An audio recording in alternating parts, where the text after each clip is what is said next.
Good morning, everybody. Glad to be in your company. Day 2 of the Durward Knowles Junior Sailing Regatta here from the Montague Foreshore. 242 day tomorrow, but we are celebrating it today with our colors. Joining me on the broadcast is Cindy Gay from Regatta Desk and the Assistant Director in the Ministry of Education, Dwayne Higgins. Guys, we are sitting in a paradise.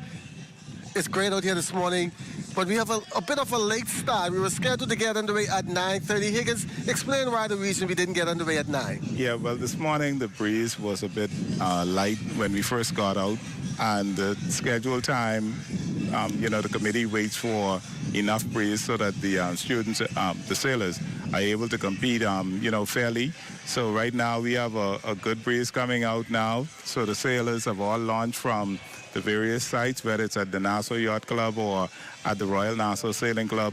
So the committee has already set up the course, or they're setting up the course, so we should be started momentarily. So the first race should get underway at about 10:30 here this morning. That's in another half hour or so. Well, last night was the official opening ceremony. Talk about the youth on display, the best in Bahamian talent. Let's take a look.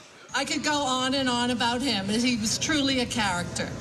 But his love of sailing and the water pushed him along with others to help the organization of the sloop sailing and the popular family island regattas as we know today.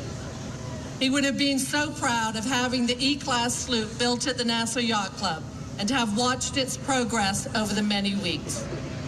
We know he loved to win, just like the next competitor, but he always would say that friends and relationships you make during these regattas will last a lifetime. And the most important thing was to enjoy your time on the water. It will be 6 years on February the 24th that Dad left us. So the timing of the Durward Knowles Regatta could not have been planned for a better weekend. We know he is looking down with a big smile and thinking, they still remember me. Thank you to all the organizers of this wonderful event and to the sailors from Nassau and the many family islands that have traveled to be a part of it. If Dad had any words of wisdom, it would be to never give up. And if an island boy all those years ago could achieve what he did, just think what you young sailors can do. Believe in yourself and reach for the stars. And I'm really thankful to the organizers of this event for affording our children the opportunity to become quality sailors. And let me tell you, the goal of the Ministry of Education is to promote academic excellence for all of our children, to provide them with a multiplicity of literacies so that they can maximize their potential and, of course, contribute to our national development. And so I thank the organizers for partnering with us to ensuring that that takes place. Our children, through this initiative, are afforded the opportunity to learn responsibility, because you have to be responsible on the water. They learn teamwork, they learn communication, and of course it builds their confidence. And imagine they get to do it and have fun at the same time. Salt on the face, sun in the face, and water between the toes. I can't imagine a better education. And so I congratulate again all of the teachers and coaches, as well as the family members who are here to support our children. It has been a great privilege of mine to support sailing in the Bahamas. In Exuma last year, I brought the heads of British sailing. They run the most successful Olympic sailing team of all time, and they came to Exuma and declared it the best regatta they'd ever been to. And then last summer, my High Commission provided scholarships for 40 young people from government schools to learn to sail, which gave them a great opportunity to participate in sailing as a national sport. But our support for sailing in the Bahamas continues with a donation of a great racing boat down here. We're very pleased to be announcing the gift today. It's an E-class sloop, and I was asked why it's not a bigger boat. Ladies and gentlemen, it's an E-class sloop because that's exactly the boat that young people of the Bahamas need to learn to sail in. It won't be the ministers or the public administrators or the public officials that will be the next Olympic champion. It won't even be the coaches and the race committees that will be the next Olympic champion. It will be the young people who is before us today, who will be the next Olympic sailing champion from the Bahamas. This sailing boat has been built by the wonderful Mark Knowles from Long Island, and you know it's a Long Island boat because the paint's still wet. And I declare it already, it's going to be the fastest boat in the Bahamas because it's a racing red. And I know, Minister, you've also got your own boat coming, but let's see in Exuma which is fastest. It's been 2 years since we've had this championship. And since recently naming sailing as a national sport in the Commonwealth of the Bahamas, it must be reinstated to ensure that this junior sailing regatta, which is a testament to the youth and the vibrancy of our young people, that we share the love for sailing, which unites all of us. Ladies and gentlemen, undoubtedly the Sir Durward Knowles Junior Regatta is more than a competition. Against the backdrop being named the national sport, the regatta is a celebration of cultural identity and a platform for nurturing the talents of our youth.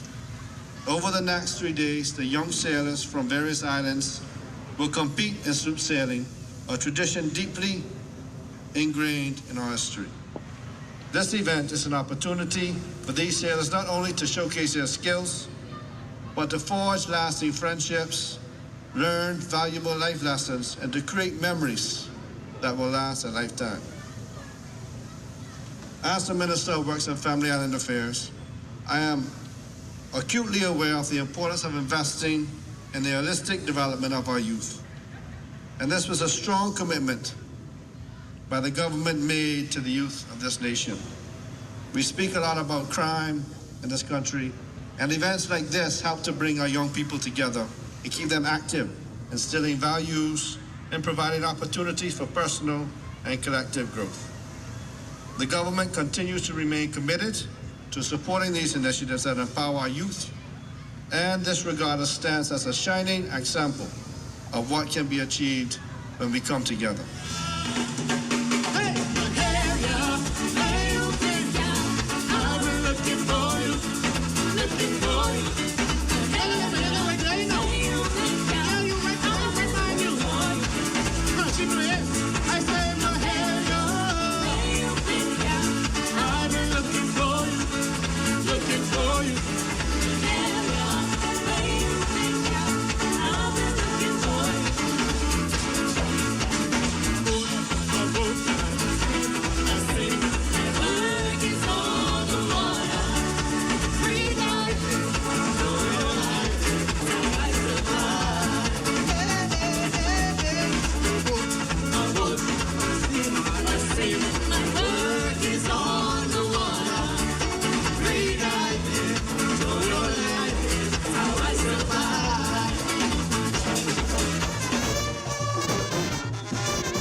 What a performance last night. Great speeches. You couldn't ask for anything better. And now the wind is starting to pick up, and we can see the young sailors make their way out to the starting line. Once again, I'm joined by Dwayne Higgins and Cindy Gay.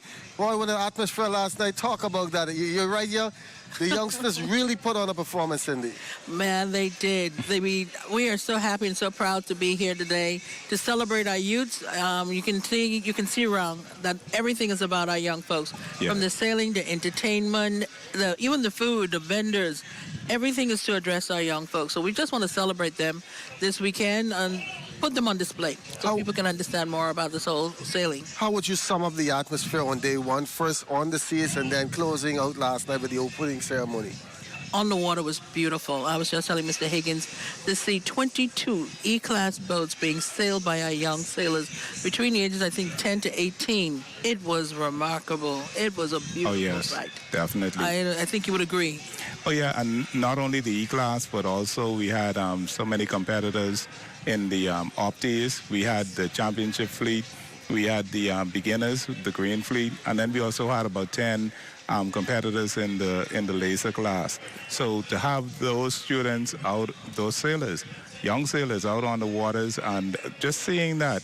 So if you're in the community and you have some time, even during your lunch break, they're about to get started, please come on out, watch them, support them. Be an active participant in the learning that's taking place here at Montague.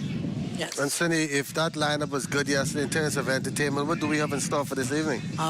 We're featuring all the high school bands tonight. We have Government High Pop Band, and we have their Junkanoo Group. We have also some favorite local DJs, our teenage DJ. We have something on here for everyone. So family, come along. It's a family atmosphere. It's a midterm, so kids, instead of racing car at home, eating up all the mommy and Exactly. daddy food, come on down here to the Montague Foreshore and get the best in entertainment, the best in cool breeze, I must say. Free air conditioning. Beautiful out here. today. Speaking with some of the skippers, Dwayne, they were excited. They got the jitters out yesterday. Now they're coming back today. They want to prove a point. Yeah, and I was at the NASA Yacht Club earlier this morning, and as early as 8 o'clock, we had persons who were already preparing their boats, getting ready for the race. They were communicating with each other. You have so many different clubs that are here. Of course, we have some persons from Exuma. We have New Providence sailors. We have Eleuthera sailors, whether it's Harbor Island or whether it's in Central Eleuthera. You have so many persons who are connecting, and of course, they've gotten the jitters out. Now they're out trying to see what errors they made yesterday so they could correct those today as they compete.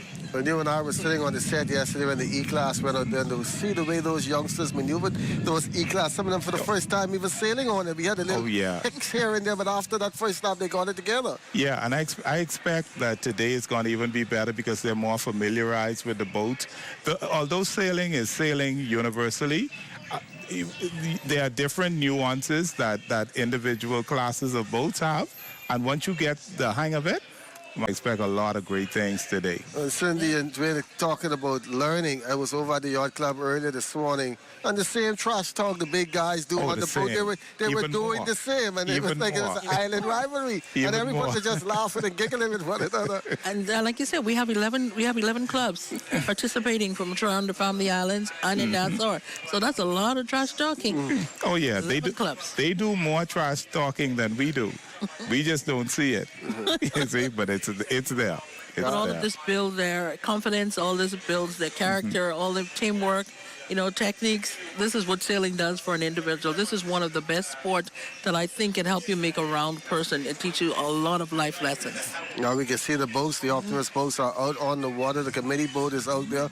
We're about 15 minutes from start. And what is going on right now, Dwayne? Yeah, right now the race committee has already established the starting line. I have to brush up on my sequence. There are flags that indicate the amount of time that the competitors have before the race officially begins. But like I said, I have to brush up on that. But the line is already set up. The windward mark should be in the area of Dix Point. So sailors will be aiming for that. This is the championship fleet that's out. So these are the more skillful Optimist sailors. They know they've been sailing for a while. They have different level of competencies, but they're now jockeying for position. And of course, as they get closer to the start, they're going to really be up to the starting line, trying to get the best position on the line based on how the wind is blowing. We're looking at some of the results yesterday. If I can just bring it up here on my phone. Yesterday it was Finley McKinney Lambert. He sailed to victory. Mary Jack Nash was second. Michaela Hober was third. And then the sister, Taryn McKinney Lambert, was fourth. So It was like a family tradition yesterday out there on the water. It seems so. And, you know, the thing that we find is that, especially with older, younger siblings, and once they become involved in a sport or any activity, they tend to tag along. And then it's good for parents as well, because you know where all of your children are at any given time. But we have a lot of sailors who are siblings within this rank, and they're also trying to beat each other, by the way, because they're trying to be the one when they get home to have the bragging rights. Well, talking about that, I had a chance to interview the brothers Emmett and Josh. Knowles. That is coming Yes. up later on, and the little brother beat the big brother. Right, yes. I agree. So I was asking them how was the conversation last night, what went through, and the big brother said, "You're getting me today." That's it. We're going to bring that, and hopefully we can have that up soon. But certainly a nice atmosphere out here. The spectators are coming out. They get a bird's eye view right from the shore to watch the races, and they don't have to go far to get their eats and drinks as well. No, we're so happy that the races are marked inline. That person can really sit and see from anywhere on site. We also have a screen here that persons can watch there too if they want to. And I am so happy, and I'm proud to see so many parents came out yesterday to support their kids. Normally Thursdays have been a slow day, but they were here. Yeah. They were here in droves supporting their kids. And I'm so happy, and I'm glad that they came out and support us. To the youngsters, once again, they are on the water. About another 10, 15 minutes from start time. They raced 2 yesterday. Is that the same format for the Yeah, day? from what I understand, there are two races again today in each of the classes.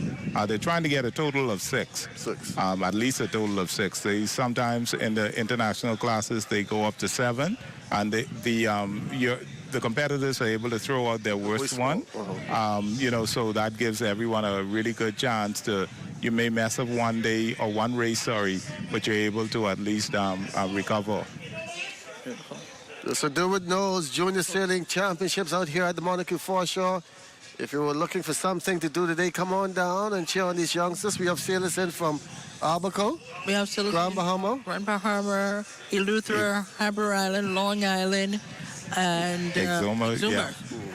And the rest of the clubs are here in Nassau, the Life of Key, the Nassau Royal Club, Bahamas Sailing Association, CV Bethel.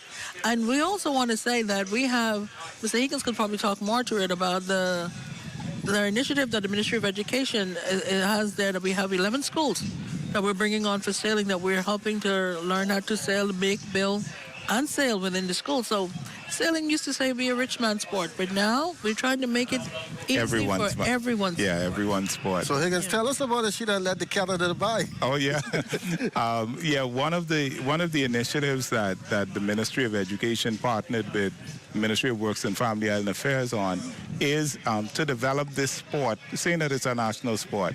So in order for a sport to thrive and survive, it has to have a feeder system. So the Ministry of Education took on the challenge, and we have looked at 4 primary schools, 4 junior high schools, and 3 senior high schools where we want to establish sailing clubs, and we are actively on the way to doing that. CV Bethel is one of those 11.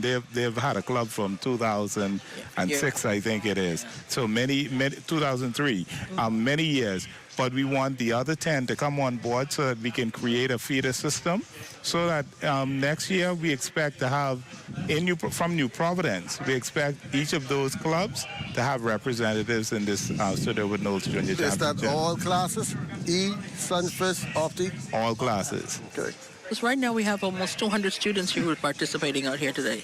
So that speaks volume. That we're making it. We're making an impact. 200 students is very good, I think, to make a good start here. When we did it a few years ago, I think we had less than 100. If you can remember, Mr. Right, Higgins, down at Grand Bahama. Yeah, we had less than 100. Right. So we have made It's growing. strides. And the interest is there. And we also send out a clarion call for those. We have to learn how to swim as well. Yes. Because without swimming, you cannot sail. And we have a lot of interested students. They want to do sailing, but unfortunately, they don't know how to swim. So we need to see how we can facilitate I still that. can't figure if we live in an island in a country surrounded by water and why can't we swim. Can't swim. Cannot swim because we have overprotective parents who don't allow us to go to the water. But I'm not going to lie. The first time I sailed, I really got the experience was in Cat Island way back. I sailed on on Lady Natalie. Okay. And they had to put a life jacket on me. To make sure. Yeah, they put a life jacket on me because I was way out in the ocean and I was scared. But I was right down the hill. They just said, yeah, don't move. And I was able to really see what really goes on in terms of where you move, gauging the wind. Exactly. You're doing it off instinct. You're not using no instrument or anything. Yeah, that helps build you as a person and the character. You know, those decisions you have to make on the spur of a dime. So it helps you after you leave there. And then sailing is a science. Are doing it at a very young age. Yeah, because sailing is a science. You have to use the power of the wind. Yes. Using that tiller to direct the boat so that you can get from point A to point B back to where you started for as many times as the race course dictates. It's a lot that goes into sailing. It's not as easy as you think. And I think this is the 5-minute start, where the Laurie was explaining it to me yesterday with the 5-minute start where the boats try to get the jockey into position to see who's who and not to cross over the line. That's what's going on right now. A beautiful morning, just like yesterday. Beautiful day. Today, full day of sailing, and then tomorrow, another full day of sailing bright and early tomorrow morning. But we are enjoying it out here. And Cindy, I be behind the scenes worrying about the planning going into these events. But you guys have really, really showed the youngsters that, hey, we think about you just as much as we think about the best of the best and the big guys. Our minister gave us a mandate. Hey, sailing is a national sport. It's under us. My thing is to get the kids involved and showcase them as much as possible. So he gave us a mandate, and we were happy to execute it as best as we possibly can. Because his thing is to, hey, put sailing out there, and especially our youths. So we're glad to have a minister like him who sees the value in them, and we go with it and take the on and run with it. And they come right back next week for the KPMG event, which is a qualifier for them to go to some major international event. Right. And while we're talking about international events, I was scolded by a parent this morning because I didn't mention that we do have a young sailor, Norman Cartwright, who is vying for the Junior Worlds, and he is competing with the hopes that he can go there and represent the Bahamas. So Norman Cartwright, your mother and your Uncle Ben, we want to salute you, and we are behind you. We want to see our Bahamian flag wherever it can be flown. And Norman won yesterday. Right. Yeah, I think he won both of his races. That's right. He's also coming up. We had a chance to interview him this morning. Early in the morning, we go over by the Nassau Yacht Club, make sure we get the youngsters, because after they finish in the afternoon, they get lost. They want to socialize. Right, yes. Get ready to come back the next day. So we'll be seeing some of those interviews today. But they are out there. The committee boat has up the blue flag now. So that means they are about to get started in a few. And there you can see them just getting themselves into position. Let's know what we're going to do. We're going to take our first break here from the Monarchy Foreshore, and when we come back, sailing in the Durward Knowles Junior Regatta. Beautiful.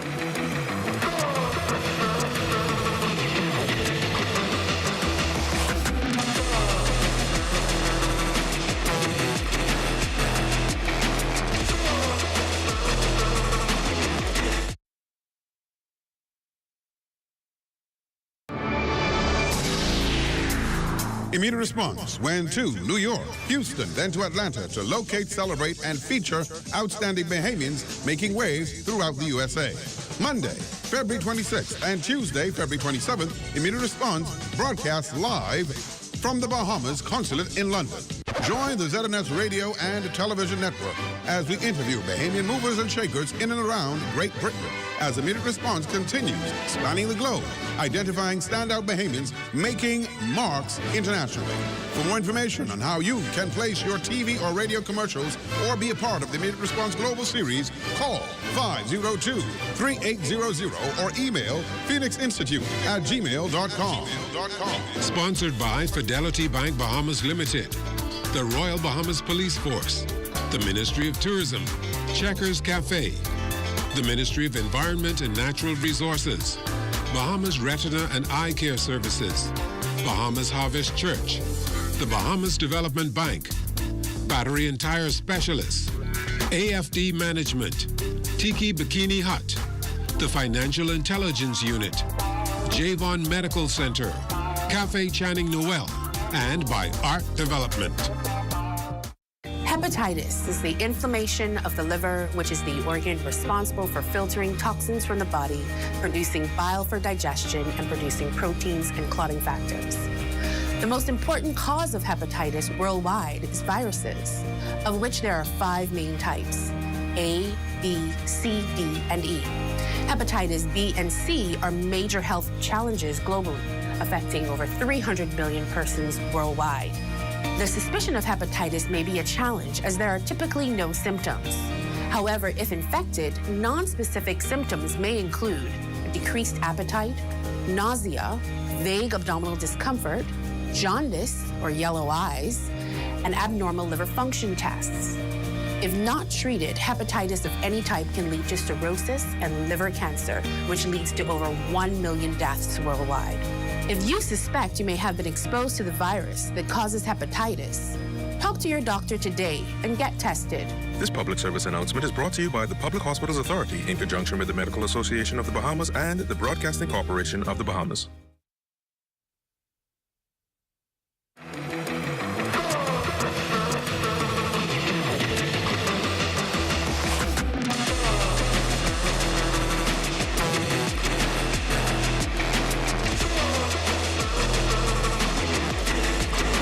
Welcome back to the Monarchy Foreshore for day number 12, the Durward Knowles Junior Sailing Championship.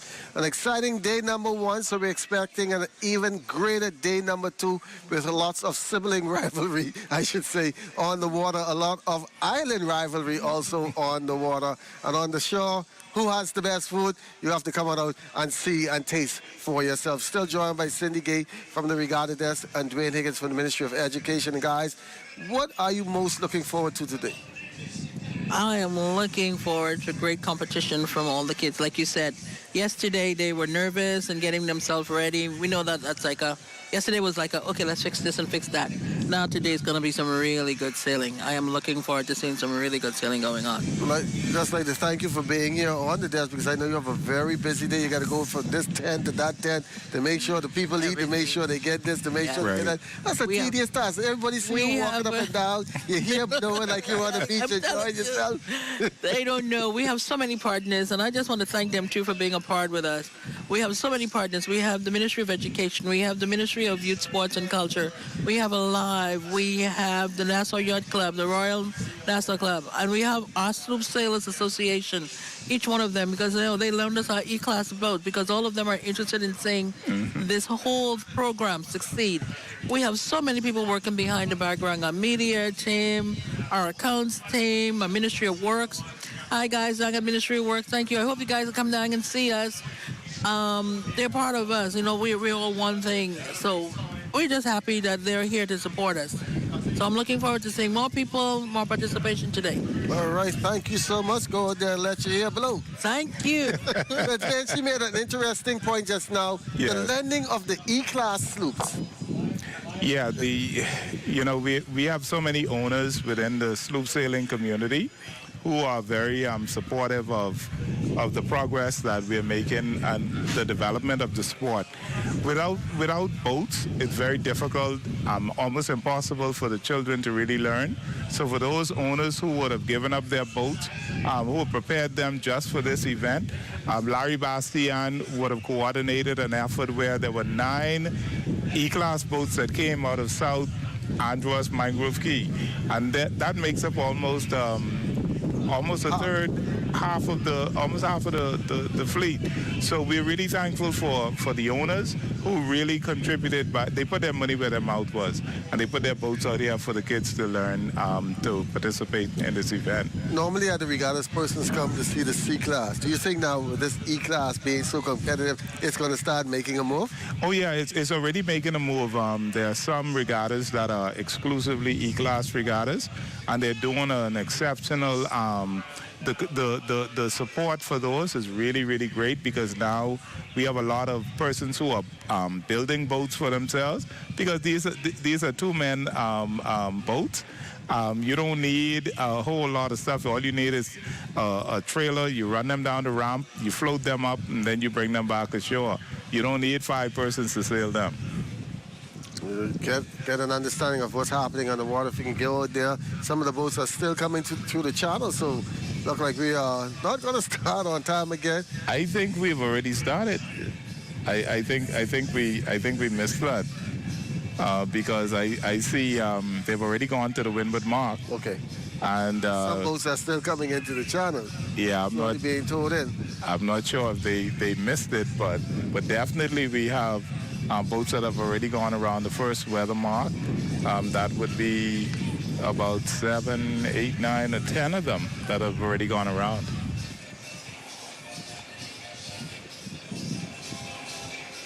And I apologize for not having the names.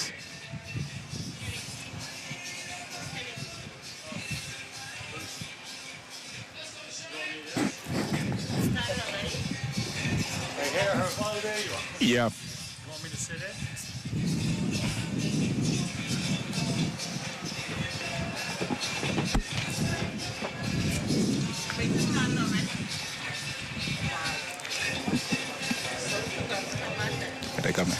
So where we were saying out there, and look like they're making a move. The races, yes, it has started, and even though some boats are still being pulled into the harbor. Right, we have several boats that are already coming down to the lower mark, and maybe Mr. McKinney is able to say who those might be, because I just don't know the names. Good morning. Good morning. We're now joined by Gavin McKinney. He's about to accomplish a feat, but he's going to try and help us call this race out here. We'll tell you about that feat he's about to do soon. Yeah, I should have bought binoculars because it's hard to see. But these are the lead boats out here, and they're coming down to. They're just completing the first leg. First lap, yeah. First lap, and yesterday I'm happy to say my namesake won both races. But it looks quite competitive today, very close at the front. But I can't, these old eyes, they're having right, trouble and I can't see numbers either. Seeing the numbers. Right. And the sails are not as big, so you right. So let's keep it out there on the water. Yeah, but the first 6 competitors are relatively close, and as they come down to the gate, sailors are able to go to either side of the course, depending on what they deem to be the most advantageous. Yeah. From yesterday, we have the top three boats. Finley, McKinney Lambert, Mary Jack Nash, Michaela Hauber, and Taryn McKinney Lambert, and Javier Rankin are the top 5 boats. Okay. And this is their total points. Do we have sail numbers? Yeah, I know Finley is 111, and they're red sails. Yeah, because whoever's number 1 is leading the race. That's correct. Number 1. Yeah. Did we have the sail number on here? Who that is? Michael Knowles. So this will be a very good race for him. He had an 18th and a 9th yesterday, so looks like he's done some good things today. And I can't see the other ones. Yeah, the other ones. Yeah, those numbers are a little. Looks like 22. I'm glad it's not just me. Right, I think it's number 22. Who just stacked away. Okay. 22 would be. Is that Yulano? In red? No, that's number. Oh, this is the sail number here. Oh, 122. I don't see one here that says 22. Okay. Well, binoculars would definitely be up right now. Yeah. But it's good, you know, they've got flat water. The wind's coming from the south and over the land, so it'll be a little shifty. Oh, yes. And, you know, reacting to those shifts can be the difference between winning and losing. Yeah, for sure. Yeah.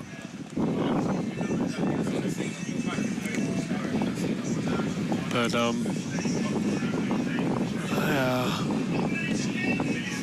yeah, we kind of lost track of who's Yeah, the number one is the one that's furthest to the right. Yes. Then it looks like triple one, which is Finley, McKinney, Lambert, is second to the right, but the boat behind him may actually be in front because he's Further on the weather. further to weather. Yeah. But I think he was fourth when he came round the mark, so he's coming up. Yeah. That's a view there. Well, definitely number one. Number one is still ahead. Yeah. Yeah. And that was triple one to the lee of him. Yeah. Right. Yeah. Well, Garvin, let's get into something that you are trying to accomplish sometime next month, which I still trying to really get a reality of it, and that is sailing from Exuma to Nassau in one of those same little sunfish boats. No, it'll be in a laser. It'll be in a laser. It's not much of a difference, but 2 foot difference. Yeah, the laser's about just under 14 feet in length, and it's a very, it's a very high performance boat. It's been in the Olympics, and I just wanted to try and find a way to do something to help kids who want to sail, because sailing's been a big part of my life, and this just seemed like a good thing to do. And it'll be weather dependent. I'm not going to be beating into the wind when I do it. I'm going to have the wind behind me, and it'll be somewhere between 35 and 40 miles. And with the right conditions, I'm hoping for a fairly strong breeze, and do it in somewhere between 6 and 8 hours is the goal. But we'll see. How did this idea come about? I actually had the idea quite a long time ago. I thought it would be a fun thing to do. In my naive way, I just wanted to do it quietly and have people throw money at the program, and that would be it. But now I've been forced center stage, and so I'm trying to help promote it. But it just seemed like a good thing to do, and it seems like a lot of people really like the idea. We've had good response from my personal friends, and now we're trying to encourage the companies to get on board. Yeah, how will it work? Well, if we were going to be doing it tomorrow, we would leave Nassau today, go up to the Exumas, and then early in the morning, being tomorrow morning, if we went up today, and we would come back. We'd have the boat that we went up on, and then we'll have a couple of support boats. Yes. And hopefully just have a smooth ride the whole way back. And the idea is I'm hoping to have between 15 and 20 mile an hour wind. So it'll be quick. Maybe be able to average 7 miles an hour, 6-7 miles an hour. And that's in those laser boats. Yeah, right. Yeah. I'm still trying to imagine you, not much bigger than those ones that are out there on the water right now. Doing that, most people go there in a boat with engine. You're doing it with a laser. How can the funds be attributed to and what's the cost for it? What's the cost? Well, the main cost is the National Sailing School. Yeah. So how do we get funds to that? How does that work? We have a website. We've been sending out a letter. It has the banking details. All the money will go into the Bahamas National Sailing School account, and they will not be distributed without my stamp of approval. And the more we raise, the longer we'll be able to make this happen. In other words, we're not going to get money and spend it all. Yes. Try and bring in the kids from the schools, so many per year or per session. Yes. And teach them how to sail, how to take care of the boats, maintenance, all of that, and then also to help purchase equipment when needed. And if we raise enough funds, I'd like to see this go for a number of years. In other words, we're not going to spend it all in 1 year. We want to do it And then I haven't thought that much further ahead, but maybe we'll be saying, well, it was a big success. Let's try and raise some more this year to keep the fund alive and get more kids into sailing. I mean, do you expect doing? I would know if you ever tried this or if you want to try it. I will not try it. Now, I have sailed the Exuma to Long Island Ocean Race before. Okay. Which is similar. Similar, yeah. But the difference is I was on an A-class boat. Yeah. So it's a lot different. You'll be on a boat by yourself. Yes. Running from whichever point in Exuma to Nassau. Yeah. I'm curious, what about the safety, though? Do you... Well, I think I have a simple answer for that. You know, you see sometimes on TV these people going down a mountainside on skis. Yes. And you think, my God, that place is crazy. Right. Crazy. But the fact is, they probably started that when they were 3 years old, skiing. Yes. So that's their comfort zone. Right. And I started sailing very young, and that's my comfort zone. So, you know, it's like riding a horse. To me, they're big animals, and I'm, you know, a little weary of them. But kids get on them at age 3, and they can govern them. And they can do it. So it's it's doing what you're comfortable doing and what you know how to do. Right. And you expect to do this every year? Or have others join you, maybe? Someone actually suggested to me that maybe next year we should arrange a race. Yes. And they suggested maybe I should have had some other people sailing with me on this. Right. But that brings in other logistics. If someone breaks down, then what do you do? If I break down, I'm only one boat, and we can hopefully work it out and keep going. But maybe we'll try and do a race. But if we did that, then we would have one support boat per sailor. So if someone broke down... In fact, we have who's saying... Oh, that looks like 111. Yeah, he's taking over the lead. Yeah. So he's won that race. Yeah. That gives him 3 bullets there. He won the 2 races yesterday. Curious to see. McKinley Finley, McKinney, Lambert. Yeah, he's And number 1 came in second. That's correct. Yes. Then we had the song of the horn, so that officially makes that race is done. Yeah. Well, there's still that race took a number about of 15, boats. 20 minutes. Yeah, we aim every day to have about 20-minute races. So that means the course is a good length. Yeah. Yeah. And those that are bringing up the rear. Yeah, some of them haven't gone around the mark yet. So it'll be another 5-10 minutes before they finish. We have a nice breeze that's I was just going to say the breeze has picked up a lot. It has. In that short space of time, so they're getting a breeze, and they're going to go right back for race number 2 today, and then they come on shore, rest a bit. Yeah. And then the Sunfish and the laser will come out. It'll be the laser next. And the lasers start, and their start is the 5-minute gun for the Sunfish. So we try to keep it moving, and then you see both of them on the race course. And a little bit of activity, yeah. Right.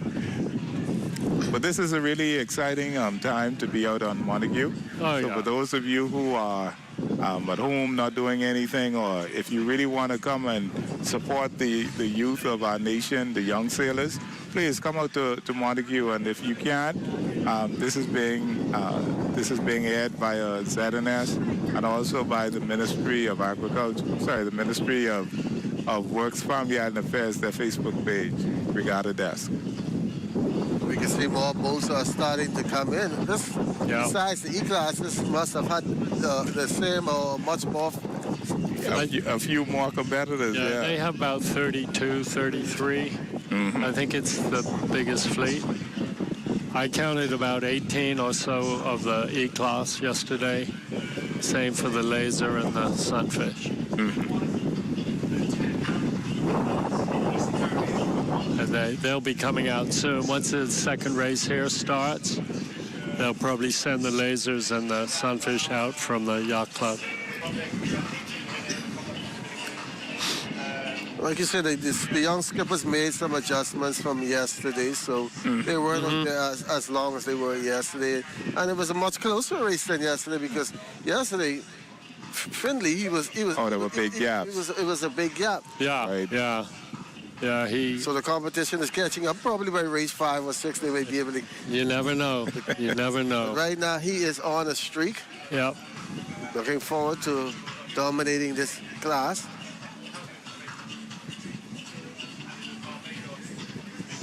They'll go right back to the starting line.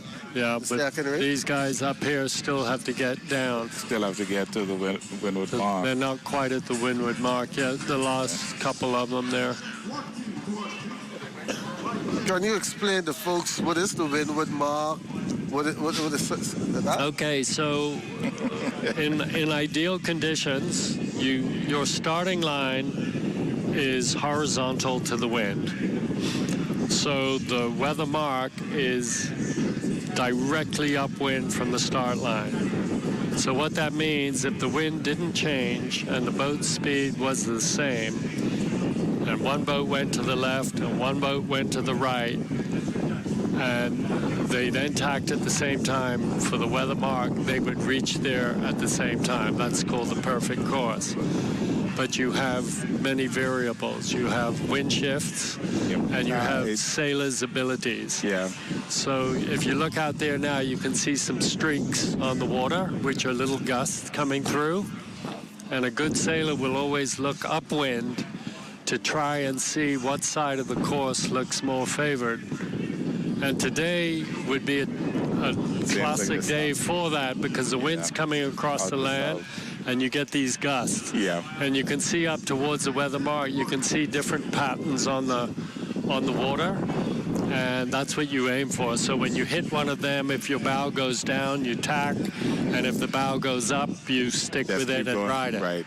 And in local sloop terms, of course, you can either get a knock or you get a... Knock or lift. Or a lift. Exactly. Well, I was going to say that, but I'm glad you know that. So I'm speaking to a fellow sailor here. Yes, sir. Yeah. And unlike that deal of, in a bigger boat, you would have already brought down your sail and tried to cruise it, but the sails on the opposite, they stay up.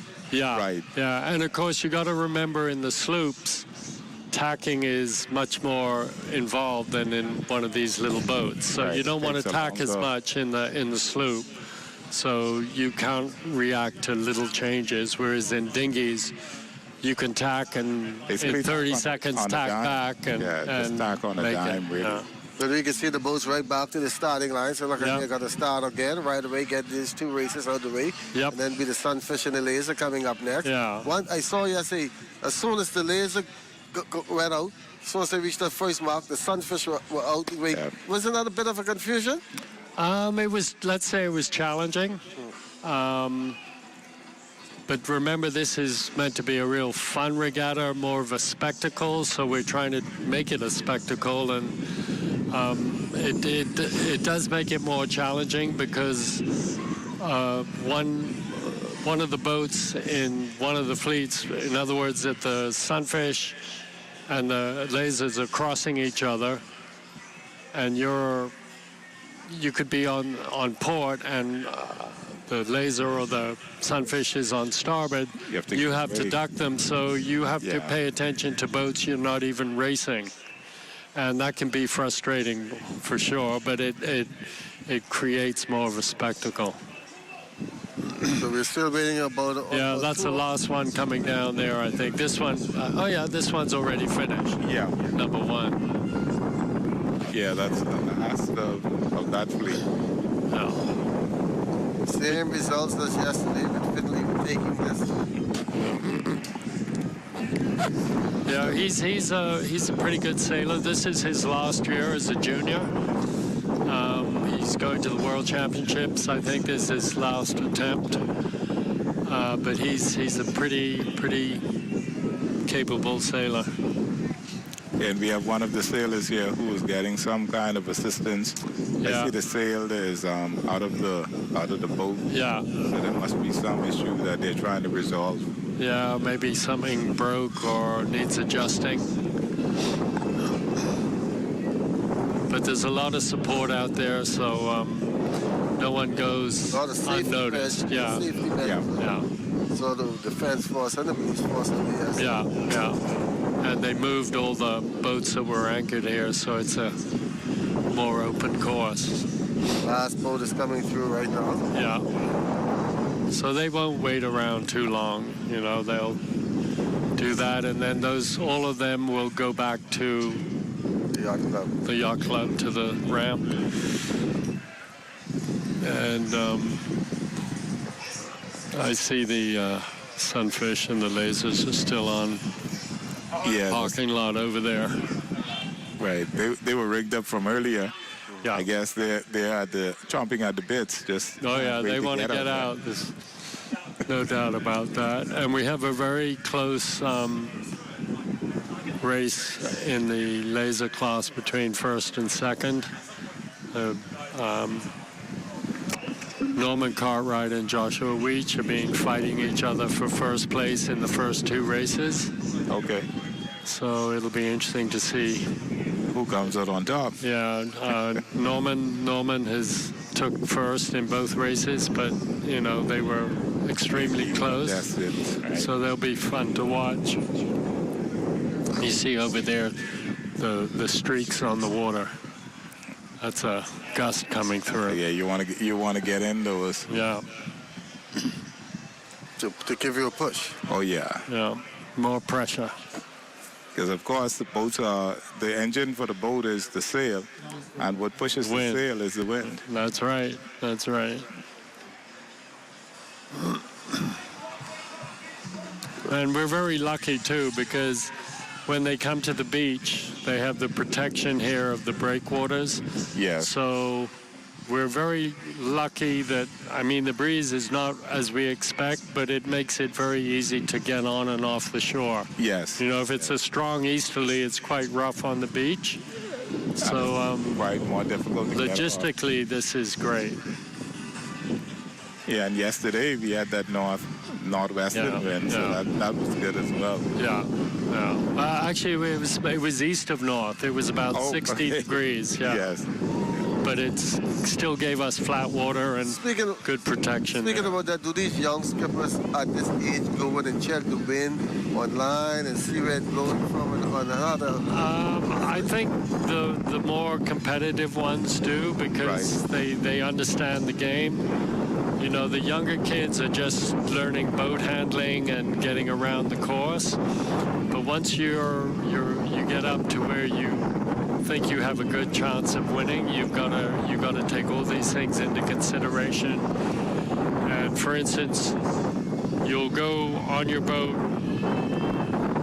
into the middle of the line and point your bow at the wind, and then you look left and right to see which mark, meaning the committee boat or the pin end, see which one is further forward. So if it's skewed to the right, then you know that the right-hand side is more favored. If it's skewed to the left, then the left is more favored. Or if it's perfect, then you know you have a good line and you can start anywhere on the line. But the good guys will always try and make their way down to the favored end of the line. And could you, just for those who might be watching and they're not sure what you mean by the pin end or the... Right. Well, I know my crew is working in the back. They're listening to. They need to know a lot of sailing 101. Yeah. Well, you have a starting line, and that goes from the flag on the boat. How the breeze is picked up. Yeah. Tremendously, yes. So on the committee boat, if you look out there, you'll see the orange flag, and that is the line that goes down to the yellow marker away from it. So you have an imaginary line between the two. And when the gun goes for the start, you have to be behind that imaginary line. Yes. And sometimes you're over, sometimes you're not, but that is something that you have. If you're going to be competitive, you've got to spend a lot of time studying that. understanding where you are in relation to that line. Now, in the sloops, it's different because we start at On anchor. yes. So in that respect, it's a little simpler, but the starting... Look like they're off on sailing already. No. They're just sailing around. No, see the blue flag with the white square on the boat? When that comes down, there's 1 minute to the start. You learn something new every day. Yeah, it's all done with flags. Okay. Flags and horns. The universal language, eh? Yeah. Just learn the terminology and just apply the action. Yeah. So there, I didn't see when that flag came up, but when that goes down, there'll be 1 minute to the start. And that's when people start, getting more aggressive, trying to get their position on the line. And the main thing is once they start, you always talk about having a lane and clear air, and what that means is you don't want anyone else giving you bad air, but only a few people achieve that, and the rest get the bad air from them. Folks, if you're coming out here, even though we are on the seashore, you can still bring a nice sweater. Oh, yeah. Yeah, bring a sweater. You plan to be out here all night, bring a jacket. Breeze is definitely. And your wallet. Yeah, and your wallet. There's so many boats out there right now. Everything is just. Look at the flags.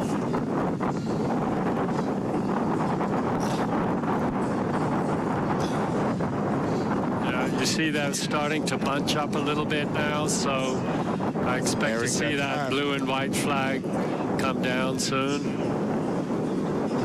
And then at the start, they have the class flag up, and at the start that comes down when the horn sounds. So the red flag is indicating the line.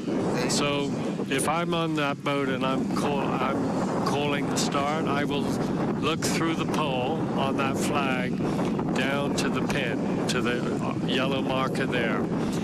And if any boat is over that when the gun goes, you put up a flag, which is the individual, and you blow the horn. So that means someone is over. And it's up to the competitor to decide if it's them or not. Now, if there are a lot of boats over, then you put up a general recall. I see the blue and white has gone down, so now it's less than a minute to the start. And someone will be on that boat now looking down that imaginary line and watching them. And here's the competitor, the one that's furthest to the weather side, close to the committee? The committee boat, I guess, trying to position himself for that same spot right there. Yeah, he wants to be on the right-hand side. But they've started. It looks like they've started. Yeah. Oh, almost had a turnover there, but he's able. Yeah, they've started. Yeah, of course they've started. The flags come down, and it looks like Finley is in good position again.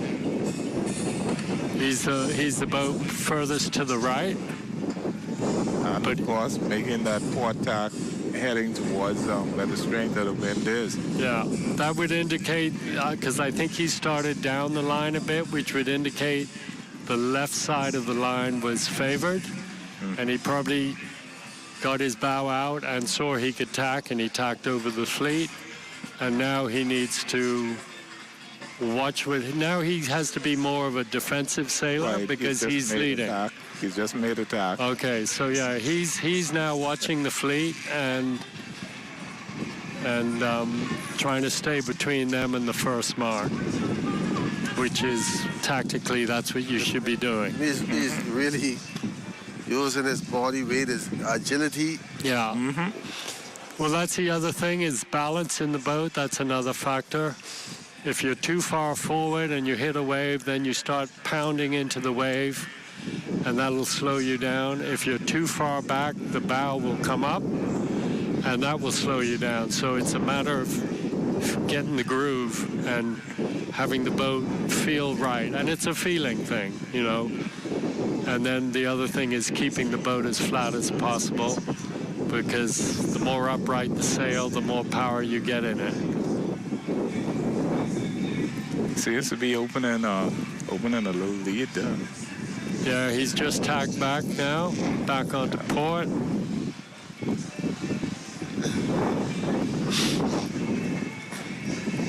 He's tacked again. Yeah. Well, you know, yeah, I think that's him. And he tacked away from the boat that looks to be in second place, who's gone the other way. So he will look at where the mark is and see how much further he needs to go over to the left.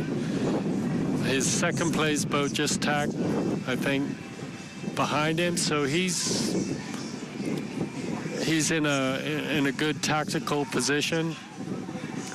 And what you also should always try and do when you're sailing is keep your options open as long as possible. If you go all the way to the ley line and tack, you got nowhere to go if the wind shifts.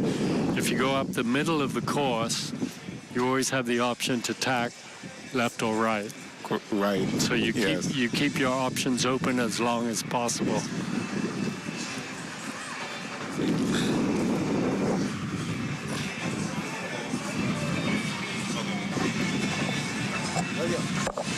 Mario.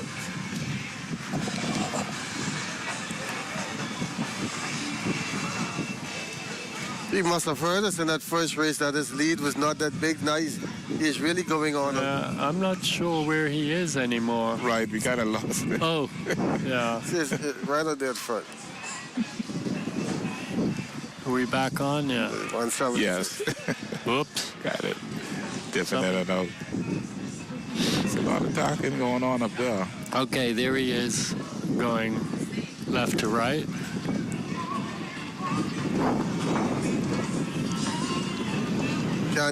Cameraman Ronnie Knowles out there on the water trying to keep steady with these boats. Imagine imagine holding the camera on your shoulder and trying to get these shots while the waves are rocking back and forth. Not the easiest thing to do. No. Yeah.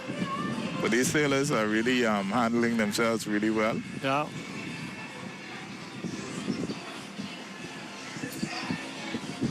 Okay. Yeah, I think I see him now. Is that second from the right? No, I'm really not sure. Yeah. I think he's up over here somewhere. Okay.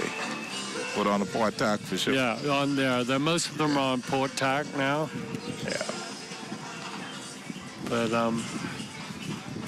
I can't see. Maybe that's him down in there. I'm kind of looking around too much. But we have our defense force helping with what I believe to be some of the Green Fleet, bringing them out. Yeah, no, that's Pedro Ramming from the yacht club. Oh, Pedro. Yeah, he's one of our coaches, and he does a lot of work at the club. You know, helping keep boats in shape and coaching kids. Yes. He came out of the program. He was in the program as a youngster. Yes. And we have another. Oh, it looks like Finley is not leading now. I think that's him they're on starboard. I really can't tell. Okay, someone's going around, yes, one boat has gone around. Yep. And I think that is Finley tacking to get to the mark. But that'd be like second place. Yeah, it's really hard to see the screen. Yeah, so I'm not sure who's number 77. You have that list with boat number? Yeah. Sail number. That's Finley going around now. Right, so that is... 77 you said was there? Oh, that's Mary Jack, who's been doing very well anyway. Yeah, and it's, I'm shocked. I'm not shocked. I'm just impressed to see how the young ladies are competing against the boys. Just as well or better. Yeah.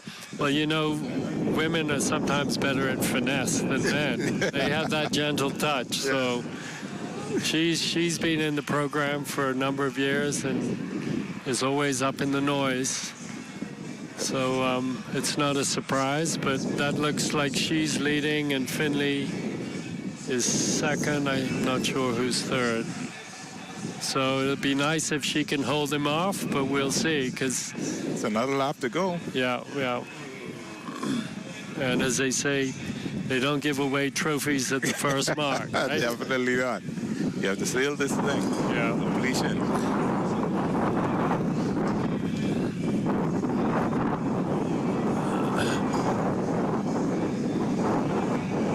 It's a really big fleet, really nice. It's great. For sailors. And for those of you who are at the beach, the fact that you're able to look at the large screen and see the race and bring it up so close to yourself, this is a testament to the Ministry of Works and their effort to bring sailing to the masses so that you're able to see it. Yesterday's race course was so good that we could sit right on the breakwater and you could almost reach out and touch. That's where the tourists were watching it and taking pictures.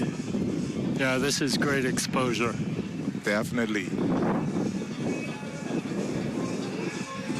So they're approaching the leeward mark now, and you can be sure that she will be sailing a little more defensively, and Finley will be attacking her, and you know, if they get in a big fight, the third place boat could catch them up. So typical race.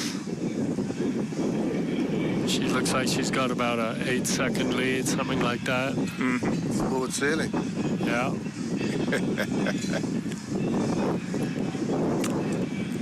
Sometimes it's easier to sail from behind than it is to sail while you're ahead. Yeah. Because you're ahead and you literally have to do everything to stave off everybody who's behind you. Yep, you got to react to them. Whereas if you're behind, you try and advantages. Yeah, you try and outfox them. Right. So Finley now has come around. On the mark, the first two boats. And once again, the first 6 are relatively close. Yeah, those 4 coming in now are very close. Yeah, those are very close. And I noticed, too, that the lead boat, they have to readjust to go upwind. You know, they slack off downwind and then they tighten the rig back up. And I noticed that she actually tightened her rig before she got to the mark.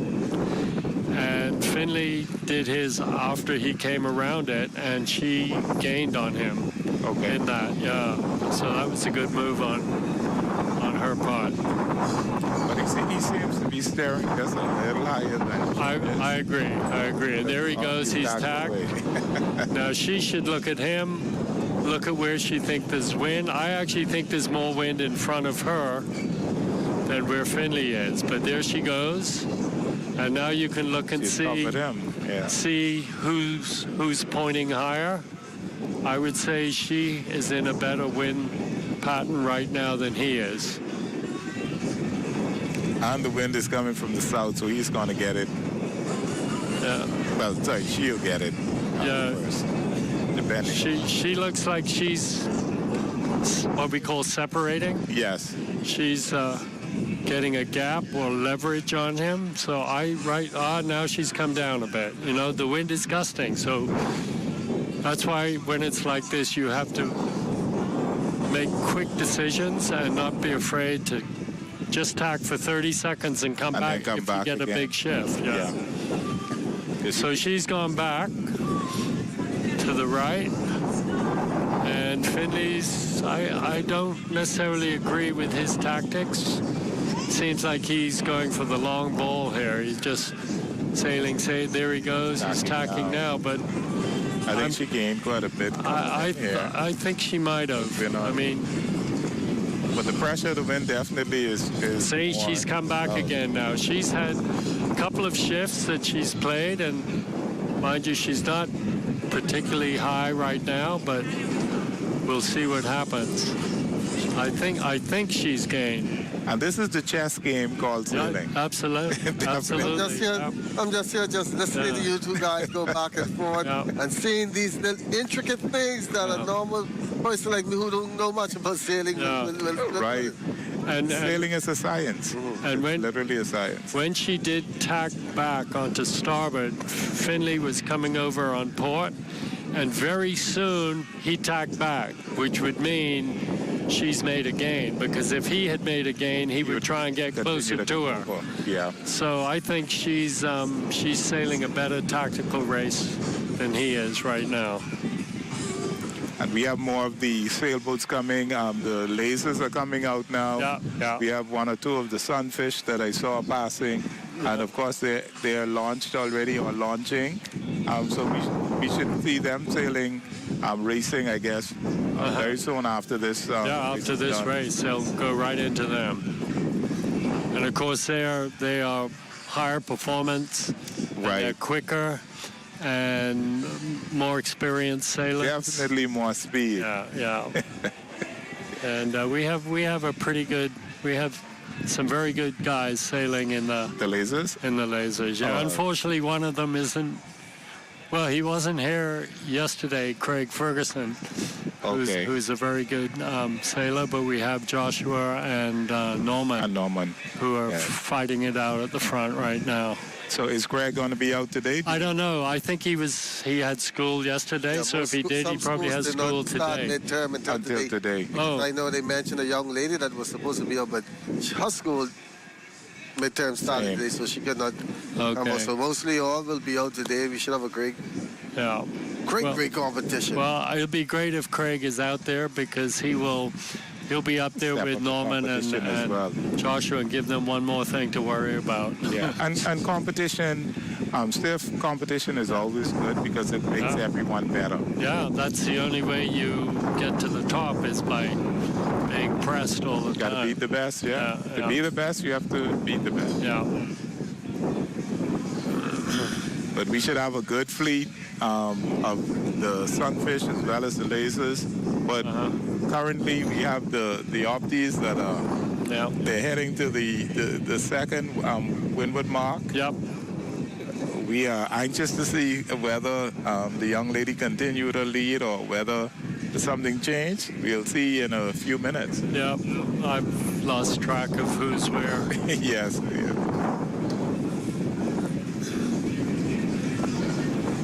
I think the two are coming together now. Yeah. One's about to go around the mark. Yeah, that's a young lady. Yeah, she's gained on him. She's opened the lead. Yeah. Yeah, number 77. She's definitely opened the lead there. Yeah, she sailed a smarter race. Yeah, she stayed on this on this southern side of the harbor, and that's really where the wind is strongest. She played the shifts a bit too. Yeah, you know, that's where you make your gains, if you hit the shifts. Yeah, and the boat that's third actually gained on Finley. On Finley as well. Yeah. But she should win now. Yeah.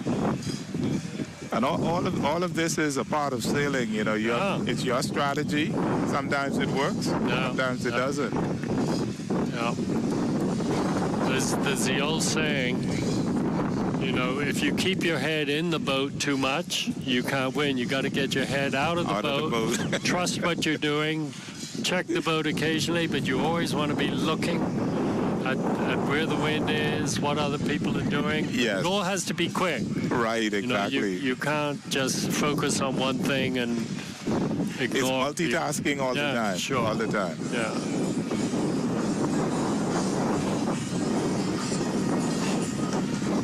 They'll go up and come back down one more time, and then the race will be over. Yeah, no, they're coming to the finish now. Coming down to the finish, and here come the lasers. Yeah, lasers and sunfish coming to the line. Yeah.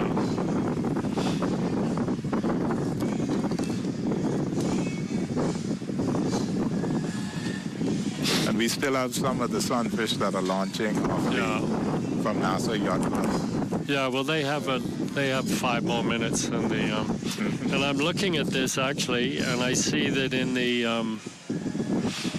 lasers yesterday, 1, 2, and 3.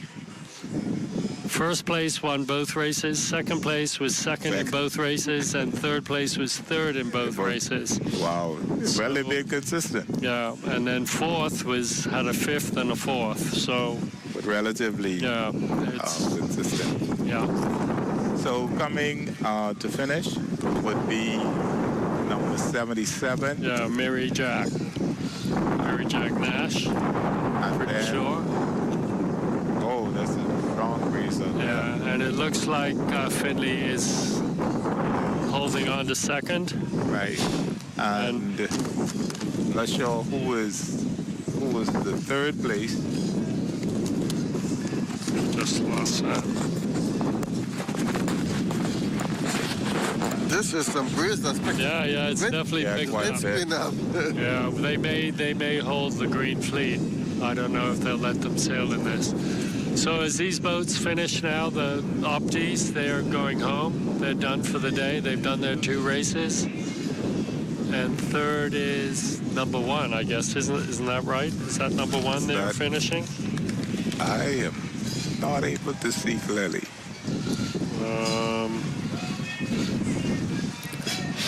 If it is number one would have come in second in that first race earlier.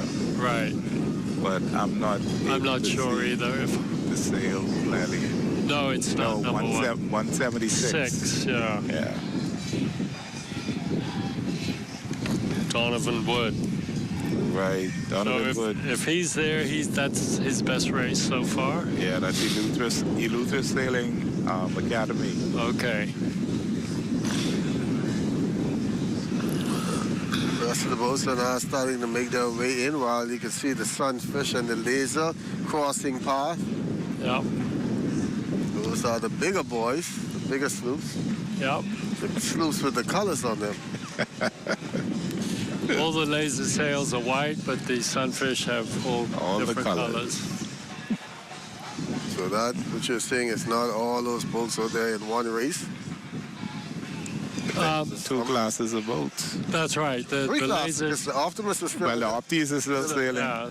And then you have the Laser, and then you have the Sunfish. They're just coming across. Yeah. So the Lasers will start, and then the Sunfish afterwards.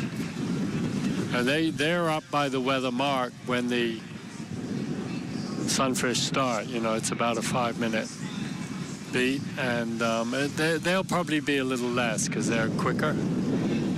But most of the Opties are around the mark. I still see about 2, maybe 3 that need to finish. Correct. Yeah. But just about everyone else is in. Yep. A little cooler too now. Definitely cooler. You know, in the Bahamas, we're the only country where we complain about being cold and we're wearing T-shirts, right? Yes. So guys, that race is in the book. Coming up next will be the Sunfish. No, the Sunfish. Laser and then Sunfish. Laser and Sunfish. Yeah. They race just like the same time, so. Yeah. So we're going to take a quick break and be right back here from the Monarchy Foreshore with the day 2 of the Durward Knowles Sailing Championships.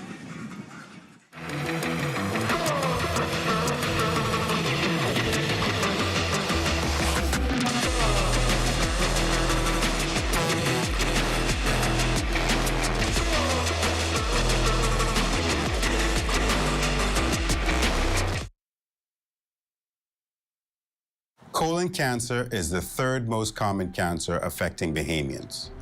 Your risk of developing colon cancer is increased if you have a personal history of colorectal cancer or colon polyps, a family history of colon cancer, or inflammatory bowel diseases such as ulcerative colitis.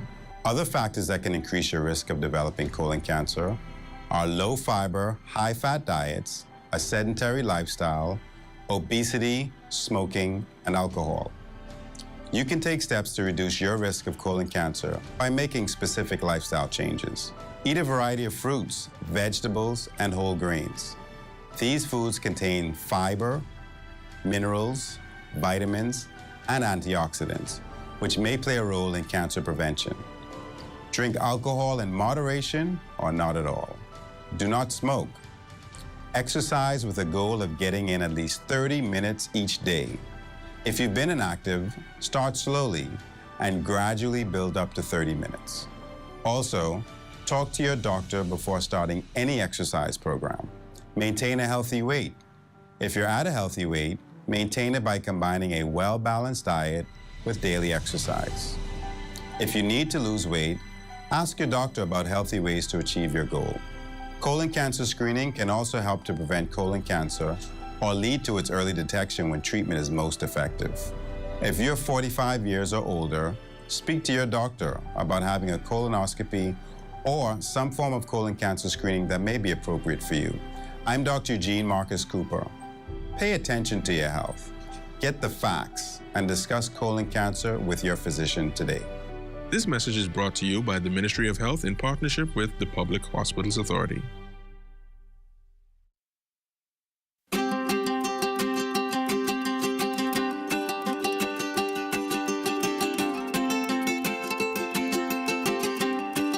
I'm here at the Dixon Hill Lighthouse in San Salvador to let you know that marine protected areas make dollars and cents. A well-designed and managed network of protected areas can generate income for nearby communities. From MPA managers to lodges to eco-tours, there is money to be made.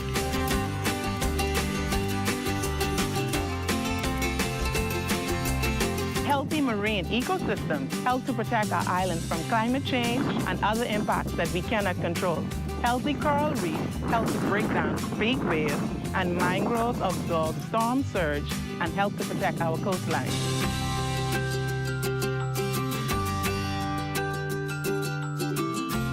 Older and larger fish tend to carry more and healthier eggs than younger fish. Fish replenishment areas will allow fish to grow bigger and ensure that we have more fish now and in the future. In a replenishment area, fish are free to grow and reproduce. As their populations increase, more fish will spill over into other areas where fishermen can increase their catch and their income. I support the establishment of a marine protected area on my island. I support the establishment of marine protected areas on my island. I support the establishment of marine protected areas on my island. I support the establishment of a marine protected area on my island, and you should too. And you should too. And you should too. And you should too. See the future with Bahamas Protectors.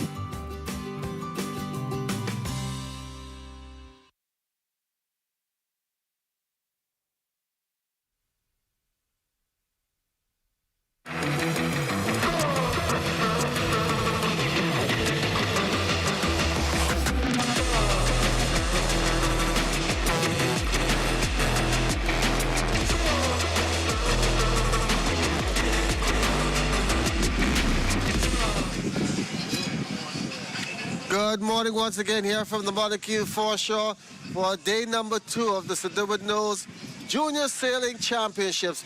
Now joined by the British High Commissioner, Tom Hartley. Once again, welcome to the set. Thank you very much. How are you feeling this atmosphere the other day? As a visitor, I'm incredibly impressed, but also let me say I'm a very proud parent today as well. Yeah. My boy's out here sailing, and I think he's the luckiest young boy in the world. What a great place to be. This has been such a good regatta, such a good junior regatta. My boy's only been learning to sail for a year and a half, learned on Montague Bay, had some incredible world-class coaches, and now he's out in the mornings in an opti and in the afternoon in a sloop. And as a young person, what a great privilege it is. You and I were talking before, and you were able to go to the National Family Identity Regatta last year for the first time. Some folks came in from away to join you as well. Yeah. Tell the Bahamian public their impression of the regatta. Yeah, so last year we brought over the chief executives of British Sailing. British Sailing runs the most successful Olympic sailing program in the world, and we brought them into Exuma, and they declared Exuma the best regatta they'd ever been to in the world as well. They absolutely loved it. They loved the atmosphere just like this on the shore, and they loved that the spectator boats could get right in amongst the crews and racing, and they just thought the whole energy was so positive, and they wanted to learn how they could bring that back to the UK, into UK regattas as well. What do you think about the design and the build of our sloops and the way that the skippers maneuver those? I think it's really good fun, and so I'm learning all this. But what I learned from British Sailing is that we have some similar races in the UK as well. We have traditional wooden hulled, big sailed boats that also race in the UK, and I didn't know that. But I love how the craftsmanship that is going into these boats. You can see that there is world-class craftsmen who are building these boats. They're arguing over what's the best shape, and then they're racing them with the best possible crews, and it just makes for a good regatta. It's just great to be here. When you're talking about craftsmen, you guys allowed Mark Knowles to build a boat, which was donated last night to the National Sailing Association. That's right. So we, at the High Commission, we wanted to support sailing and junior sailing in the Bahamas last year. After Exuma, we donated 40 scholarships for junior sailors to learn to sail last summer here in Montague Bay. Children from government schools came to learn to sail. And then we wanted to take that further by donating a boat as well. And that was announced last night. She's a beautiful racing red, which means she's the fastest boat. And I've got a wager now with Minister Clay Sweeting that I'm going to beat his boat in Exuma in April. But we wanted to donate this boat to the young people of the Bahamas to really give them more opportunity to learn to sail. We've named her the Independence, given her flag number 50, and which is a nod, obviously, to our shared history, but also a look forward to our future as well. Let's go back to your son. You said he's only been... how long have you been here? I've been here a year and a half. And when he came here, he just wanted to go there and sail. Absolutely. So, as in, he's a young boy. He's only 12 years old, and he arrives, and he's like, what can I do? And, well, sailing Montague Bay and sailing in the Bahamas is the best place in the world. He's lucky to have Robert Dunkley as his coach. You know, he's a world-class coach, and just threw him right in, and he's been learning every weekend and learning after school, and just picking up the regattas, and he's just having a great time. Bless me. He's enjoying it. He is, yeah. He's something's in the pollen. That's it. So he's learning opties, and as I said, on what day is today? Friday. So on Wednesday he had his first chance in a sloop as well. He went out in Lloyd Sand's boat in Judgment D, and yesterday afternoon he came 3rd and 6th in Judgment D. So he was very impressed with himself. He's happy. He's happy. He's not the captain, so it's Sienna who has to take the credit. But he loves how fast these sloops go, and he loves the tactics and be able to it's obviously a much heavier boat, has a much bigger sail, so under a lot more power. And he's really loving just everything in sailing in the Bahamas. It's just been good news. And he's among hundreds of kids who are enjoying that same atmosphere, and they are saying that they want to continue sailing because it gives them freedom, relaxation on the water. You've noticed any change since he started to sail? Yeah, absolutely. And that's another reason why we called the boat we've donated the Independence, because the freedom a young person gets when they're on the water, it makes a huge difference to them. And I learned to sail last year, and I got into trouble because I didn't want to be too competitive. I just want to be able to sail to Rose Island and have a picnic and a click, and that's it. But that's it. In the UK, we talk about swallows and Amazons and the famous 5, and this idea of being a young person and be able to take your boat and going off on an adventure. And this is the Bahamas. This is what kids get to do here, week in, week out, and we're passionate in helping the clubs and helping the government really make sailing a national sport and getting as many young people sailing as possible. So that mean you'll be sailing in Georgetown? I am going to be sailing in Georgetown, actually.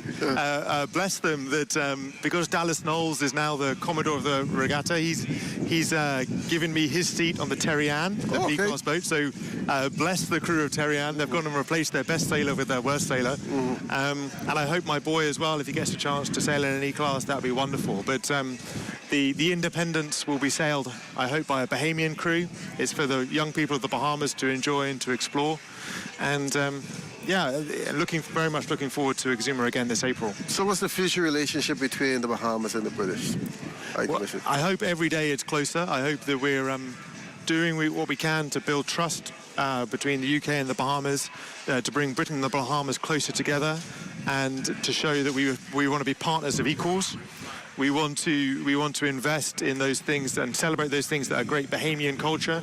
I kind of believe that the day I can get junk canoe onto the streets of London, that's the day I can retire.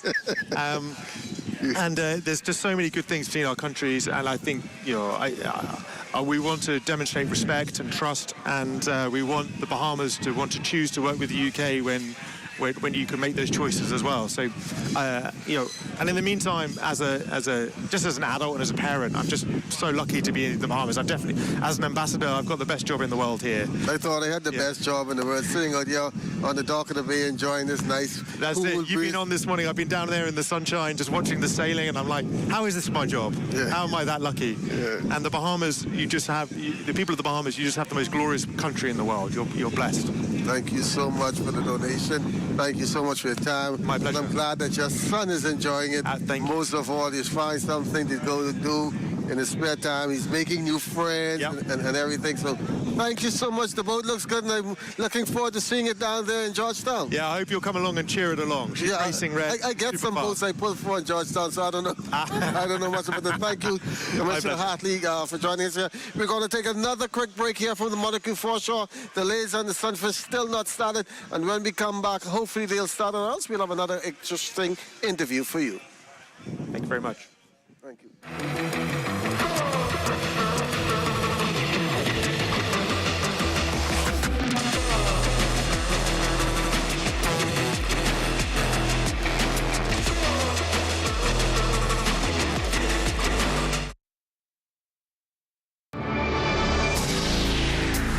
Immediate response went to New York, Houston, then to Atlanta to locate, celebrate, and feature outstanding Bahamians making waves throughout the USA. Monday, February 26th, and Tuesday, February 27th, Immediate Response broadcasts live from the Bahamas Consulate in London. Join the ZNS radio and television network as we interview Bahamian movers and shakers in and around Great Britain as Immediate Response continues spanning the globe, identifying standout Bahamians making marks internationally. For more information on how you can place your TV or radio commercials or be a part of the Immediate Response Global Series, call 502-3800 or email phoenixinstitute@gmail.com. Sponsored by Fidelity Bank Bahamas Limited, the Royal Bahamas Police Force, the Ministry of Tourism, Checkers Cafe, the Ministry of Environment and Natural Resources, Bahamas Retina and Eye Care Services, Bahamas Harvest Church, the Bahamas Development Bank, Battery and Tire Specialists, AFD Management, Tiki Bikini Hut, the Financial Intelligence Unit, Javon Medical Center, Cafe Channing Noel, and by Art Development. Colon cancer is the third most common cancer affecting Bahamians. Your risk of developing colon cancer is increased if you have a personal history of colorectal cancer or colon polyps, a family history of colon cancer, or inflammatory bowel diseases such as ulcerative colitis. Other factors that can increase your risk of developing colon cancer are low fiber, high fat diets, a sedentary lifestyle, obesity, smoking, and alcohol. You can take steps to reduce your risk of colon cancer by making specific lifestyle changes. Eat a variety of fruits, vegetables, and whole grains. These foods contain fiber, minerals, vitamins, and antioxidants, which may play a role in cancer prevention. Drink alcohol in moderation or not at all. Do not smoke. Exercise with a goal of getting in at least 30 minutes each day. If you've been inactive, start slowly and gradually build up to 30 minutes. Also, talk to your doctor before starting any exercise program. Maintain a healthy weight. If you're at a healthy weight, maintain it by combining a well-balanced diet with daily exercise. If you need to lose weight, ask your doctor about healthy ways to achieve your goal. Colon cancer screening can also help to prevent colon cancer or lead to its early detection when treatment is most effective. If you're 45 years or older, speak to your doctor about having a colonoscopy or some form of colon cancer screening that may be appropriate for you. I'm Dr. Eugene Marcus Cooper. Pay attention to your health. Get the facts and discuss colon cancer with your physician today. This message is brought to you by the Ministry of Health in partnership with the Public Hospitals Authority.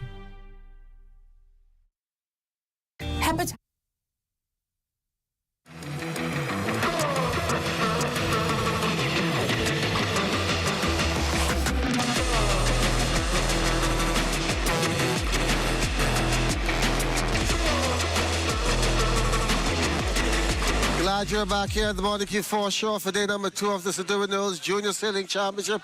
What an exciting competition we saw just now in the Optimist with a young lady, Mary Nash, winning. So they are joined by Anthony Gibson. Let me say, I hope I said that right.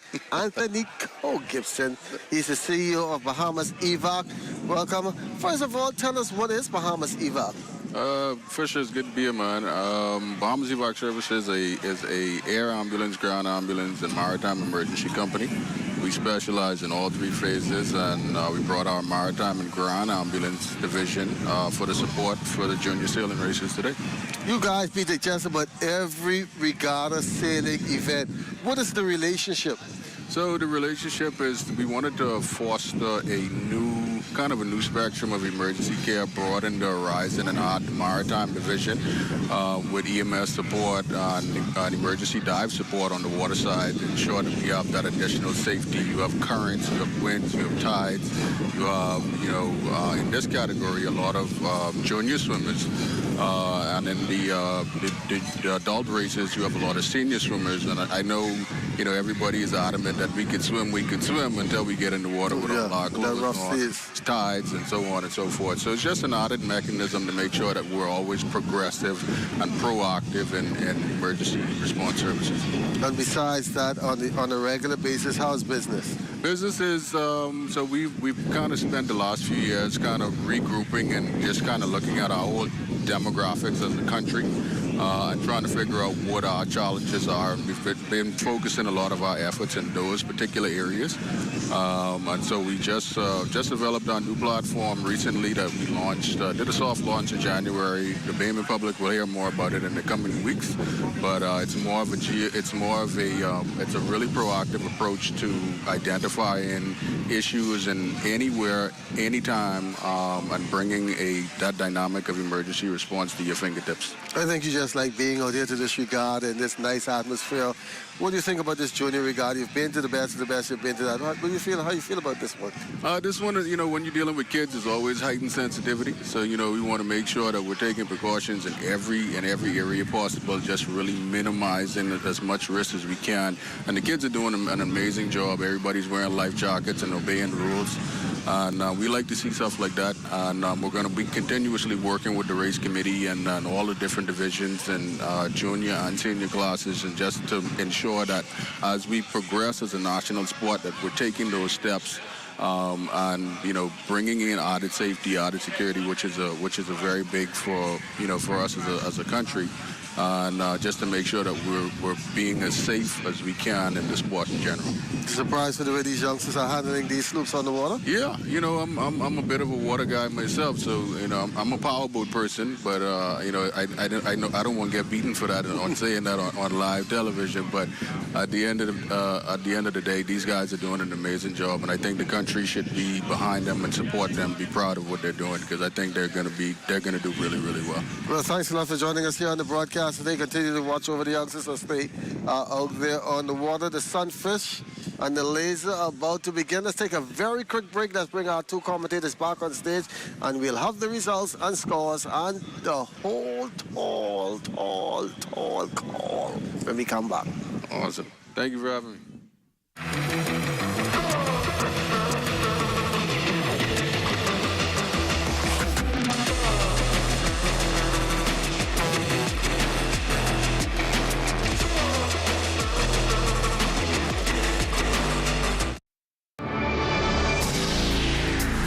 Immediate response went to New York, Houston, then to Atlanta to locate, celebrate, and feature outstanding Bahamians making waves throughout the USA. Monday, February 26th, and Tuesday, February 27th, Immediate Response broadcasts live from the Bahamas Consulate in London.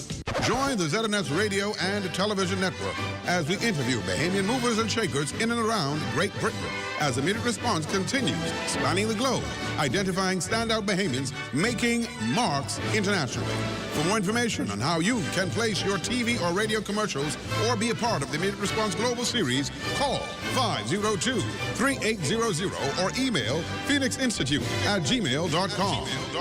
Sponsored by Fidelity Bank Bahamas Limited, the Royal Bahamas Police Force, the Ministry of Tourism, Checkers Cafe, the Ministry of Environment and Natural Resources, Bahamas Retina and Eye Care Services, Bahamas Harvest Church, the Bahamas Development Bank, Battery and Tire Specialists, AFD Management, Tiki Bikini Hut, the Financial Intelligence Unit, Javon Medical Center, Cafe Channing Noel, and by Art Development.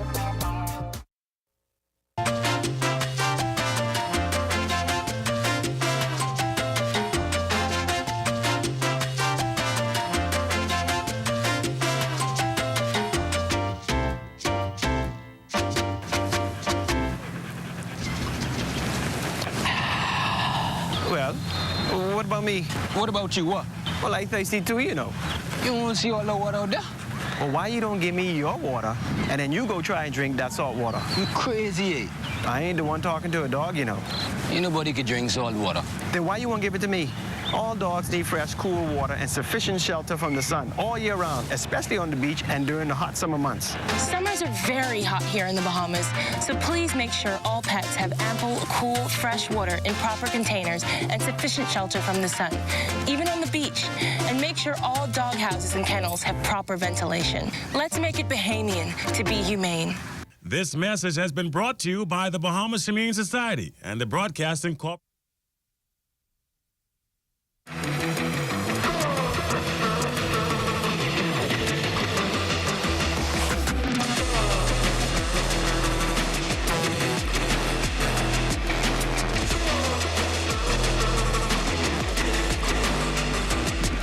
The laser class on the water on day number 2 for their third race, joined by Garvin McKinney and Durward Knowles of the Exuma Sailing Club. Guys, what's happening out there? Well, they're approaching the first weather mark. Someone's gone round, I think, already. Yep, 3-9. That is Katie Kelly. Okay. Joshua That's Weech Joshua right there. Weech. Yep. It's breezy and puffy out there, Gavin. Oh, yeah. Yeah, shifty. Yep. But they look like they're dealing with it pretty well. Yep. We are less than 2 minutes till the sunfish start as well. So it's like sunfish and laser will be going basically at the same time. Like less than 5 minutes. Yeah, very short. And to tell the difference, the sunfish boats are the ones with the colorful sails. The white sails are the lasers. Yep. For our viewing audience. The lasers tend to have a lot of numbers on their sails. So the 2 lead boats are well out in front of the rest of the fleet. Probably Katie Kelly and Joshua Weech. Yeah. Yeah. All right, the sunfish are less than a minute until their start. So we'll probably have the lasers coming through the gate and the sunfish starting at the exact same time. That's what they did yesterday. Yeah. At the first marker, the lasers were coming around, the sunfish were getting ready to go up. It's going to be a little chaotic, but we do have the gate here. So I've been wondering, how do the race committee be able to distinguish? I guess this can distinguish between the sails, but how do you distinguish who's first, who's second, if so many boats you're watching? Yeah, it's tough. And I mean, the right-of-way rules will apply between the classes. So the sunfish and the lasers still have to respect each other as far as the rules go. But with the sunfish starting right next to the gate, most likely all the lasers are going to go on the right side of the gate and go away from the sunfish fleet. That wouldn't make sense for them to try to punch through there. Yeah, they'll try and stay away from the sunfish. The sunfish are just a few seconds from starting. So that on your screen right there, I think that's Sienna Jones. That is what, leading? No, she's on your screen. But there goes the sunfish. They're off now. Yeah. That's, boy, Josh Knowles got a great start. He's in the yellow cream colored sail. Yeah. Yep. And as you said, the lasers. They're all going away. Yep. 2 lasers went out the other side, so they didn't have to tangle up with the sunfish. Yeah. But the first and second place are well ahead of the 3rd, 4th, 5th, and 6th. That's pretty impressive on that short upwind that they had that far ahead. They must have got a nice lift or, read the puffs and the shifts. That's, I mean, you're talking like 5 minutes to the upwind. That's not a lot of time. No, they hit it right. Yeah. In fact, less than 5 minutes because that's right. At the 5 minutes, they're already at the gate. Yep. It's a short race. It's a short race. Yeah. For our viewing audience, you're listening to Sailing Analyst 101 at its best. Durward Knowles and Garvin McKinney. I'm just sitting back here and just admiring the job they're doing.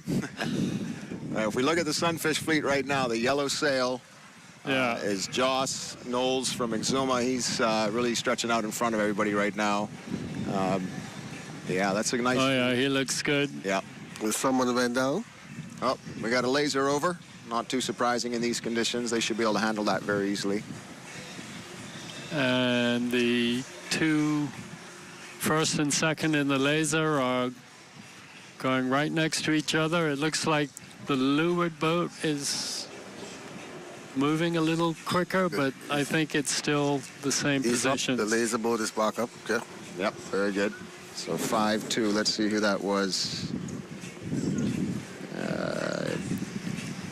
I don't know. I'm not sure.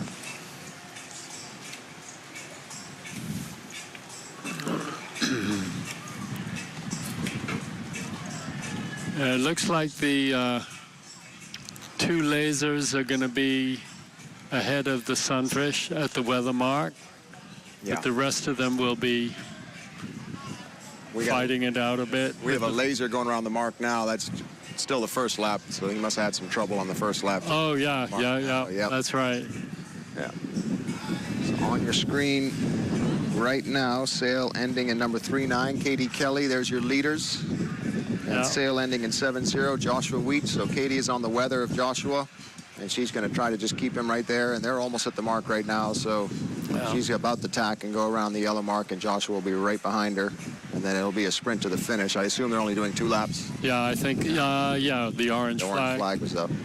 Yeah, she's in a controlling position right now, but he's very close. Yep. So they're approaching the mark now, and she's going to bear away. You can see the sunfish right behind them. That number 17 is the lead boat in the sunfish. So they're going to be right behind him at the mark as well. Okay. About a boat length between first and second there, and the first sunfish is... First sunfish is around. John Knowles from Exuma. He's got a pretty good lead. All the other boats are going to have to do multiple tacks to still get to the mark. That's pretty good. He was leading the first race yesterday, forgot about the offset mark at the windward mark, so he that's what it was. Dropped 2 spots, came third, but then he did win the second race. So, yeah, he's not forgetting the mark this time. He's going around it. Not going to make that mistake again.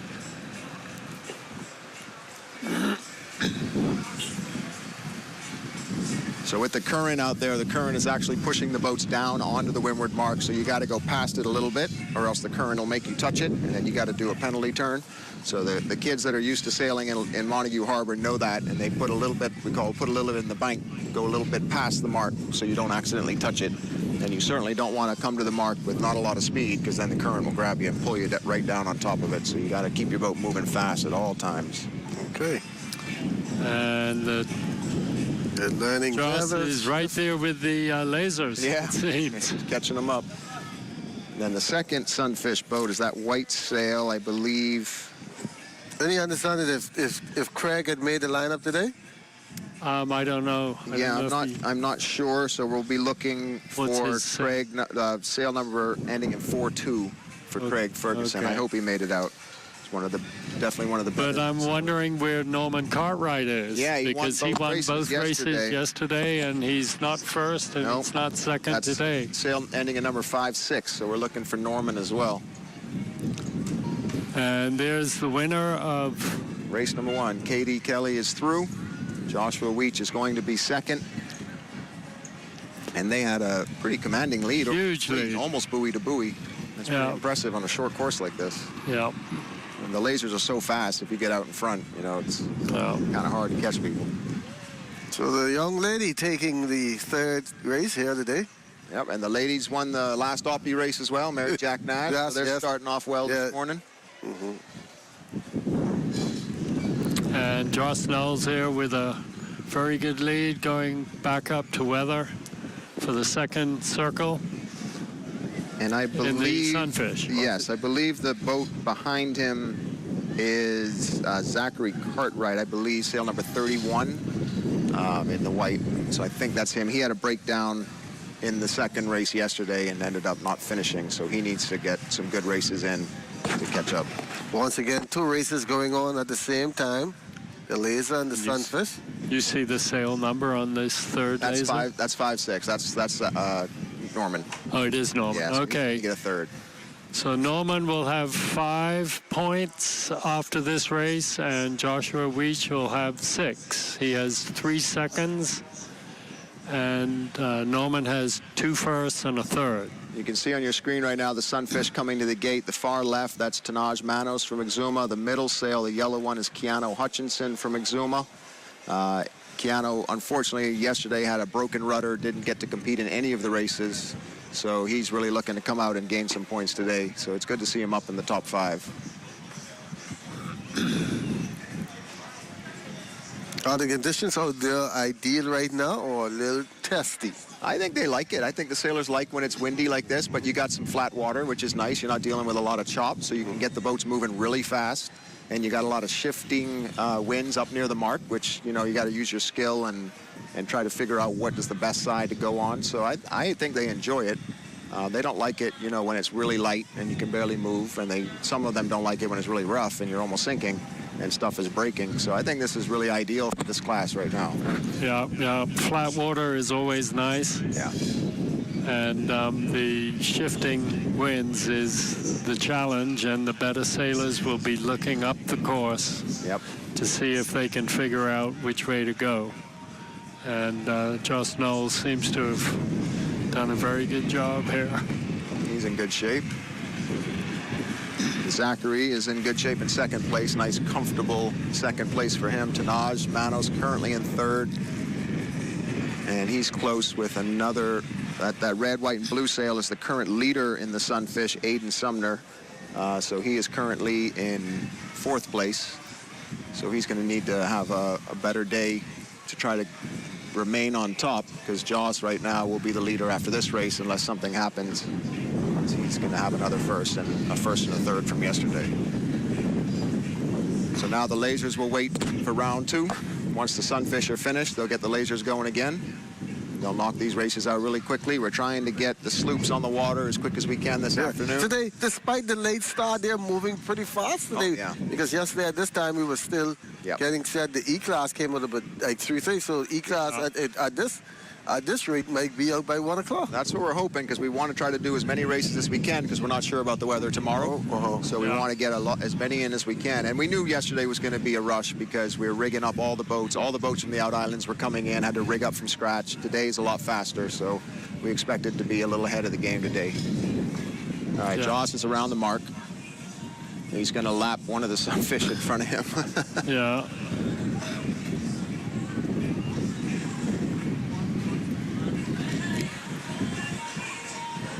See where he is now, the breeze has dropped. Look at him, he's going really very slow. slowly. That is weird, because we're feeling right now. Yeah, look at that. Yeah. Well, thank goodness he has a good lead, because the last thing he wants to be in the back in the wind drop. At least when you're in the front, you got a chance. Okay, he's going around the offset mark. He's heading for the finish. And second place has not got to the weather mark yet. No, Zachary looks like he is maybe less than 10 seconds from tacking. And then it's going to be close for third between Tanaj and Aiden. They're on opposite tacks right now. Tanaj is on the left in the white sail. Aiden just tacked in the red, white, and blue sail. He's probably on the ley line. So that's going to be close at the mark. Second place should have tacked by now. There he goes, but he's overstood quite a bit. Yeah, he's playing it safe. He's got a good lead. I think he just doesn't want to touch the buoy by accident, so he's going to make sure he can clear that. Big overstand. Yeah, that is a lot, actually. Reaching down now for the mark. All right, so Zachary Cartwright is around. And now we got Tanaj coming up in the white sail, Aiden in the colorful sail, and it looks like Aiden is ahead in third. Tanaj is tacking for the mark now in fourth. So there's probably not going to be enough time for him to catch anybody, because the downwind run is so short. So what are the sailors looking to do, Gavin, on the downwind to help maintain speed in conditions like this? Well, balance, obviously. They've got to be very aware of big puffs coming, which can capsize them. So they don't want to sail directly downwind. They may reach a little bit to get better balance, which would also mean then they have to jibe. But it looks like Joss, who's about to finish now, he's been on one tack the whole way down and handled it well. So the boats behind are on the opposite jibe. So they are going to have to jibe to get into the finish. All right, so Joss is through. He's going to take race 2 in the Sunfish. Now he's going to go out of the way and relax and wait for the next one. Looks like we got a couple of Sunfish behind the gate who are just going to wait for round 2. They're not going to bother going back up again. Looks like it, yeah.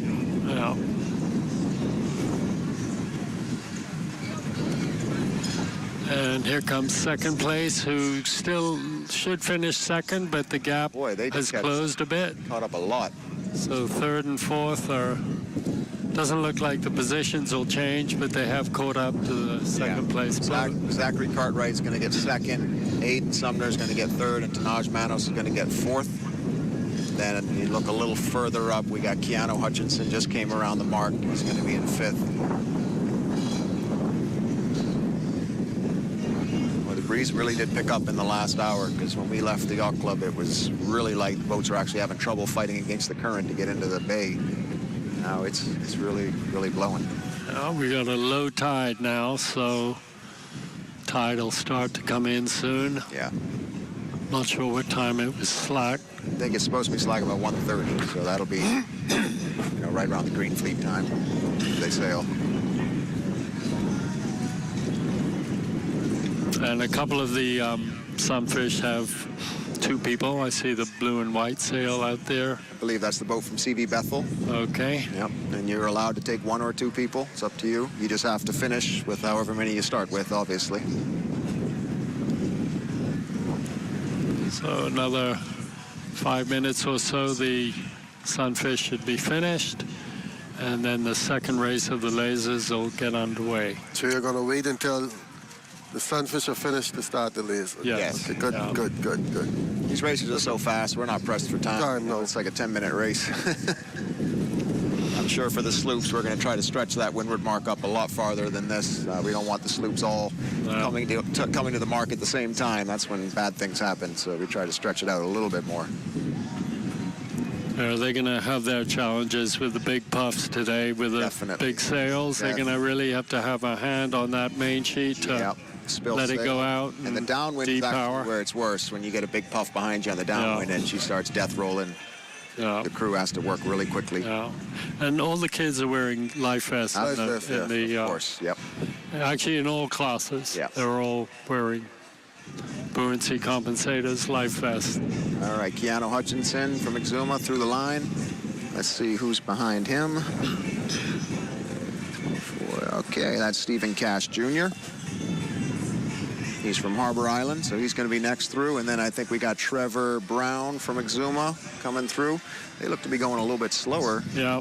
Might have dropped temporarily.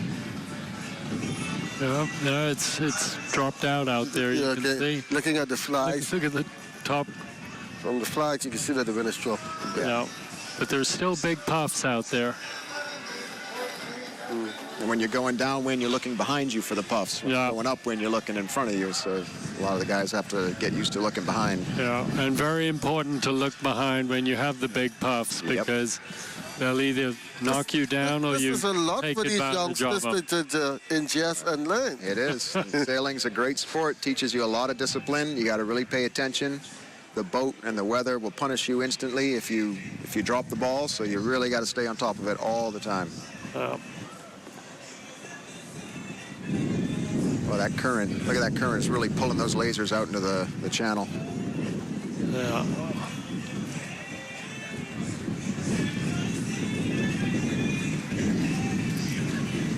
See, there's a big gust up there now by the offset mark. Yep. So now I guess the leaderboard is a little tighter between Joshua Weech and Norman after that one. He gained a point on him. Yeah, 1 point difference now. Yeah, unfortunately, Katie Kelly didn't sail yesterday, so that first place is good, but she still is carrying a did not start, so that's going to hurt her final overall. Yeah, big time. Yeah. If we get 6 races in, then they'll get to eliminate their worst race. But she has two did not start, so she has to keep one of them at the worst. Yeah. That'll be hard to come back from. Yes. What is...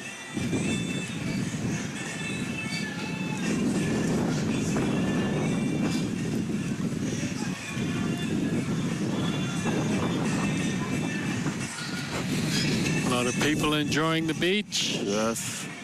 A lot of the tourists are just amazed at the way that these youngsters are out there.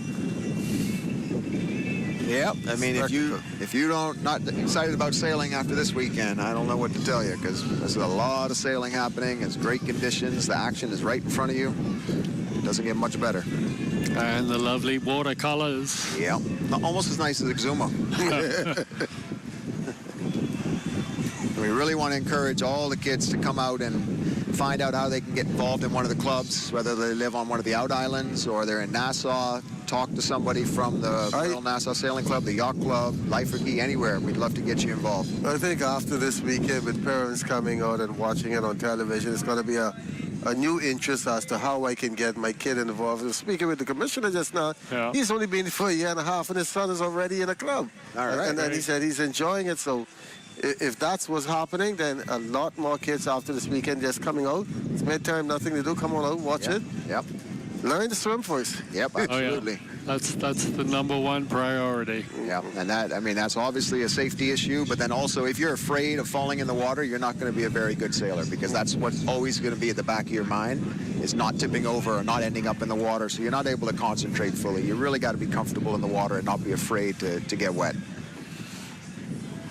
So the boats are coming in, the sloops I should say, coming in, the laser and the sunfish. Yeah. We still got two, it looks like two. They ended up going back up. They were hanging out. Yeah. So it'll be another few minutes before they finish. There are 3 more sunfish to finish. Yeah. 1 more to go around the weather mark, and they're quite far away from it, so it's going to be a few minutes yet. Yeah.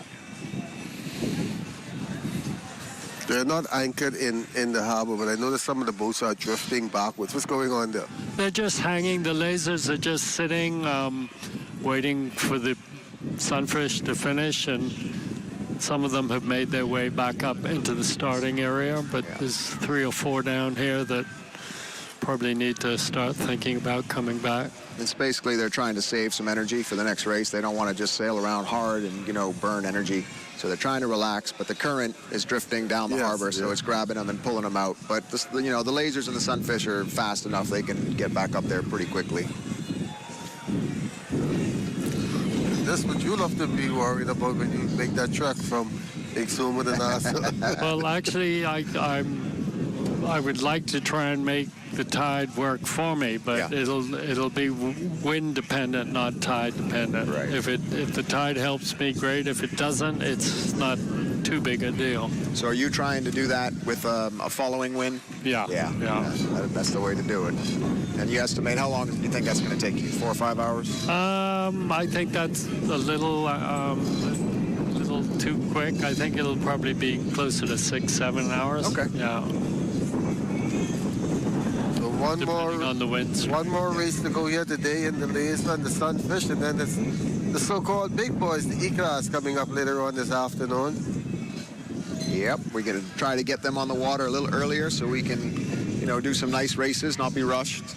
And we may even see if we can do 3 races this afternoon, just in case we don't get to sail tomorrow. Yeah, and we're still a big question mark over whether the green Opti fleet will be going out or not. It may be a little too challenging for them, but someone will make that decision fairly soon. Yeah, we don't want the little kids to go out there and have a bad experience, their first time on the water. You want to make sure they're enjoying it and they're safe. So it's a lot of work on the coaches when the green fleet gets spread out and boats are tipping over and all that. Okay, the last boat has come around the mark, so they should be down to the finish in a few minutes, and then the lasers will get underway. Now they're starting to sail back to the starting area.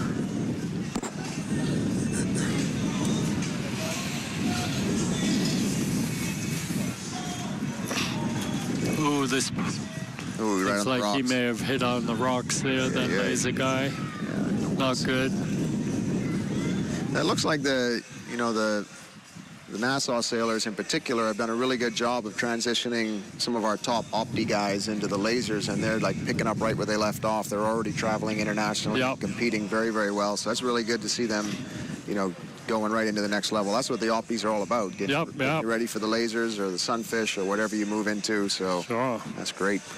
A lot of the top sailors in the world started in Optis, so absolutely, that really is the base right there. Yep.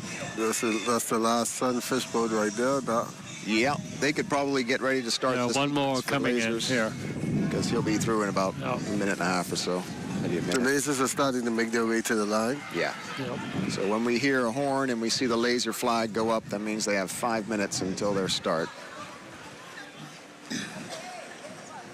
And all the sailors should be wearing watches. They have special sailing watches that they wear, which have a really big face so you can see the numbers very easily. And they have an automatic countdown for the start sequence with beeps and sounds so the sailors know when the race is about to start. There's no guessing. The watch will tell them exactly when there's 10 seconds left, 5 seconds left, and then they'll speed up and go through the line with a lot of speed. So every good sailor will have a watch on their wrist, and they'll know exactly when the time is coming. Okay, here comes the last sunfish. Hopefully going through the proper gate. No, they're going. He's going. Did he go through the gate? The He's laser gone sailed through the right- gate. well, Yeah. Oh well. After all that, it's not going to count. No? No, unless he turns around and goes right back and then comes through the finish line. He went on the wrong side of the finish line, unfortunately. So, I mean, that I guess they'd carry an extra point because he was last anyway. Yeah. Okay, now they'll get into the laser sequence. Breeze is back up. Yep, for sure. So you're more familiar with this harbor than I am, Gavin. Up near the Windward Mark, the bay. Yeah. Up near the Windward Mark, are there any issues with depth of water for the Diger boards on these boats? Are they all good up there? No, we're all good. Okay. If you go up, see the breakwater there off of Dick's Point. Yes. There's a bar that comes out beyond that to the left, and that would be challenging at low tide. Yeah. But other than that, there's no problem, and we're far away from that. That's good. So with this harbor and the harbor in Georgetown, is it a lot of difference? Yeah, it's quite a bit of difference, actually. We have a lot less current in Elizabeth Harbor, for one thing. It's much bigger. And more protected. More protected, and Stocking Island is actually a lot further away than Paradise Island is, so you got more space. Yeah. Even when the wind is coming in any direction, you have a pretty good upwind leg. But our harbor's pretty shallow and pretty wide, so we don't have a ton of current. There's current over by Stocking Island in the deeper channel, but close to Georgetown, it's pretty stable. And we usually have wind coming right down the east, so you have a lot less shifty conditions. It's pretty stable. It's an excellent place to sail. So how are things going for the Exuma Sailing Club? Your boys are making a lot of noise.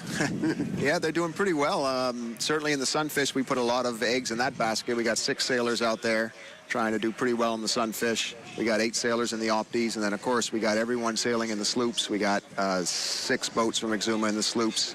That's kind of where we put a lot of our time and effort, so we're hoping to do well in that. Currently, our boats are holding first, second, and tied for third, so they're doing pretty well in that. The kids seem pretty prepared. They're ready for this. They love traveling, and they always love coming here and sailing in Montague. A lot of them are used to the current and the conditions here by now. We've been coming here for about 6 years, but they love to travel. They love to sail the E-class wherever they are, so they're having a pretty good time. And it's also good, you know, you make friends from different islands, and that's always good for the youth. Yeah, they definitely know a lot of the sailors now, the ones that have been coming here a lot. They have a lot of friends that they enjoy coming to see. So is the flag up to indicate any? Yep, we are about less than 4 minutes. Yeah, 3.5 minutes. Or 2.5 minutes to the start of the lasers. That blue flag with the white square will come down when there's 1 minute to the start. Good. Before we get it up, is more kids wanting to join the Exuma Sailing Club, or are you having trouble with them coming? They want to play sports like basketball, softball. Well, we have a really thriving softball league going on in Exuma right now. They're doing really well. But we still have tons of interest joining sailing. The problem is, obviously, boats and coaching and help, having people on the water to help with more kids. So we got to kind of limit it at about 30. We can't take more than that. And even then, we have to kind of, split them up into different groups. But when you get too many on the water, you know, you start to lose control of the situation. So we can't get too big. We do have 20 opties and 14 sunfish, so we got quite a few boats. But if we had all of those on the water for every practice, that would be a lot to handle. So it's mostly myself and my wife Tamra doing all the coaching, and then we have a lot of volunteers helping us. So if we could get, you know, maybe 1 or 2 more coaches to help, we can grow it a little bit. But that seems to be the cry of everybody. 1 or 2 more coaches. All the clubs I've spoken to on the weekend, that's what they're crying for. Yeah. 1 or 2 more instructors. And it's good because a lot of the older sailors tend to become coaches, but a lot of them are still sailing right now. So they're all still juniors. So once they stop sailing junior sailing, they'll have a lot more time to help with the coaching. So we're already finding that. Coming up, almost 1 minute to go for the laser start. Yeah, that's the big issue, is getting more coaches. And, you know, I would love to see the government, they're doing a great job promoting, and I think the next thing we need to do is have a discussion about whether we can afford to get serious international coaches to get our kids up to that level. Yeah. Under a minute to start? Yep. Under a minute. So now they're going to jockey for position. They're going to do their best to hold a spot on the line so they can accelerate their boats right when the gun goes off or the horn goes off. And then they can get a lot of speed and get clear of everybody. You don't want to get stuck behind a boat in front of you, like in the second wave or the second line of the start. And then you start behind the 8 ball, especially with this short course like this. If you don't get a good start, you're going to be in trouble. So the better sailors are doing a really good job of holding their boat in one position, and that's something they learn from the opties all the way up through the bigger classes. And then they just accelerate the boat quickly, and off they go. So they're less than 10 seconds now, and then they're going to shoot through the line at full speed, hopefully. And they all seem to be gathering down by the pin, Gavin. Right? Yep, and there we go, the start. And they're through. No individuals, so they were all clear, and it does look like the pin end was favored for the start. And just to come back to what Dallas was saying about boat handling and starting, that all comes from learning in the opties. The opties give you the basic tools to take you into any class. Yeah. Yeah, they're actually, like, the Opti is a really complicated boat to rig it properly and get a lot of speed out of it. You really got to be disciplined and pay attention in it. So if you can sail an Opti fast, the lasers will be, like, natural. Now I'm learning as I go here. You guys said the pin end. What does that mean? Yeah. So the starting line is made up of 2 points. You got the orange flag on the committee boat, which is the boat at the starting line there. And then the pin end is the opposite end of the starting line, which in this case is a yellow triangle inflatable buoy. So that's the opposite end. So the starting line is an imaginary line between that buoy and the orange flag on the back of the boat. So the boat would be considered the committee end, and the buoy on the other end of the line would be considered the pin end. Okay, great. Yeah. Okay, most of them now have tacked onto port tack. We're close. And as expected, it's very close because it's a very short leg. And they've only been racing for a couple of minutes. Yeah. So on your screen, 8-6.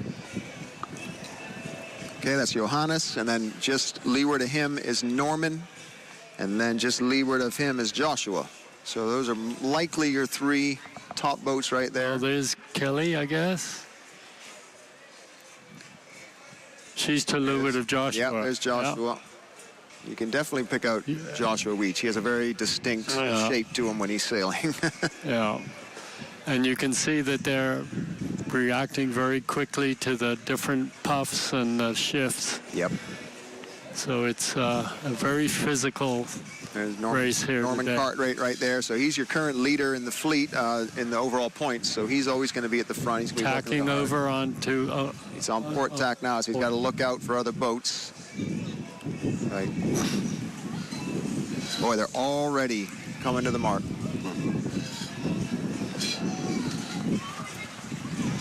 Another fast race going here in the harbor. Yep.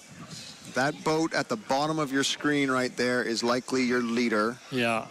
So he's going to be closest to the mark when they He's going to tack any second now. Yeah, the buoy should be coming into your screen on the left side any second. I was looking at the...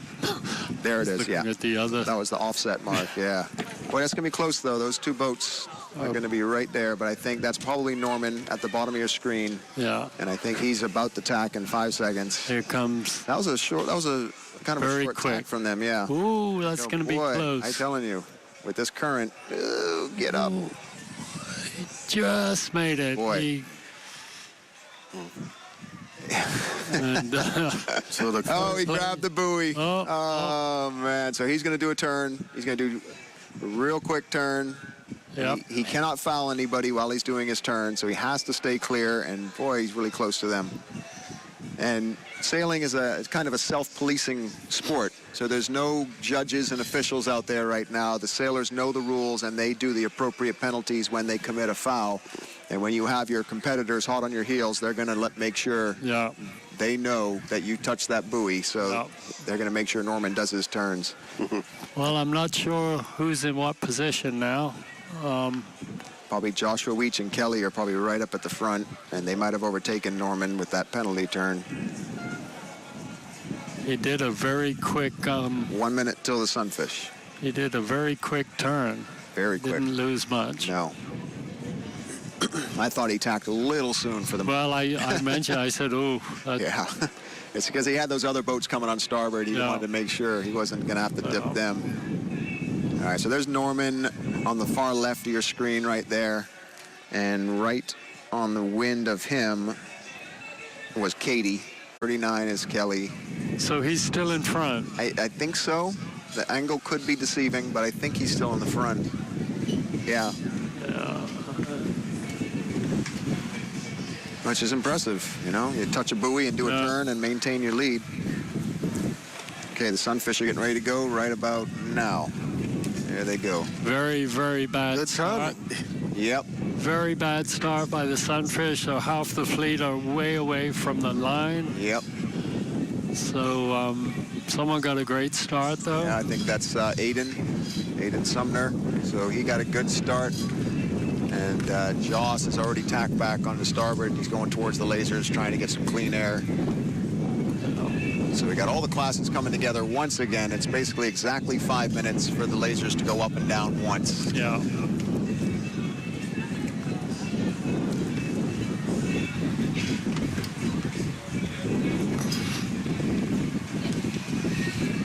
All right, boy, look at all the red, white, and blue sails together.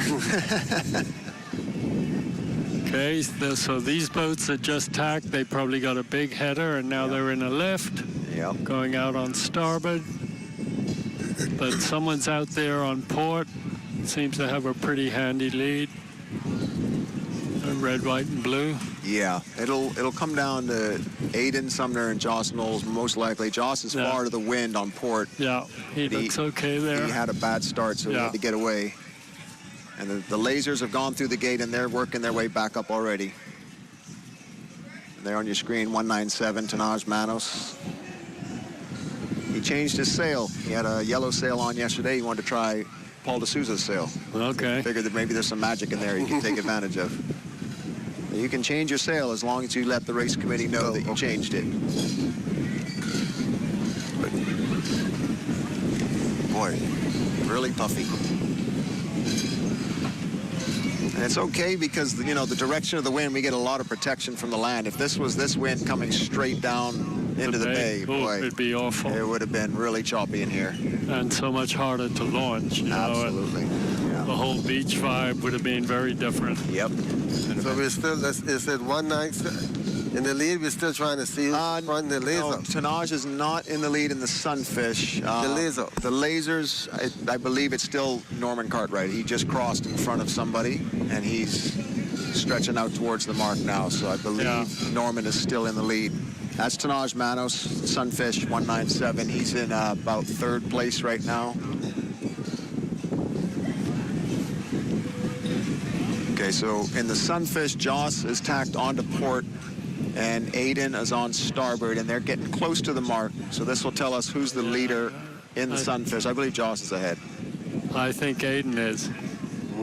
Oh, Joss is trying to lee bow him, so they're neck even. and neck, neck. Yeah, so they're going to tack again, and when they come to the mark, Aiden will have starboard, Joss will be on port. So let's see if he can get around. I'm surprised Joss didn't go with him and try to lead bow him again going into the mark, but we'll see in a minute. Yeah, here he goes now. So we got the two lead sunfish meeting at the windward mark.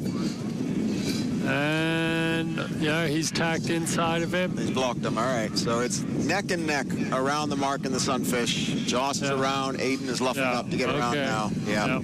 Wow.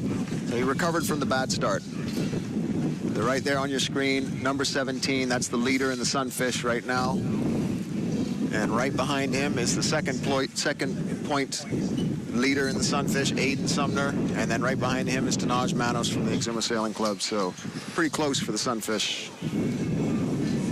And the lasers, I think Norman just went around the mark. And he has opened up a bit of a lead on the second place And boat. the breeze has dropped a little bit up there, just a bit. Yeah, the last thing you want. Bunch of boats coming around now. Yep. So we got 3 lasers around the last mark. 4th laser going around the mark now, and they're heading to the finish. The sunfish are on the same leg, but they're on the second half of their first lap. So they'll go through the gate, and the lasers will go through the finish line.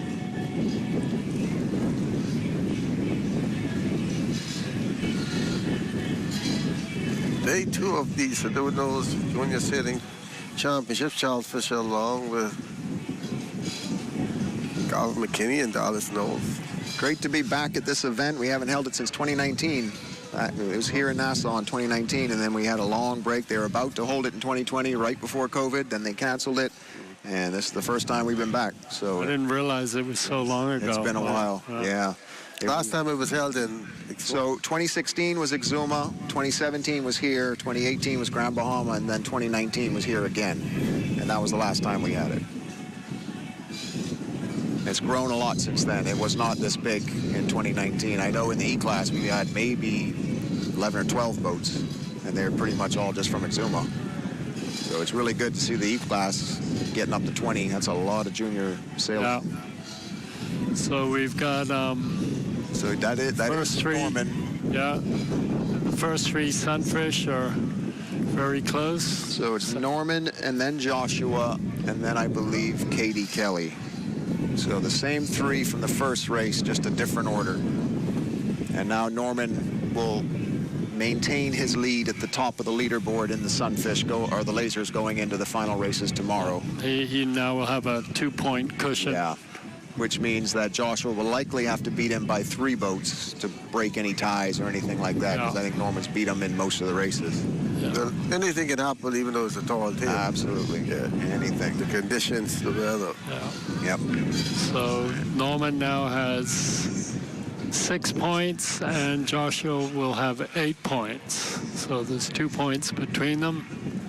The lower points, once again, for viewers. Yeah, fewer is better. Yeah. Fewer is better. Yep. 1 point for first, 2 points for second, and so on. And then number 86. Johannes is going to finish. Oh, yeah, that's 4th. a good race for him. Yeah. And as of yesterday, he was first, second, third. These races fourth, are really sixth. moving fast. Yeah. Yeah, very quick. So now the lasers are heading in. They're going to go put their boats away. They're done for the day. Some of these sailors are done completely. Some of them will be getting ready for the E-Class. But either way, they got some time to go get some lunch and relax a little bit on the site, which is nice. 20 minutes past the hour of 12 o'clock, and we have sail already. 2 Optimists. 2 laser and nearly 2 sunfish. Yes. On good time. Yeah.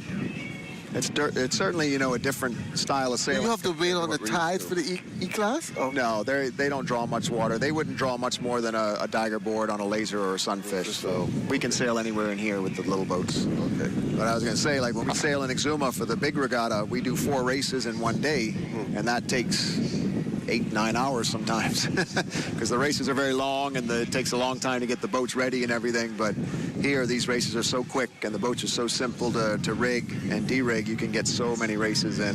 Yeah. So we're looking now at the sunfish. What's happening out there? Same leader, seems to be stretching out. Yep, Joss is far to the wind on the starboard tack. Tanaj is below him, also on starboard tack, and then Aiden is below Tanaj on the starboard tack. So those three are quite a ways ahead of the rest of the fleet. Yeah. And now the rest of the fleet are a little closer, having just gone round. Yeah. But quite a bit behind the leaders.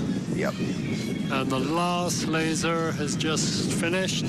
So the lasers are done for the day. And we have to make a decision on the green opties, whether they're going to send them out or not. Do they ever do like a half green fleet where you pick and choose who gets to go and who stays, or is it all or nothing? I'm not familiar with that. Because I'm sure there's some that could do it, but there's probably a lot that can. So yesterday they were already out here while the sun. Yeah, they're out here now. They're just on the beach. Yes. Yeah. They were already out somewhere already in the water. Yeah. Yep. Yeah.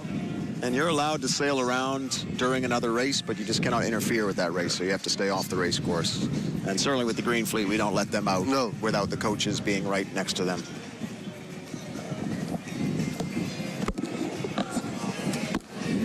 Okay.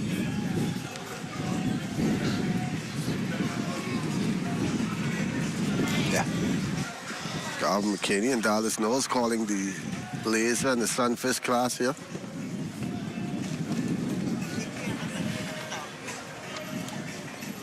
Uh-oh, looks like Joss is having some trouble with his sail.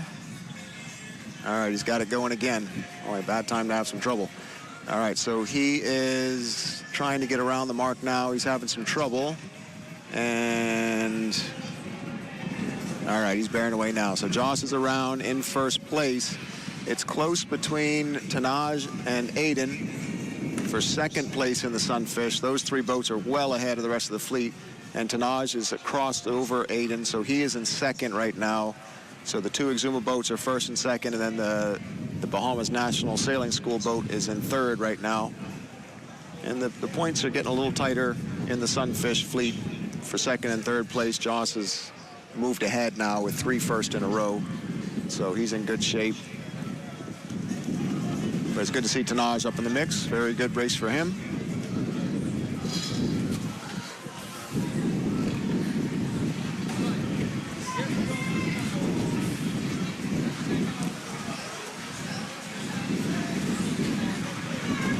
Still waiting. Sunfish to finish. No clear-cut winner there yet, Alice. Yeah, it's still close. So that yellow sail on the right side of your screen, that's Joss's sail number 17. The boat in front of him is actually still on their first lap, so he's catching them up. He's gonna. That same thing happened on the first race. He's gonna likely lap over them. And then if we pan a bit to the right, you can see a white sail behind him. That's Tanaj, who's very close. And then close behind Tanaj is Aiden. So those are your 3 leaders in the Sunfish. Everybody else is still making their way up to the windward mark. We don't have anybody else around the mark yet. Looks like maybe Keanu Hutchinson from Exuma might be the next boat to go around the windward mark in 4th place. But coming to the finish now, it looks like your top 3 are going to be Joss Knowles, Tanaj Manos, Aiden Sumner are the top 3 Sunfish finishers. So Joss starts out well today. 2 firsts in the Sunfish, and he'll now get some lunch and get ready for Lady Kayla in the E-class, where he is 1 point behind Mako on the leaderboard, and then Tanaj will get ready for the E-class in 1 Bahamas, where he's in 3rd place. So these guys are doing a lot of sailing. Looks like the Green Fleet some of the youngsters are coming out for the Green Fleet. Looks like they're gathering around the boats. They're probably going to make a decision pretty soon on what to do. This is Dick right here. Unfortunately, tomorrow doesn't look like the wind's much better. So if they don't go out today, then that would be it for them. They would only have 2 races for the entire regatta. So I'm sure that's weighing on the committee's mind as well. They want the kids to be able to sail. All right, so Joss is through. Aiden is through, and Tanaj is through in 2nd. And now Keanu Hutchinson is the 4th place boat. He's the yellow sail coming downwind. And then behind him is the Harbor Island boat. I believe that's Steve Cash Jr. And then we got a couple of Exuma Sailing Club boats hot on his heels. Most of them are the red, white, and blue sails. But it's really close with the next little cluster of Sunfish coming downwind here. We got Keanu Hutchinson is the yellow sail, number 117. If the camera can go a bit to the right, they can see them coming down. And then right behind him, Harbor Island, and that's Cash. And then right behind him, Dai Major, red, white, and blue sail. And right behind him is another Exuma Sailing Club boat, I believe. But they're really close. It's going to be a close one to the finish here. And I think Keanu is going to hold on and get 4th place, which is good because he didn't get to sail at all yesterday with the broken rudders and the bad luck. So there he is right on your screen, the yellow boat leading the little cluster of 4th and 5th and 6th place boats right there. And Keanu is also Joss's crew on Lady Kayla. So he did get to sail in the E-class at least yesterday, but he didn't get to do any of the sunfish. And he's a pretty good sunfish sailor, so I'm glad to see him out there. We're asking, they're seeing some boats with 2 persons, some with 1. Is that an advantage or disadvantage? It's both. Yeah, it can be a huge advantage when the wind is really heavy and you can't control the boat. It's great to have the extra weight and the extra manpower, but then at the same time, if the wind drops out or it's too light and you have too much weight, then you'll have a chance either. So, you know, you got to really, really weigh the pros and cons and make a decision at the last second. So sometimes they sail with 2 and sometimes they sail with 1, but generally a 2-person boat, we see that with some of the less experienced sunfish sailors. It's easier to sail with 2 people. You don't have to hold the main sheet and the tiller at the same time. One person does one does the other. Less likely to tip over. You got more weight on the boat. The more experienced kids like to sail by themselves. They use their strength and the hiking straps to keep the boat level. But that does require a lot more strength and a lot more skill. And I've just heard that the green fleet is going out, but it's going to be on the coaches to decide from each club who goes. I like that. So hopefully the less experienced kids will be staying ashore. Yeah. All those kids want to get out there on the water and enjoy themselves, so it's going to be a hard decision on the coaches. Yep. I want to swim. I want to swim. I want to swim. I want to swim. Well, they will be swimming too if they're not careful. That's what I'm saying. So the sunfish wrapping up. Yep. Yep. Sunfish are done. Couple more to finish, and the Opties, the green fleet, some of them are launching. We're in good shape in terms of time. Yep. Everything's gone very quickly today. Yep, so as soon as these last sunfish go through, they'll pick up the buoys and rearrange them for the green fleet. They're going to do a different course. It'll be much smaller. It'll be a triangle course, and they just go 1 time around, not 2. Because what they found yesterday is the fleet was getting so spread out. They had some boats that were on their 2nd lap, some on their 1st lap, some going backwards. It was really hard for the community to keep track of everybody.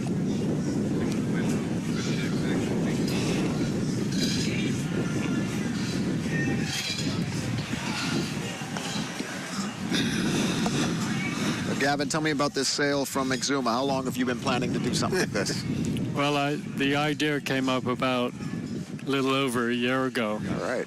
But it was mainly in my head, and when I started mentioning it to people, they were like, oh, yeah, that's a good idea, but nothing really happened. And then in November, I realized if I was going to do this, I had to start jumping up and down a bit. And that's where we're at now. We've, been doing quite a lot of work. I've had Annalisa Wasage and Keisha Francis have been my go-to crew. Excellent. And talking to a lot of different people and trying to get the interest up, and it seems to be there. What's the support boat system you're going to have? You're just going to have 1 boat with you, 2 boats? You got spare laser if you need it, or? Well, hopefully we won't need a spare hull, but we're going to take spare rudder, spare blade, and spare mast and boom. Yep. And we'll have 2 runabouts as support boats, so there'll be a total of 3 boats. Excellent. Well, guys, the boats are heading in, and it looks like they're meeting over there with the youngsters to decide if they'll go with that fleet. So we're going to take a break here and switch things up a bit. Thank you so much for calling that Laser and Sunfish. I know you got to go get ready for that, get those boys ready for the E-class. Yep. McKinney, you're going to just hang around here and Watch things for us. So we're going to take a quick break and be right back here to the Monaco foreshores, where the sailing competition today is going quite fast.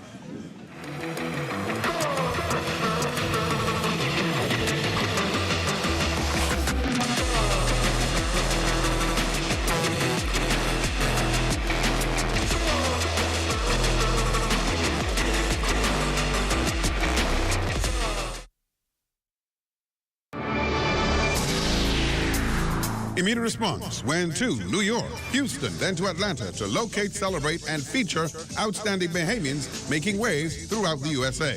Monday, February 26th, and Tuesday, February 27th, Immediate Response broadcasts live from the Bahamas Consulate in London. Join the ZNS radio and television network as we interview Bahamian movers and shakers in and around Great Britain as Immediate Response continues spanning the globe, identifying standout Bahamians making marks internationally.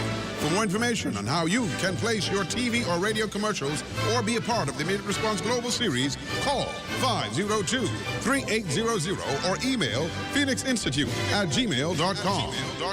Sponsored by Fidelity Bank Bahamas Limited, the Royal Bahamas Police Force, the Ministry of Tourism, Checkers Cafe, the Ministry of Environment and Natural Resources, Bahamas Retina and Eye Care Services, Bahamas Harvest Church, the Bahamas Development Bank, Battery and Tire Specialists, AFD Management, Tiki Bikini Hut, the Financial Intelligence Unit, Javon Medical Center, Cafe Channing Noel, and by Art Development.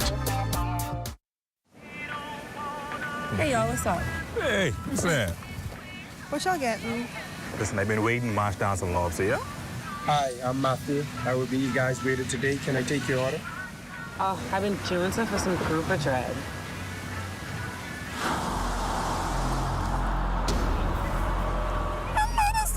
Y'all see this?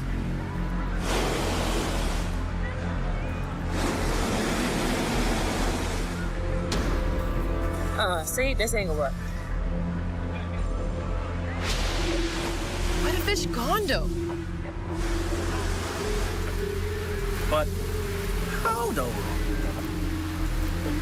Don't leave our children with no fish in their future. Protect our sea. Protect our way of life. Protect the Bahamas. To learn how you can help, find us on Facebook at Bahamas Protected. See the future.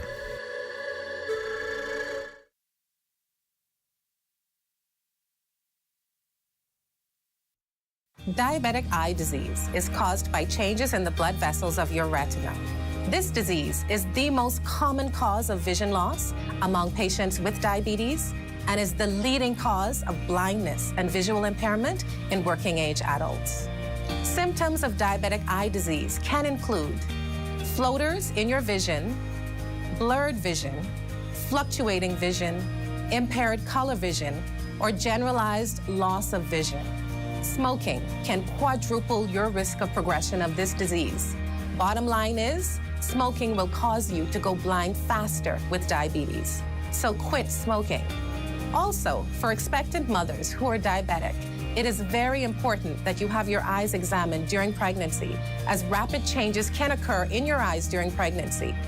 And remember, good eye health is a combined effort between your eye care team, your medical doctors, and you, the patient.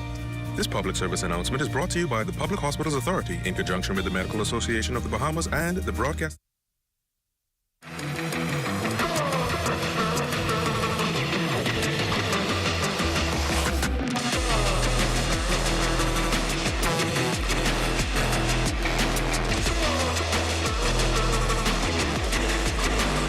Well, look who's joining us on the broadcast this morning, a man who needs no introduction here in the 242, but the Deputy Prime Minister, Chester Cooper, also the Minister of Tourism, and you and I were just talking. Look at the amount of tourists that's out here just enjoying this festivities. It's just fantastic. This is the kind of experience we want to give our guests.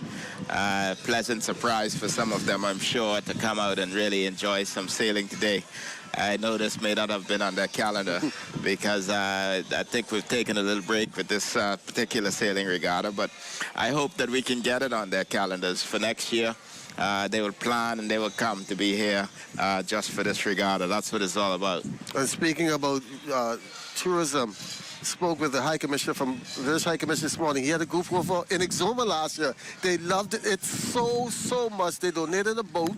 They said that they are coming back, and some of them wants to sail this year. How good of a connection is that? It's simply fantastic. It's a great connection between sailing and tourism. In fact, we have a big sports tourism unit at the Ministry of Tourism where we are actively promoting sports as a draw for tourism. So I commend the High Commissioner for getting involved. He loves sailing. I believe his son is sailing here today. He's provided much support for the sport. And yeah, last year he came down to Exuma. I look forward to see him back again. I'm looking forward to defending my championship in the minister's race. Let's get into that.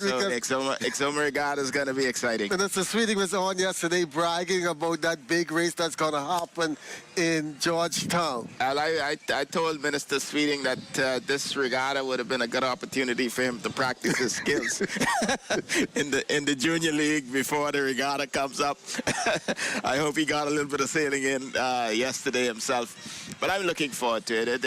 Since sailing became the national sport a year ago, there's been great enthusiasm for sailing. In fact, my floating trophy still sits in the House of Assembly. And I left it there so that the Bahamas can see the significance of sailing. It's not just a sport, it's the national sport. And it's a part of who we are. It's what we used as transportation in the past. But now it's really something that we enjoy, that every Bahamian can rally around. Every island has a taste and a feel for sailing. It's a part of our way of life, whether through regattas or homecomings or just for leisure. I think, finally we have a national sport that the Bahamian populace can rally around, and it's very exciting. I'm looking forward to regatta. It's only going to be the second year since we've made sailing the national sport at the Exuma Regatta, coincidentally. So this is going to be another great opportunity to celebrate sailing as a national sport. We have a lot of youngsters coming in from Exuma that has really been making their mark so far, not only in this junior regatta, but the big regattas as well. So the future looks good. Yeah, absolutely. It's really exciting to see the Exuma Sailing Club and sailing clubs all across the Bahamas really getting the young people involved. It's not just good for entertainment, but it teaches discipline. But also it's a magnificent feeder program for sailing. The future does look bright when we look at the possibility that we see coming out of these sailing clubs. I am particularly impressed with the one I know best. That's the Exuma Sailing Club, headed by Durward Knowles and Reg Smith, and there are a few others who have been actively engaged. When I see the enthusiasm from the young people, it's really something that we must continue to support. In Exuma, but all across the islands of the Bahamas. So I hope that we can see more and more sailing club. I've spoken with Stephen Knowles, and I know that they're looking to see what they can do in Long Island as well. And I believe there's one in Eleuthera. So I think we're well on the way. I think the National Sailing Academy is something that we thought about and the government is committed to. So we're going to put the resources behind it, and certainly for the good of sailing, for our national pride, for our national sport. I'm looking forward to continuing to support sailing. I'm looking forward to the Exuma Sailing Club building a little facility out on the site where they are. I think the Prime Minister committed last regatta to provide them with the land to be able to build a sailing club. I think it's a good model to work with. I'm just delighted to be able to support them and to support sailing. Domestic tourism, this sailing regattas is a boost because some persons back then, they didn't want to go to the island. Now they're traveling because of regattas and the homecomings and festivals like that. I think if you look at the activity here in the middle of the day on a Friday, you see the many tourists, domestic and foreign, walking around, milling about, having a great time. it really tells you how important regattas are to the overall tourism product, but also the way of life. So yes, we have a full calendar of regattas throughout the year. I think Exuma is going to be the next big one. Looking forward to the National Family Island Regatta. In fact, I'm committed to moving around to as many of the regattas that I can attend myself. Exuma has many. How do you do it? No, it's we've got the largest number of regattas, and I try to attend more than half of them.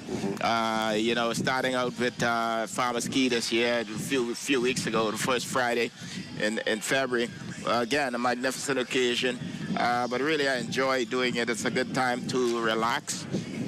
You mentioned tourism. It's a good time to put money into these economy, to see really the people in these community really making some money as a result of the regatta, but also enjoying themselves. But more importantly, we see in the homecoming side of things that people from the diaspora abroad or descendants who live in the Bahamas go back home. It's a good time to go back, visit family, you know, enjoy the local cuisines, do some of the things that you typically would have done as a child, you know, get some fresh, locally grown fruit and enjoy some good home-cooked food. So really it's an opportunity to let your head down and to relax and have a great time. So this is an important part of who we are as a people, and I hope that we will continue to rewrite the story, not rewrite the story, but certainly add to the story of the Bahamas and what we have to offer. In addition to sun, and sea, we have a great heritage bolstered in sports by sailing. And other really very important cultural attributes that we could share with our guests. So we're going to continue to push along with the ministry responsible for our regatta, my colleague, Minister Clay Sweeting, who is a sailing enthusiast himself. The Ministry of Tourism will continue to work hand in hand with the team and all the regattas across the board to see how we could continue to drive sailing as a national sport. We're about to get a major boost with sports tourism coming up first with the hosting of the Griffith Swim Champions, 6-time champs, and then the world really is an exciting year for sports tourism. Absolutely. I think sports is a great intersection really between tourism and really the enthusiasm that sports bring and the rivalry, friendly as it might be in between the teams. But I'm looking forward to both of those events. We've been promoting sports in Paradise for some time. There's no better place in the world to have these big events. We've done them successfully in the past. The IAAF, we've done very well. We know how to do it. We have a lot of big events from golf to tennis, of course, to sailing. Basketball, we have a big event going on this week. So really, it's an opportunity really to showcase not just our talents, but really to demonstrate some of the other things that we have to offer as a country. So no doubt persons who come for sports will return. They come for a purpose and then they will return with their families, really to have a good time, to enjoy themselves, to relax, to enjoy the adventure in some of our islands or the nightlife in New Providence and the restaurants, etc. So all of these events feed very positively into the overall tourism product. And I'm just delighted to be able to be a part of it as Minister of Tourism. This is an exciting time for our country. We are attracting more than 9 million visitors a year. We announced our 9.65 million for 2023, which is a fantastic, phenomenal record, breaking the 2019 record. But I just want to say, whilst I'm here, that tourism is everyone's business. We've launched a campaign, but even outside of a campaign, I want to remind the Bahamian people and residents that tourism is everyone's business.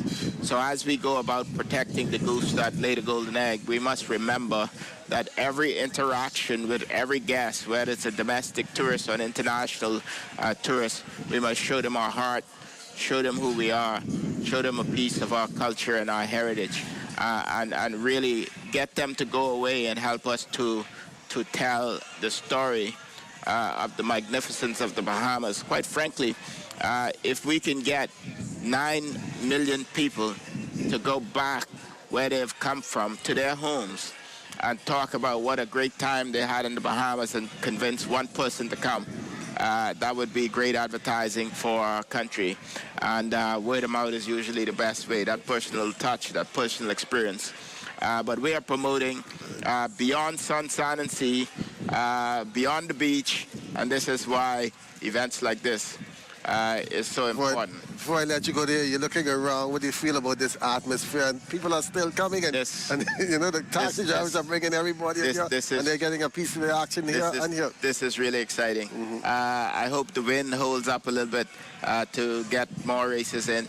But I'm certainly encouraged by what I see, and certainly this is the Junior League Regatta here today, and I encourage it. Looking forward to enjoying some more of it tomorrow. Of course, I'll be at the closing event, but certainly in the morning I'll come by, see if I can catch a little bit of the sailing myself. But I truly enjoy the relaxed time. It's good to see that taxi drivers are bringing the tourists here to experience this occasion. And even in the middle of the day, it's good to see many Bahamians here enjoying themselves and supporting our young people. Really, sailing as a national sport requires the support of all of us and the support of our young people. But more important than the tourists I see here, I'm excited to say that sailing is alive and well, and the future looks very bright. And before we get out of here with the motorists, tourism is everybody's business. So let's do that. Tourism is everyone's business. Tourism. Thank you so much for taking time with your busy schedule. I know you want to go out and everybody. Thanks a lot, the Deputy Prime Minister, Chester Cooper, joining us here on the broadcast. When we come back, we'll be speaking with some of those young sailors from Exuma.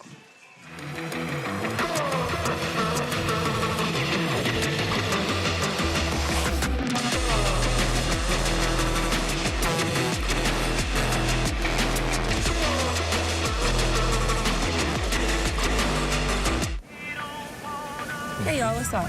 Hey, what's that? What y'all getting? Listen, I've been waiting to march down some lobs here. Hi, I'm Matthew. I will be you guys waited today. Can I take your order? Oh, I've been chewing stuff for some grouper tread.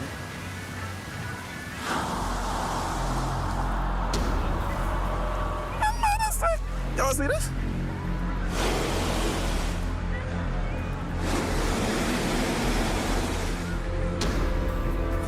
See, this ain't gonna work. Where the fish gone, though? But how, though? Don't leave our children with no fish in their future. Protect our sea. Protect our way of life. Protect the Bahamas. To learn how you can help, find us on Facebook at Bahamas Protected. See the future.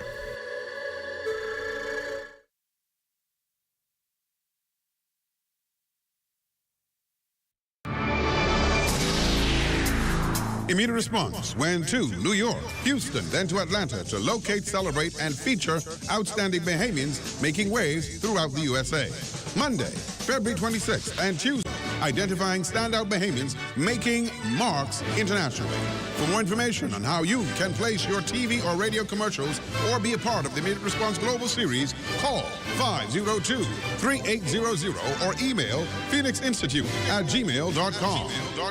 Sponsored by Fidelity Bank Bahamas Limited, the Royal Bahamas Police Force, the Ministry of Tourism, Checkers Cafe, the Ministry of Environment and Natural Resources, Bahamas Retina and Eye Care Services, Bahamas Harvest Church, the Bahamas Development Bank, Battery and Tire Specialists, AFD Management, Tiki Bikini Hut, the Financial Intelligence Unit, Javon Medical Center, Cafe Channing Noel, and by Art Development. Diabetic eye disease is caused by changes in the blood vessels of your retina.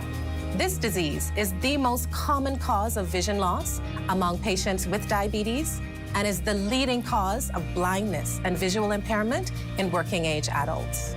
Symptoms of diabetic eye disease can include floaters in your vision, blurred vision, fluctuating vision, impaired color vision, or generalized loss of vision.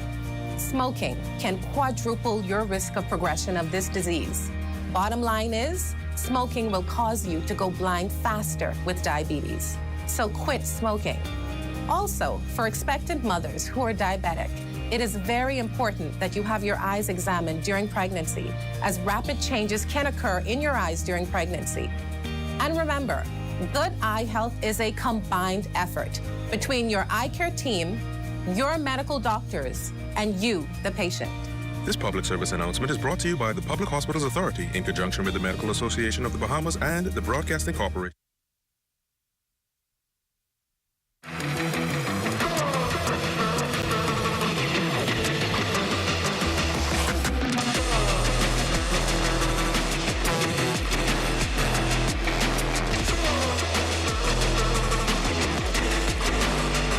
The rain is down a bit here at the Montague Foreshore, but that doesn't stop any show around here. They are on the water in the Green Fleet right now, about to start. And I'm joined by two other young skippers out of Long Island. Introduce yourselves. Hello guys, my name is Durward Knowles. I'm from Long Island and I'm 13 years old. My name is Ilana Roll, 14, from Long Island. Okay, how's it been for you so far in the Junior Regatta? It has been good, but it's not really as good as I thought it was going to be. Why? Because I'm really doing that good. I could try to get in the top 10, I guess. Mm-hmm. What class are you sailing in?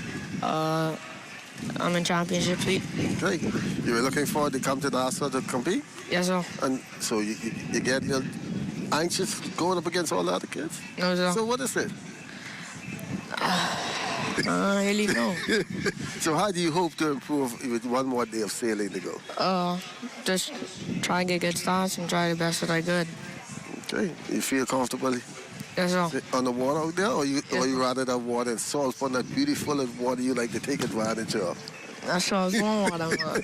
You like the salt pond water. What about you, Dan? Well, that's my first time in championship fleet, but I try I wouldn't say trying my best, but I gotta try. Mm-hmm. But how do you feel about the regatta being here in New Providence and being able to compete against the best of the best? Hey, good, man. Mm-hmm. It's a good challenge. Mm-hmm. What was your preparation coming down to Nassau? What did you do to prepare for this event? We ain't really do nothing. Don't tell me that you really do nothing. Because our coach just gave us a little pep talk and tell us, y'all gotta get focused and try our best. How long have you been sailing? Like 5 years. 5 years, and you? 6. You all don't want to let the boys from Long Island down. Long Island is considered the sailing capital of the Bahamas. That's where some of the good boat builders, skippers come from. You see, you get a Mark right there watching you guys. Stefan probably watching. Oh, you can't let them down, man. Come on, what you gonna do? Yeah, man, tomorrow we can show out. Y'all can show out? Yeah. How many of y'all came in from Long Island? 6. 6. Okay, so how do y'all train over there? Just get on the waters and practice. Mm-hmm. You like sailing on the big boys' boats too? Yes, sir. What boats do you sail on over there? A class, B class, C class. What's the A class boat you sail on? Susan Chase. Mm-hmm. B? Susan Chase. B? Oh. Who's? C? Captain Lauren. Okay. And you? I don't sail on that. So you don't sail, you just here? You just sailing here. This is your first time sailing like by yourself? Yeah, so. All right, well, you got to get it strong. You got to get your motivation up for tomorrow because Long Island's need to go to be represented, okay? Yeah, so. All right, good luck tomorrow. The two youngsters from over there in Long Island. Well, we had a chance this morning with the E-Class sloops about to hit the water coming up next to speak with two brothers who are in heated competition.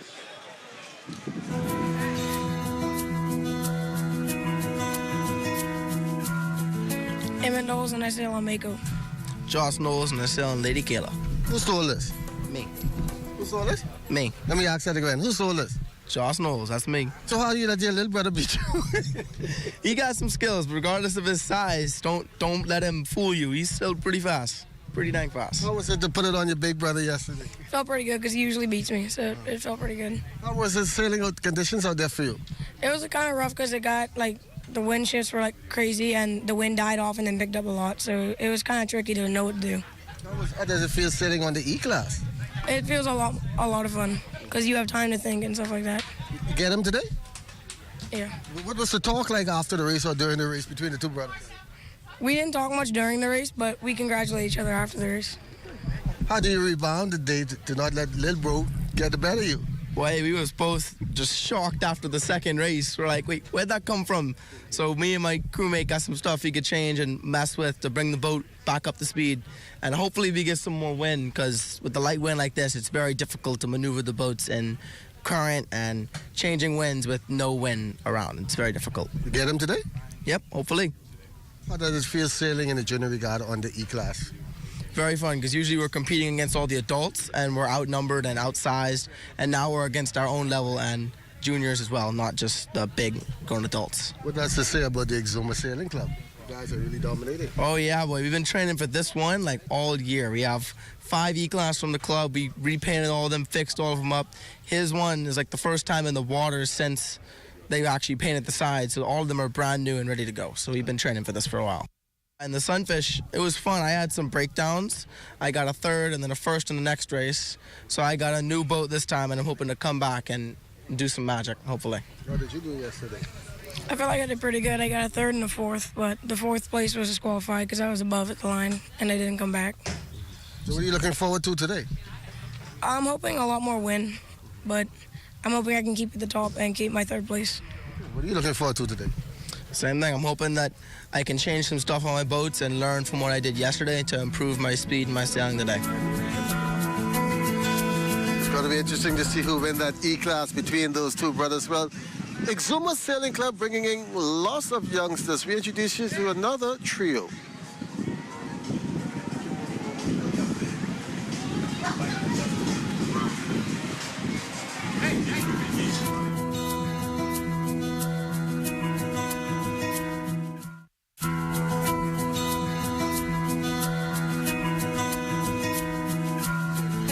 My name is Dallas Clark, and I'm from the Exuma Sailing Club. How do you feel to come to New Providence? How do you feel to come to New Providence and sail international?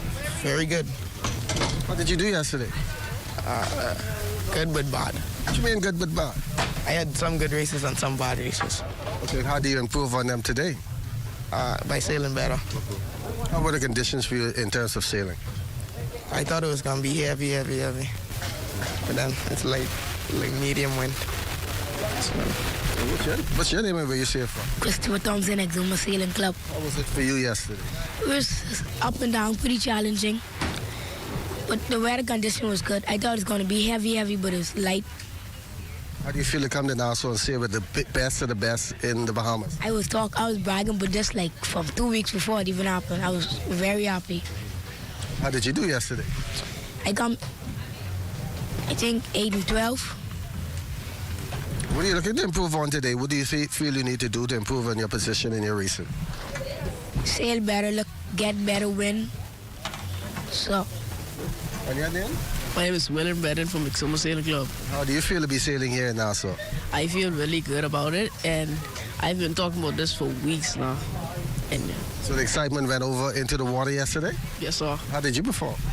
I could have done better. Because, like, I had a couple bad races and a couple good races, like he said. What do you hope to improve on today? My sailing, for sure. And I need to, like, point myself into the wind, like some more. Now we go again, this time to Long Island, where Norman Cartwright, he's here sailing in the laser division, and he's making a move and hope to hear his name called when the trophies are handed out on Saturday.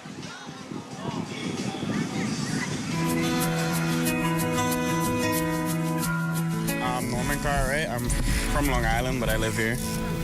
Oh, what did you do yesterday? How was it yesterday? Yesterday I sailed the laser class, and I won both of my races against Joshua Weish. He put up a really good fight, but I managed to pull out. What were you able to do against such an experienced sailor like Josh? It was really just speed and just sticking to what I know, just basics. You like the conditions out there in terms of the way the sail went, the wind, the water? It was really confusing and tricky, but I managed to understand what was going on, and I managed to use that to my advantage. Now today, you know they're going to be coming after you. How do you keep yourself out front? I feel like today I just got to do what I did yesterday and just stay out in front, and I feel like I'll be able to do really well. How do you feel to be sailing here in the Nationals normally on the Family Island, but your folks here get to see you right here? Yeah, we like to travel a lot, so I would like for this regatta to be maybe somewhere else, but it's really good to have it here because this is where Best of the Best is and all the major sloop regattas mainly happen. So it's really good because it brings the older generation together with the younger generation. So come Saturday, will your name be called and you'll be collecting that big trophy? Well, I would hope so. I just got to keep consistent and hopefully it'll happen. Norman Cartwright. Well, coming up next on the water will be the E-Class sloops with the Green Fleet. They are on the water as we speak. We're going to take a quick break, and when we come back, Dwayne Higgins and I will have the call.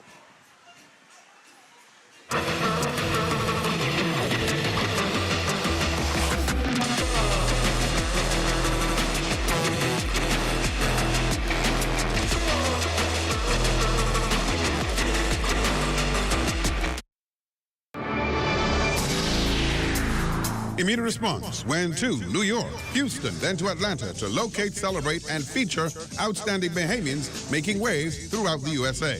Monday, February 26th, and Tuesday, February 27th, Immediate Response broadcasts live from the Bahamas Consulate in London. Join the ZNS Radio and Television Network as we interview Bahamian movers and shakers in and around Great Britain as Immediate Response continues spanning the globe, identifying standout Bahamians making marks internationally. For more information on how you can place your TV or radio commercials or be a part of the Immediate Response Global Series, call 502-3800 or email phoenixinstitute@gmail.com.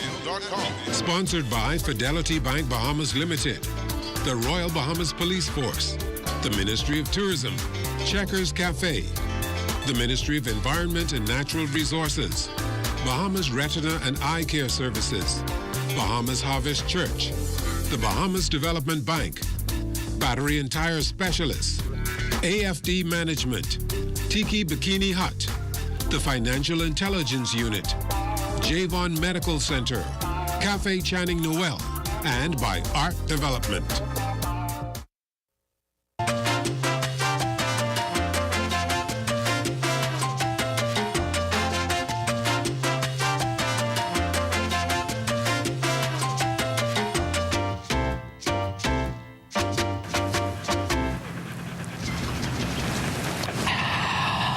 Well, what about me? What about you? What?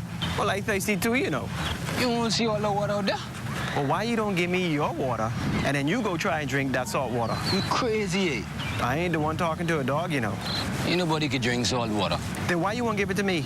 All dogs need fresh, cool water and sufficient shelter from the sun all year round, especially on the beach and during the hot summer months. Summers are very hot here in the Bahamas, so please make sure all pets have ample, cool, fresh water in proper containers and sufficient shelter from the sun, even on the beach. And make sure all dog houses and kennels have proper ventilation. Let's make it Bahamian to be humane.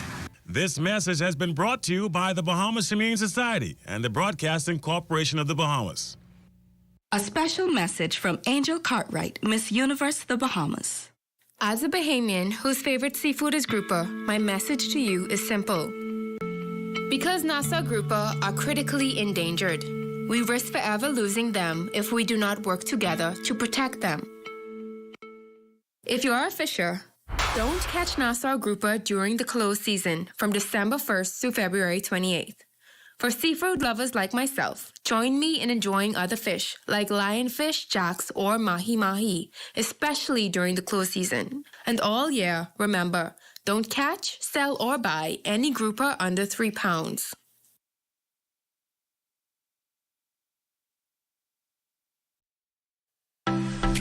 I don't know, but what kind of cars is this parking lot? You ain't even know where to park. Again, just don't park in the... Look at this way. Like, you ain't get nowhere to go. Don't park him. Just don't park in the handicap spot. Yeah, that's handicap. No, you can't park in the handicap spot. I ain't gonna be that long. I ain't gonna be that long. Handicap spot, right? Boy, what's going on, dog? I tell you we shouldn't park here now. This way parking, man. I tell you we shouldn't park here. Don't get one of these things. My bar big broke, and he got a sticker inside that say this mud though. We gotta move. This is a handicap spot. That's what we gotta move. But we gotta move. We can move right now. Sorry. Be considerate. Don't use disabled parking spaces without a decal in your vehicle. This message is brought to you by the National Commission for Persons with Disabilities.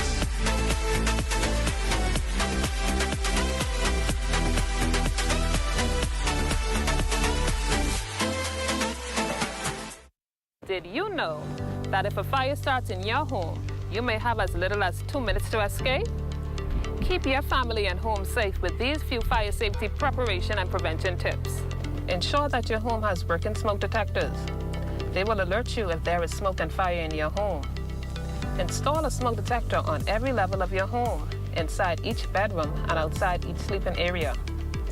Test smoke detectors every month and change the batteries every 6 months. Home fires can spread rapidly and every second counts. Create an escape plan and practice it with everyone in your home. Make sure everyone can safely escape in less than 2 minutes. Keep escape routes as clutter-free as possible so no one trips or falls on the way out during an emergency. In addition to smoke detectors, fire extinguishers is an important device to have on hand. To use a fire extinguisher, remember the acronym PASS. Pull the pin, aim the nozzle, squeeze the handle, and sweep from side to side at the base of the fire. We must all do our parts to ensure that our families and homes are safe in the event a fire occurs. On behalf of the Commissioner of Police, the Director of Fire Services, and all officers of the Fire Department, let's work together to help prevent fires, because fire safety is everyone's responsibility, and the life you save may be your own.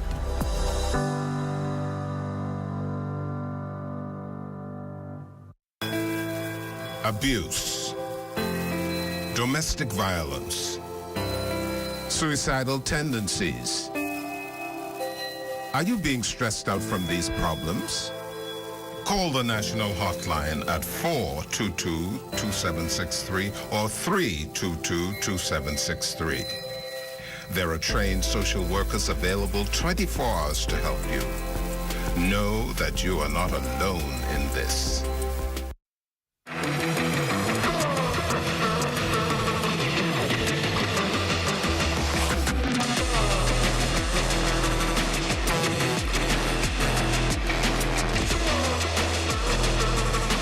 We're back here at the Monarchy Foreshore where it was raining a few minutes ago, Higgins, and now the rain is stopped. Unpredictable weather here, but it's looking pretty good. The Green Fleet getting ready to start their second race. Yeah, they're waiting for, I think the last competitor in that first race is still on the course. So once that person comes in and finishes, they'll be back for the second race. There was some doubt that they may not have gotten out there because the winds had picked up a bit, but that died down, allowed them to go out there. And we see some of the E-Class sloops now starting to make their way over here to race Centrals, and they'll be going next. Yeah, what's happened is this morning there was hardly any breeze, but then as the day came on, the breeze started to come. And it seems like most of the Green Fleet sailors, they were able to handle it, at least so far. We're looking at this weather. It looks kind of dark clouds over here, bright over here. Yeah, there's actually a cold front that's making its way from the northern Bahamas down, and as that system comes in, the wind is going to go further south, and eventually it's going to go in the southwest probably by this evening. When that cold front comes in the morning, they expect some rain and probably a little more wind. So we're trying to get in as much race as we can today, especially at least 2 in the E-Class. Yeah, they've been aiming for 2 races per class. So far, they were able to get the championship fleet. They were able to do that too. The Laser Sunfish did that too, and now the Green Fleet are trying to do that too. And hopefully we'll get the E-Class out at 3 o'clock. I think is the scheduled time, and this should really be nice. Well, we're looking out there, still waiting on that one Green Fleet to come before we can start. But the youngsters are saying to be having a good time, no problems or nothing. I was saying, how could you tell a youngster like that you can't sail? Right. How could you tell them? It would really have to be bad weather in order for them. The coaches would make the final decision. But the weather is pretty good because where the wind is coming out of the southeast, the sea is pretty calm. It's pretty flat. So there aren't a lot of challenges that way. And the kids seem to have been doing pretty good so far. Well, So they are on the water getting set for the second race. Let me just get you caught up on what happened earlier today. McKinley Lambert Finley, he's the leader right now in the Optimist Championship division, but the race today was won by Mary Jack Nash. She won that race today, so... Right, yes. Some back and forth here and there. He leads with 5 points.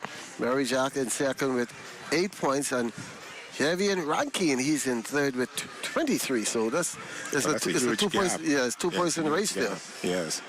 In fact, the race earlier today between the young lady and the young man who was leading, Lombard. It was really well contested. She made some really good moves, taking looking at the shifts, taking advantage of those shifts, and she eventually came out as the winner. You know what I like about the junior regatta? If we have the track and field nationals, the girls can't compete against the boys because it'll be at a disadvantage. Right. If you have basketball, the girls can't compete against the boys at a disadvantage. The sailing but the big sailing is a whole different source. Why it's truly a national sport. Oh, definitely. When you get on the boat, it doesn't matter who's holding the tiller. It's a matter of who has the better skill set, who has the best strategy, and that's actually who ends up winning. So whether you're a girl or a boy, once you got the tiller and you know what you're doing, you could come first at any time. Still not liking the look of this weather on this side, dark, bright. Is it going to affect us later on? You see, but you're looking in the wrong direction. What's over to our right is already past us. That's already going out to sea. What we are concerned about is what's coming out of the west. And if you look at the west, you see bright, sunny, clear skies. So that's a concern in the back there. So we're good for now. Lots of folks are lining the seashore on the sand to catch a glimpse of these youngsters in the green fleet. These are the rookies, so to speak. Yes, these are the beginners. They would have anywhere from maybe a week, 2 weeks experience to maybe a few months or maybe a year. But they haven't graduated yet to that championship level where they're competent fully. So this group, they're the ones who are beginning. They're the ones who are getting their feet wet, and they're really showing us that even they can actually gain some kind of success on the waters. So the final boat looks to have made it to the mark. So they should be starting in a few minutes. I see the green, red, and blue flag is up. Right. Well, the lesson that I was reminded of course, the green would be the class fleet. This is the green fleet, and of course the flag with the white dot indicates that within 5 minutes this race is going to get started. So all of the competitors are trying to get to the line without crossing, of course. Why do the rules vary so much from the A, B, and C class to these youngsters? Because with our type of sailing, the local sailing, that would have taken a different flavor than the international sailing, specifically because of the nature of our boats. The Olympic style or the one design boats, those are boats that are made of fiberglass and all the rest of that. There are international rules that govern how they are sailed, how they begin their races, how they do whatever. But when our type of racing started in the 50s, they wanted something unique, something specific to the Bahamas, and that's why we start on anchor, we lower our sails, and we get it all going that way. So you can go to the Olympics with this? With the one design, yes. But of course, the Optimists, they don't. With sunfishing is. I think the sunfish they removed them from the Olympics, but lasers for sure. Those are part of the Olympic championships that's taking place. But you can't go to Olympics with the A, B, and C class. So why should our kids learn sailing on the B class and they could go somewhere further with this? Right. But the good thing about that's a great question. That's a very good question. And that's why we're trying to integrate the Olympic one design class sailing with our local sailing, because we want them to get the basics of sailing, and with the one design classes we get the basics, and then we're also able to use it in our unique form of racing. Continue to see persons make their way on down. This is a nice tourist spot. Didn't realize how many tourists come out here on a daily basis. Yes. The last 2 days they've been jam-packed with tourists coming out. In fact, they're getting an experience that they didn't think they would get. This was not which part is of the plan. really, really, really good. They get to see a lot of what the Bahamas really is. So the little green fleet sleuths are still trying to make up next. Georgetown, eh? Georgetown, yes. But I think along the way there are a few other small events. I think the Long Island Switch Up Regatta they have as a fundraiser. I think that's somewhere around March the 15th. And that's going to be right in New Providence here, right in Montague. They have C-class boats, the captain switch boats. So you get to see who the best captain is. Yeah. Not necessarily who's the best boat. Right. One of the E-class. So I see the flag is gone down, so we have less than a minute before the race actually begins for the green fleet. And of course, they're not as competitive as the championship fleet because they haven't gotten it all together in terms of the mechanics. But definitely, this race is going to start within a minute. Well, less than right now. And we can see some of the E-class sloops starting to make their way over here. And as soon as they make their way over here, you have to go get one of your boats ready. Yeah, we have a few of the Harbor Island Sailing Club members. They are using Lady Sari, and they're also using David Roll's boat, So Fine. And of course, this is their first time in one of these, so it's a different type of an experience. Rigging it and right. Right, understandable. That's waiting now for the start of the Green Fleet final race for the day, second race. In fact, they've started. Yeah, the flag is down, so they've gotten started. And of course, we have so many of them that haven't gotten up to the line yet. And it's the inexperience that's showing. But the fact that they're able to maneuver these boats, to move around, this is in itself an accomplishment.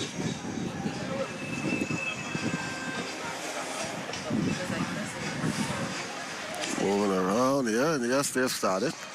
And their marker, you see the marker is not as wide. No, the marker that they're going to is actually to the right of us. It's south. So they moved it in considerably, different from what was happening with the championship fleet. And of course they make it shorter because the experience level isn't the same. And then you don't want to give them such a challenge that they can't meet it. So they're going to go to that one, the one that is further south, and then they'll come back to where they started.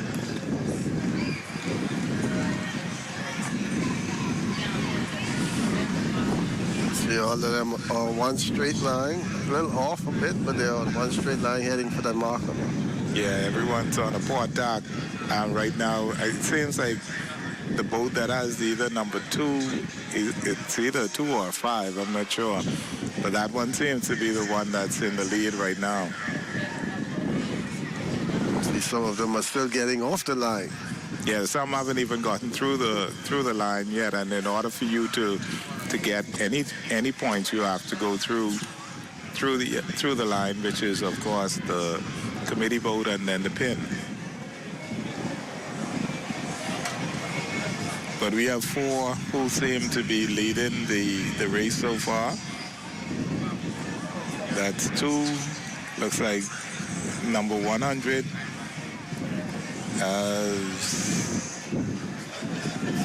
Yeah, I'm not sure what the other numbers are.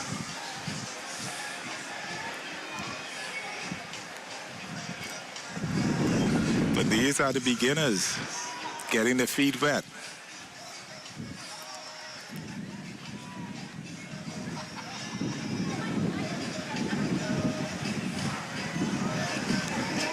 Soon at that first mark. Yeah, well, we have the first 2 that are positioning themselves, but there's still a few tacks away from the mark itself.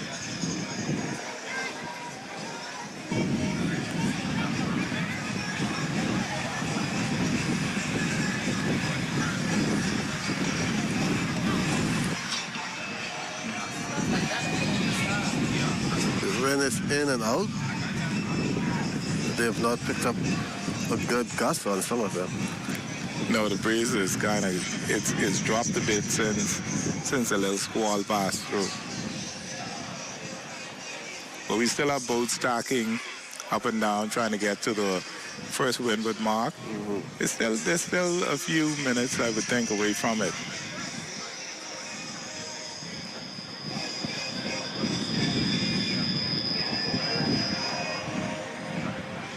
And while they are sailing, of course, persons on the E-class boats are trying to get a little more comfortable in those boats, getting them ready. Competition is going to really be keen later today. We had 22 yesterday. Oh, yes, definitely. 22 yesterday.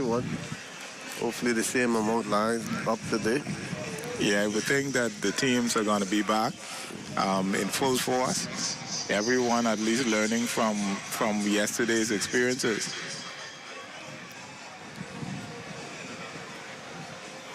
Well, it looks like we have the first few boats around. So they're moving from the buoy that is furthest south. There is another buoy that is east. And then they'll come back to the start, it seems. But that's two boats that are around, the third one trying to get around, but having a little bit of a difficulty.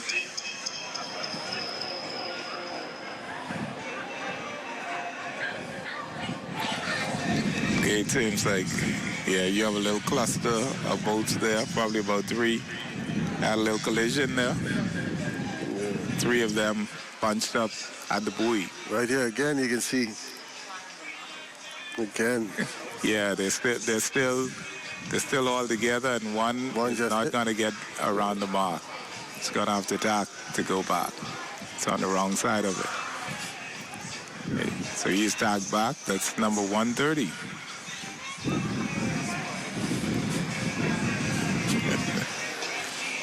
And in a matter of seconds, the distance between the boat that he had a collision with and himself is, I mean, it's a significant distance. Just seconds. So we have the first two boats that are also very close together in the Green Fleet. In fact, they're turning that lower buoy almost together. And they're coming down to where they started. So they're actually sailing a triangle today. Earlier, the races were more up and down, but this here is a triangle.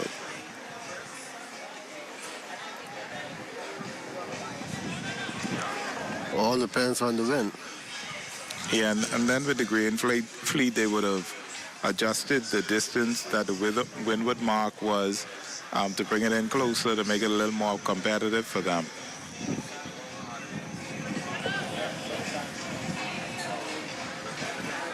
So the third boat is around.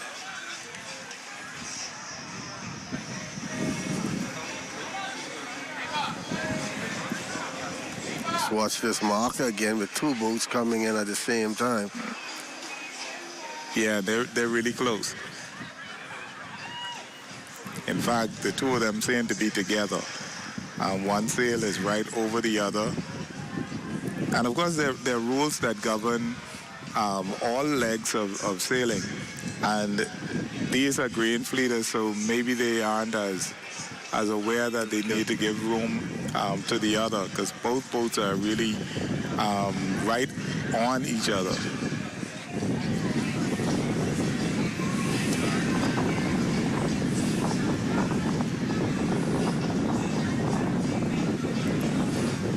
Okay, they've separated.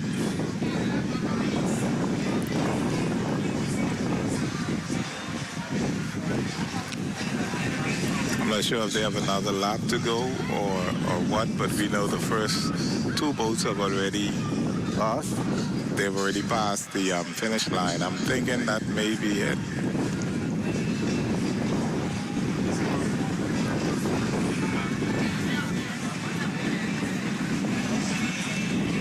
Look like he's finishing. Yeah, it looks so because he's heading down, down the harbor. So that should be the end of that race. Yeah, I'm thinking as much.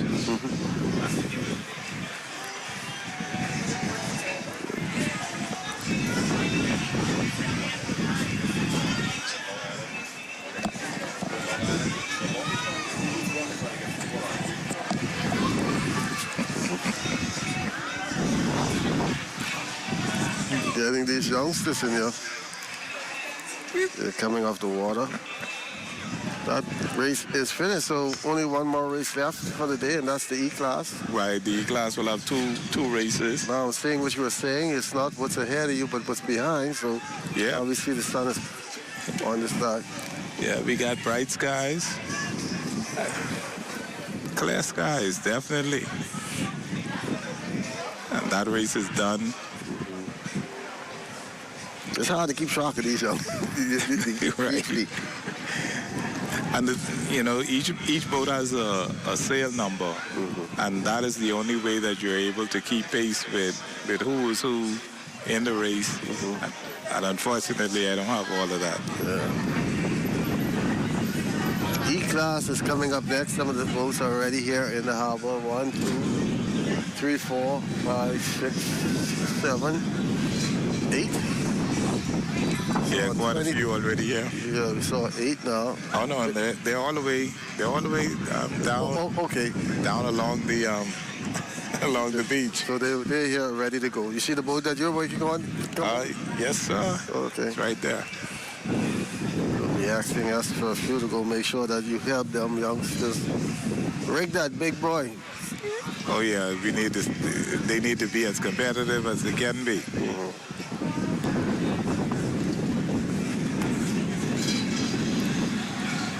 Yesterday, the E-Class, we didn't start until about 3. Yeah, we started a little late.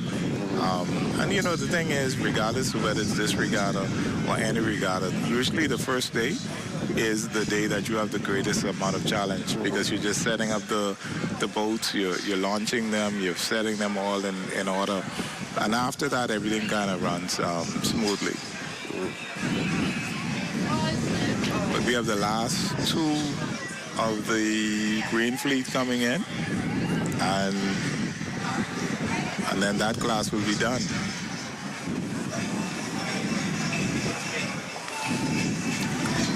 A great day of sailing. Come on down and enjoy yourself if you're watching us on this Edna Television Network. Busy day. We're going to be here quite some time. Still have the E-Class sloops to go.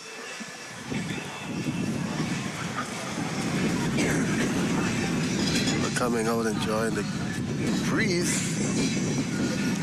Enjoy the breeze, enjoy the camaraderie of all these young sailors coming in from Grand Bahama, Eleuthera, Exuma, Long Island, New Providence. A really good group of young people. I think if you have a regatta every week out here in Montague, you will be able to get the crowd because that's what people want to see. In any event, once again, the Government High Magic Band will be on later on this evening. They'll be performing. Had a good performance last night from R.M. Bailey Band. The opening. Principal Sherry Russell really should be proud of her R.M. Bailey Pacers. They really put on a show last night.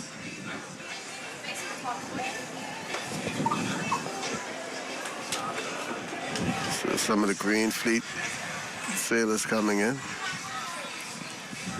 And the last to finish is coming through the line now. Do you have an idea of what time they're going to start the E-Fleet? The E-Class was scheduled to start at 3. So they're still scheduled to start at 3? Yeah, I don't think that's changed. Okay.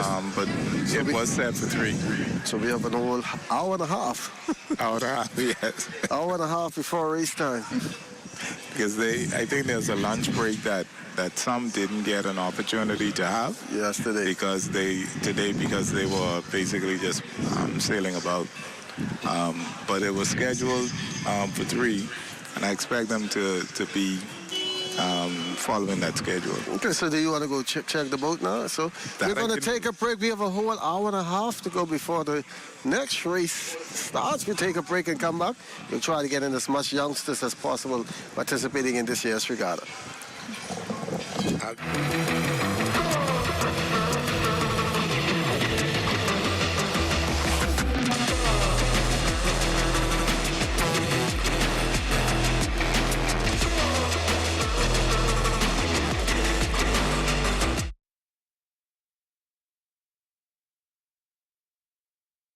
Did you know that if a fire starts in your home, you may have as little as 2 minutes to escape? Keep your family and home safe with these few fire safety preparation and prevention tips. Ensure that your home has working smoke detectors. They will alert you if there is smoke and fire in your home. Install a smoke detector on every level of your home, inside each bedroom and outside each sleeping area. Test smoke detectors every month and change the batteries every 6 months. Home fires can spread rapidly, and every second counts. Create an escape plan and practice it with everyone in your home. Make sure everyone can safely escape in less than 2 minutes. Keep escape routes as clutter-free as possible so no one trips or falls on the way out during an emergency. In addition to smoke detectors, fire extinguishers is an important device to have on hand. To use a fire extinguisher, remember the acronym PASS. Pull the pin, aim the nozzle, squeeze the handle, and sweep from side to side at the base of the fire. We must all do our parts to ensure that our families and homes are safe in the event a fire occurs. On behalf of the Commissioner of Police, the Director of Fire Services, and all officers of the Fire Department, let's work together to help prevent fires, because fire safety is everyone's responsibility, and the life you save may be your own.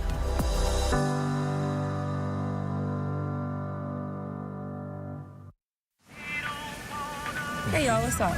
Hey, what's that? What y'all getting? Listen, I've been waiting to march down some logs here. Hi, I'm Matthew. I will be you guys waiter today. Can I take your order? Oh, I've been jonesing for some grouper dread.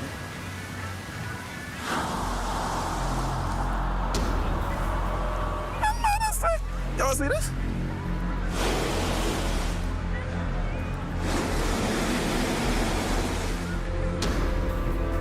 See, this ain't gonna work. Where the fish gone, though? But how, though? Don't leave our children with no fish in their future. Protect our sea. Protect our way of life. Protect the Bahamas. To learn how you can help, find us on Facebook at Bahamas Protected. See the future.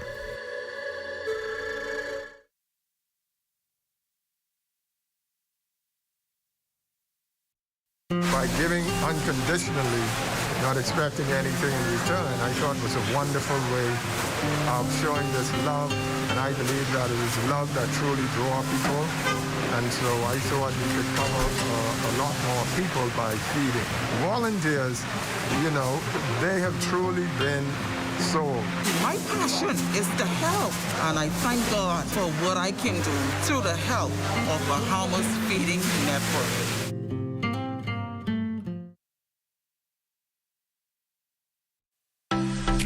I don't know, but what kind of cars in this parking lot? You ain't even know where to park? Yeah, just don't park in the, look at this way. Like, you ain't get nowhere to go. Don't park him, just don't park him. Don't park him again, that's how they get. No, man, you can't park him on the gas. I can be that long. I can be that long. On the gas, watch it. Boy, what's going on, dog? I tell you we shouldn't park here now. This way park here, I tell you we shouldn't park here. Don't get one of these things. My bar big broke, and he got a sticker inside. This ain't this mud though. We gotta move. This is honey gas. Let's go, we gotta move. But we gotta move. Don't. We can move right now. Sorry.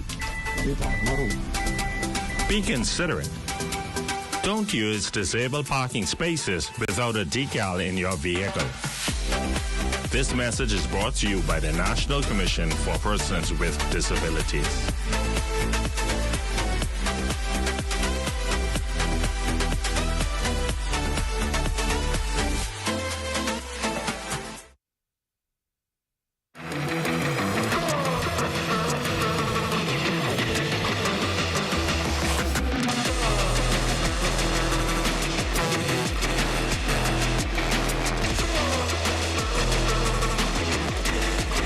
afternoon and welcome back to the Monarchy Foreshore. Charles Fisher along with these two young ladies out of Eleuthera.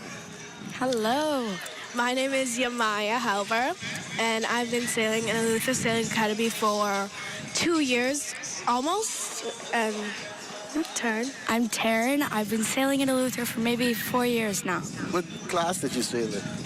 We sail in the Optimist boats. They're like they're the smallest sailing boats. They're basically like the size of a bathtub.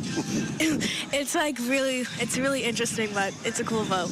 Cool. You sailing the same? Same thing, but we have a lot of boats in Eleuthera, so different things. We're also sailing E-class today. How did you get involved in sailing? So I tend to really love the water, so I was really interested in the water, swimming, snorkeling, and I have Taryn I've knew for my whole life, and so when she was sailing, your whole life? My whole life. And so when we would visit her, she would go sailing, and she taught us how to sail, so basically that's how we started sailing. So Taryn, you're the teacher and the student, you're veteran. Yeah, pretty much, yeah. It's a very social sport, so you can travel a lot, you can meet a lot of people, and you learn so much that you can use and sail in and later in life. Yeah, what do you love so much about sailing? I also love being on the water. It's really, really special, and you just really connect with nature because you're kind of anticipating what's going to happen. You know what's happening with the current and the wind, and you're just kind of bobbing on the water.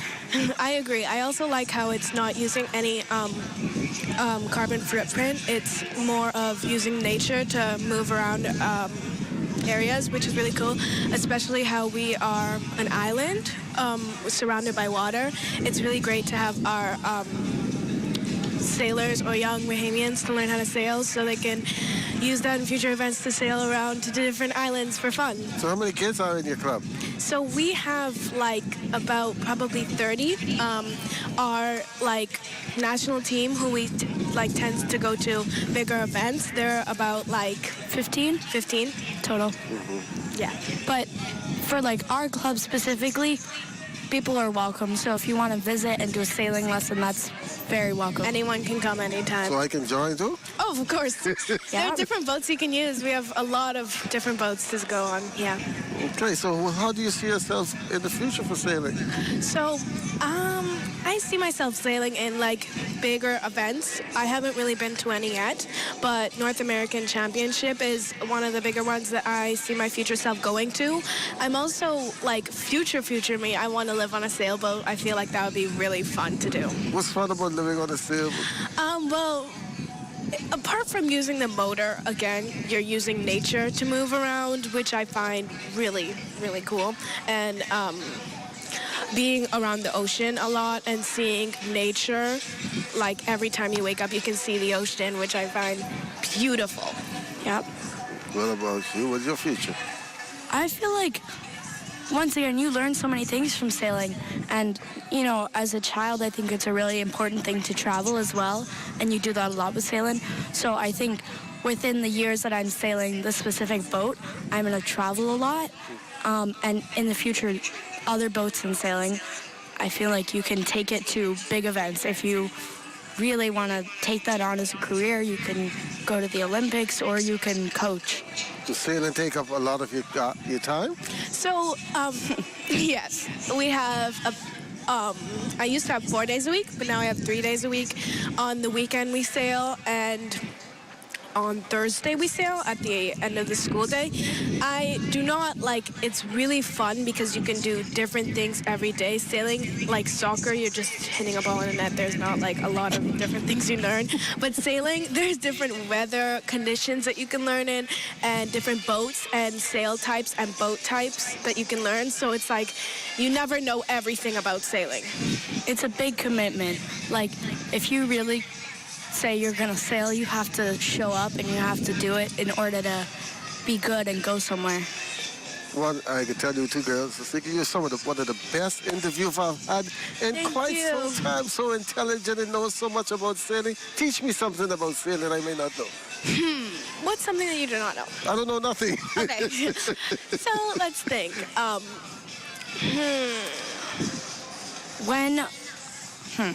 when the boat heels, it can turn itself. So you have to worry about when your boat is heeling.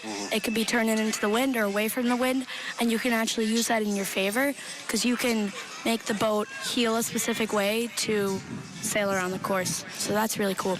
And then another thing, you also don't need to always use the rudder, which is basically to steer your boat. Yep. You also don't need to always use that. You can use your sail and your body movement to move the boat and maneuver it around, which I find really interesting. This the heel here? What's the heel? Heeling is basically when there tends to be too much wind in your sail that you can't control it. So your boat will heel to one side, depending on the side that there's a lot of wind catching. So you had to learn a lot besides just going on the boat and steering it. Yeah. Well, there's so many specific examples, like specific things that you have to do when you start racing, and you have to learn them all and what to do. If you're learning all of this, how are you learning your school work as well? That's a good point. That's a good point. We do online school, so we have somewhat more time, but we also have a lot of work. So just making time for your priorities, I think. And then, yeah. Okay. Basically. So how do you feel you're going to sail come Saturday? Now you have one more day of fun here in New Providence before you go back. I really miss it. I want to do this for a really long time. I really like it. Voice Nationals? No. Yeah. We do a lot of regattas.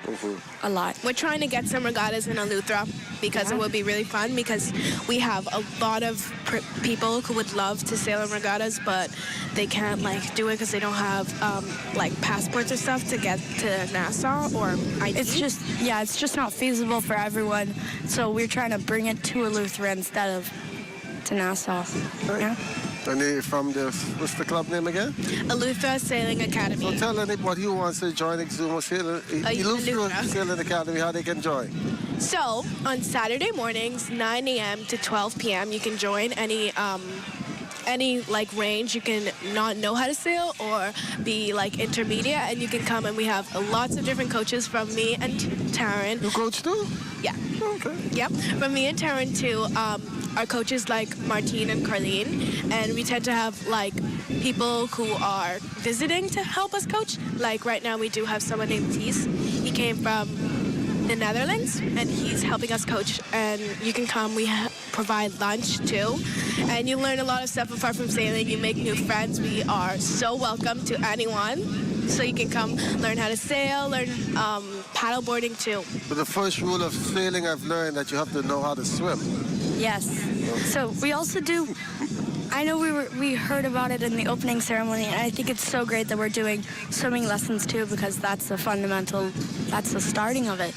But we've had, we're trying to get more people comfortable, especially Bahamians in the water, because it's a beautiful area for Bahamians to learn how to swim, and it's really sad that a lot of Bahamians, they don't know how to swim. So sailing, we are really trying to get a lot of people to swim and get comfortable in the water, and then future sail. I can have you two just talk and talk all day, because you guys know a lot about sailing, and from Eleuthera. Is there a website for the school? I think it's EleutheraSailingAcademy.com. Yeah. But there's on all sorts of platforms, Instagram, Facebook, TikTok. So you're finished for the day? Finished. Okay, how do you like this atmosphere with all these people here watching you, all the good food and everything? I'm really surprised. I'm really happy to see how many people who know about this sailing. It makes me feel so happy to see that so many people are here to support young sailors. And I think it's bringing the community together.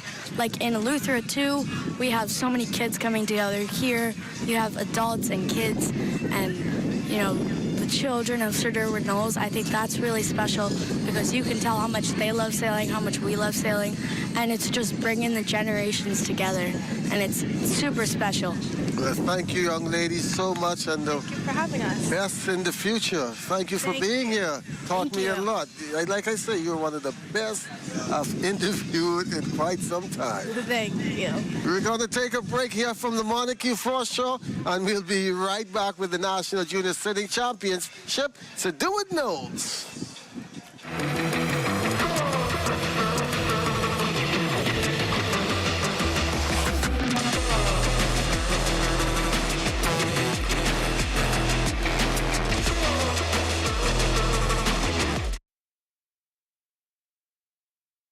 Hepatitis is the inflammation of the liver, which is the organ responsible for filtering toxins from the body, producing bile for digestion, and producing proteins and clotting factors. The most important cause of hepatitis worldwide is viruses, of which there are 5 main types: A, B, C, D, and E. Hepatitis B and C are major health challenges globally, affecting over 300 million persons worldwide. The suspicion of hepatitis may be a challenge, as there are typically no symptoms. However, if infected, non-specific symptoms may include decreased appetite, nausea, vague abdominal discomfort, jaundice or yellow eyes, and abnormal liver function tests. If not treated, hepatitis of any type can lead to cirrhosis and liver cancer, which leads to over 1 million deaths worldwide. If you suspect you may have been exposed to the virus that causes hepatitis, talk to your doctor today and get tested. This public service announcement is brought to you by the Public Hospitals Authority in conjunction with the Medical Association of the Bahamas and the Broadcasting Corporation of the Bahamas.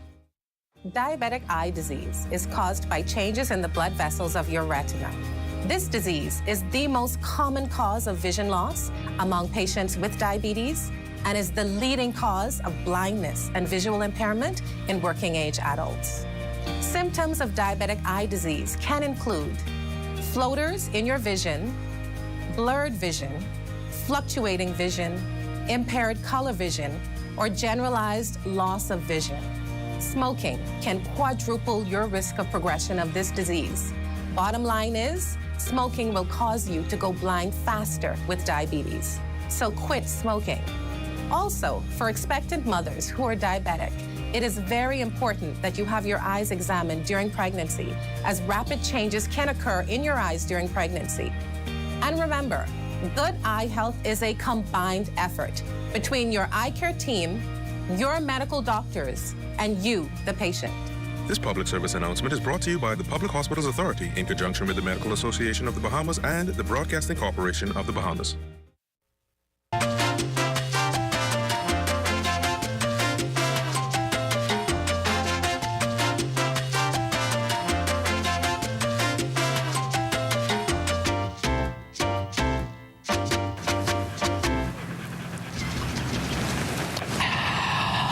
Well, what about me? What about you? What? Well, I thirsty too, you know. You want to see all the water out there? Well, why you don't give me your water, and then you go try and drink that salt water? You crazy, eh? I ain't the one talking to a dog, you know. Ain't nobody could drink salt water. Then why you won't give it to me?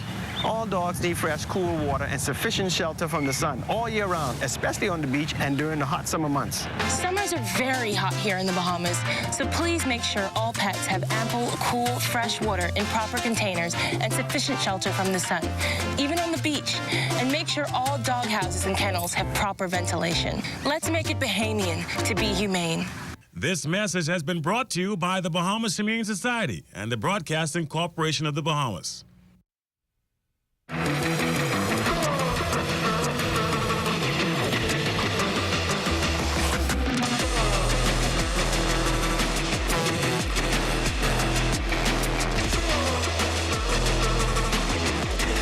A beautiful day two to the Durward Knowles Junior Sailing Championships here at the Monarchy Foreshore. The races on a break right now. They are on a youngsters' lunch break. You know, in school they don't like to miss lunch. That is the favorite subject in my school. So we're now joined by two other youngsters. Introduce yourselves. Hello, I'm Michaela, and I sail at Eleuthera Sailing Academy. Hello, I'm Steve Cash, and I sail at Arbor Island Sailing Club. Okay. How's it been doing so far? How have you been competing so far? It's fun. It's definitely colder than usual. Colder? The wind was very shifty today and lots of current, but it's fun. What was the question? How have you been performing so far? I feel like my performance was pretty good. I personally thought I could have done better, but I'm going to try harder tomorrow. Like I asked the two young ladies before, how did you get involved in sailing? So I used to live in Nassau. I was born in Nassau, and then we moved to Eleuthera. Good choice. And all of our friends sailed, so we just started sailing and ended up here. I lived in Harbor Island my whole life, and then one summer, my mommy said that I stayed inside too long, so she wanted me to get out the house. And how has sailing helped you a lot? Sailing has helped me to really interact with more people and have a chance to go outside and see how beautiful our country is and islands. How do you like sailing so much? Wait, pardon me? Why do you like sailing so much? It just helps you think outside of the box, and you learn new people. I mean, you meet new people, you learn new things, and you get to travel a lot. So where are all the places you've been? Well, here, Nassau and Antigua. Antigua? Oh, you've been. Where has sailing taken you? What was the question? I'm sorry. Where has sailing taken you? Sailing has taken me to only two places. I've been here, Nassau, and I've always sailed in Harbor Island. Okay. I've sailed in Eleuthera once. Suppose you sailed in the Optimist Division, right? Yes, sir, but I'm now in Sunfish. Sunfish, how did you do today?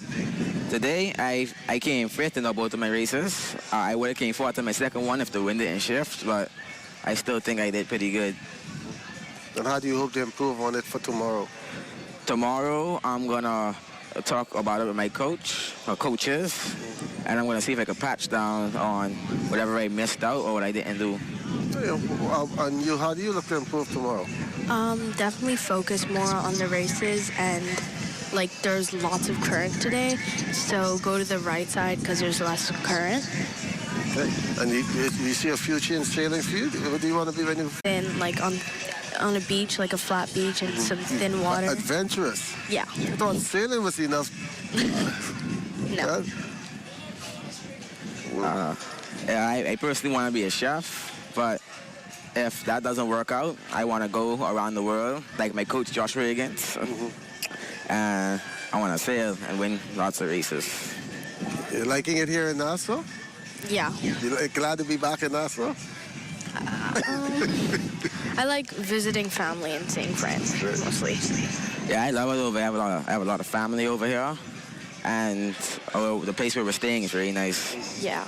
Okay, so congratulations and I wish you the best of luck tomorrow. Thank you. All right, thanks. Tony Coakley, the producer there in the studio. Well, he's here right here in the fort. We're going to take another quick break. Two more youngsters will be joining us because they still have an hour to go before the E-Class sloops go on the water.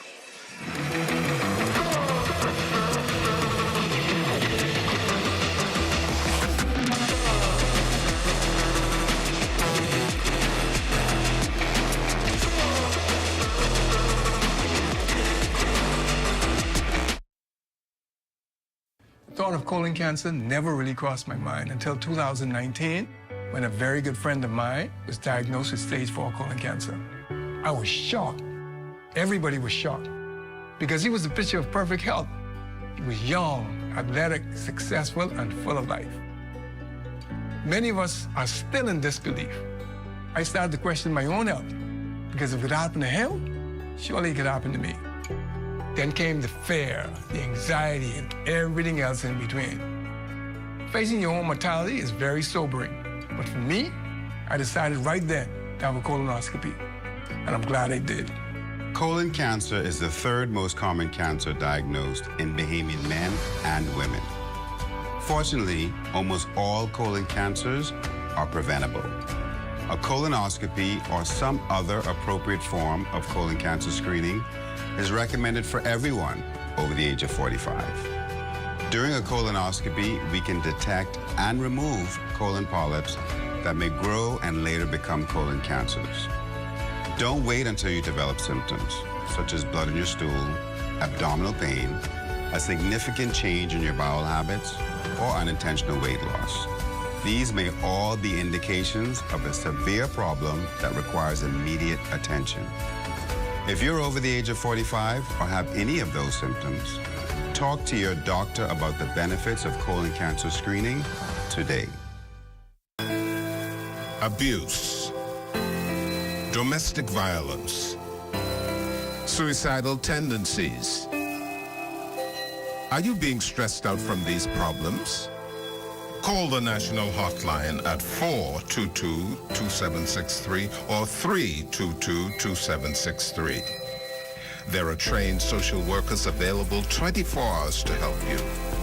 Know that you are not alone in this.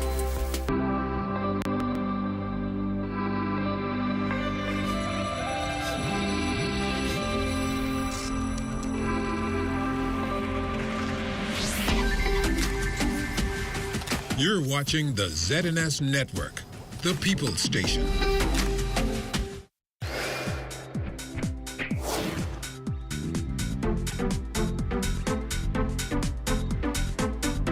Good afternoon, everyone. I'm Akush Lopinder, and this is the ZNS News Update at the hour. The government has started the process for power of sale for delinquent property tax. 77 undeveloped properties and 45 commercial properties, all up for grabs. And according to Financial Secretary Simon Wilson, every 2 weeks this will happen as the government looks to recoup millions of dollars in lost taxes. A conspiracy to import firearms and ammunition charge hangs over Giordana Adderley, a.k.a. Giordana Roll, who again is also known as Gio. The 28-year-old last known address listed as Sampson Street, Nassau Village. Police say Gio's dark-skinned and medium build. His height, though, is unknown. Anyone with information on his whereabouts should call 911. 919. And the Bahamas said to be the most popular destination in the Caribbean for spring travel. So says a new report from travel insurance company Squaremouth. The Bahamas was the only Caribbean destination to make the top 10 among the most popular destinations for a spring break period this year. And that ends the ZNS News Update at the hour. Once again, I'm Akush Lopinder. Good afternoon.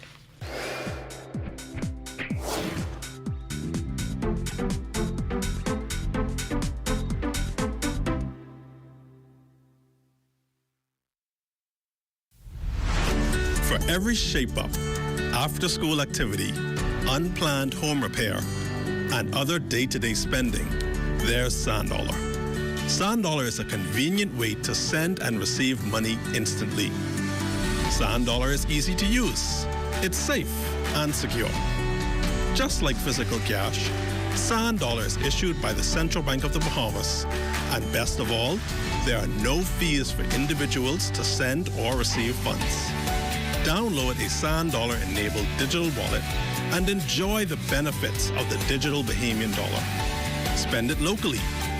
Transfer it to and from a local bank account or convert it to and from physical cash. Learn more at www.sanddollar.bs.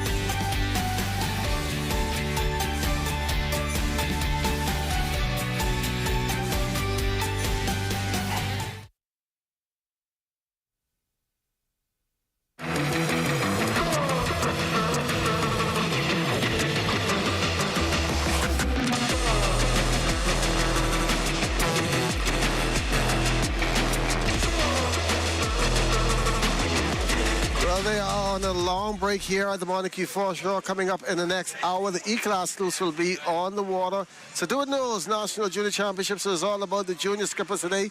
And joining me is two other skippers out of Grand Bahama. Introduce yourself, young ladies. Young. You're first. I'm a boy. Introduce yourself, young. So? Okay, thank you. I'm Hassan Mitchell, and I'm from Grand Bahama Sailing Club. Hi, I'm Samantha Hewitt, and I'm from Grand Bahama Sailing Club. How did you get involved in sailing? Cause my mom and my old swim and my old sailing coach who died passed with me, Mr. Dave, and he just taught me all the things that I know now. How did you get involved in sailing? My dad really likes sailing, and it's kind of just been around ever since I was young. So I kind of developed. I kind of like it now. What's been fun about coming here to Nassau and competing? The food. The food? The people.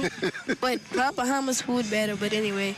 The people, just to come in here and have fun, meet other people around the islands. What's been fun for you competing here in New Providence?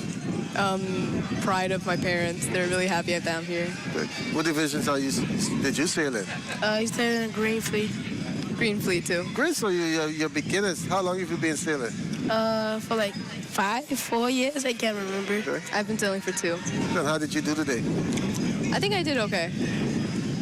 Compared to yesterday, I did bad. I was mad at myself because I know yesterday it came in 10th place.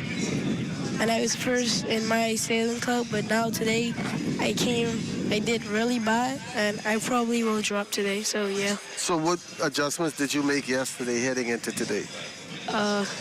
Yesterday, my boat wasn't rigged properly. Today it was, but it was just, the course was different. We didn't process this course, and it was just way weird.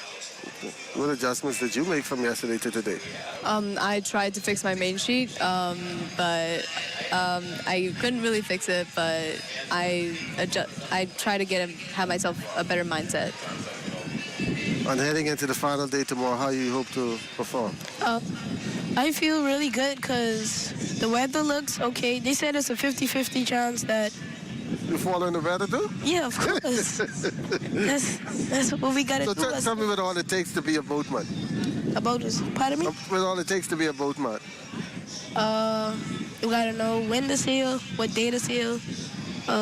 You got to check the weather, make sure it don't rain, make sure the water isn't rough, and that's mainly it. Do you feel it's a disadvantage for you being a female on the water competing against the guys?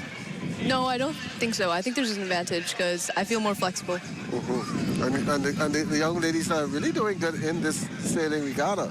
How come? I think it's because of practice and, yeah, mostly just practice. So how is sailing in Grand Bahama? It's good and different, way different, because we sail at our sailing club and it's a canal, then we have to sail out to the ocean. But if y'all come out here and y'all want to be like y'all, we have to sail in Tino Beach or something. What about you? I think it's the same. We sail out the canal and sail into the ocean. Right here is sailing on the beach, so it's a little bit harder to get off. See all your club members coming here. Yeah. To hail you. How do you feel competing with them? I feel comfortable because they're my team and I trust them, but I don't trust. Oh, come on, come here. All y'all come here. All y'all come here. All y'all come here. All y'all come here. Grand Bahama Sailing Club. See, all the members of the Grand Bahama Sailing Club, all the youngsters. He was on yesterday. He was on this morning, and he never got. So these are the members of the Grand Bahama Sailing Club. They're here with two of their fellow skippers, having a good time. You enjoying yourself in Nassau? What about you? You're small. You had fun out there today? Okay, she having fun. Everybody having fun. So we're gonna have a great time. Coach didn't let us do it. Okay, your coach didn't let you do it. But you're gonna do great tomorrow. I can go find your coach and I'm gonna say, make sure that she sails tomorrow, okay? Okay, that's between you and me. Don't tell him. I tell you that now. I'm going for myself. You all having a good time? These your youngsters. You coach them too? You coach them? No, they coach us. They're in championship league. They're better than us. Okay, so you're good. So thanks a lot for joining us here from the Grand Bahama Sailing Club. Yeah. We are going to take a short break. We'll be back on the air at about 2:30, and that's when the E-Class sloops will be on the water. Say goodbye, everybody. Until then, from the Grand Bahama Sailing Club. Love you, Grammy. Grammy. Grammy boy.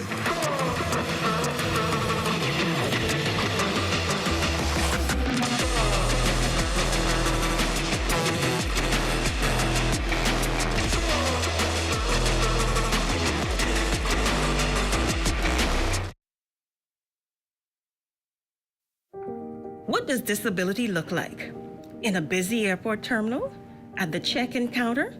At security checkpoints? Or even in baggage claim? Passengers with hidden disabilities often go unnoticed. Globally, 1 in 7 persons have some form of a disability. 80% of those disabilities are non-visible. In an airport environment, workers are often unaware of hidden physical, mental, or neurological disabilities that some passengers live with. This can lead to frustration and a less than ideal travel experience. So, how do we make the invisible more visible? At LPIA, we've implemented the Sunflower Lanyard program. The lanyards are visual cues for airport workers to immediately identify passengers who might need additional assistance. NAD is teaming up with the National Commission for Persons with Disabilities and key stakeholders at LPIA to launch the internationally recognized initiative. We're joining more than 180 airports in 26 countries already in the program. NAD is the first organization in the Bahamas to recognize the Sunflower Initiative. It's a way to show our continued commitment to making LPIA a safe, welcoming, and inclusive airport for all. Passengers needing to secure a free sunflower lanyard can email sunflower@nas.bs or call 1242-397-8600. For more information, visit www.nassauLPIA.com.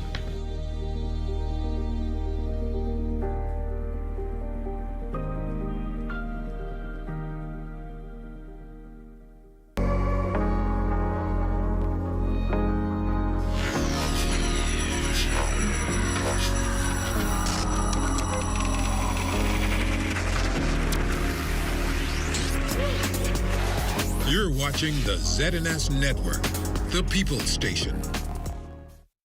They're watching you. More than 4,000 satellites circle the Earth. Every day, they uncover new mysterious phenomena that defy explanation.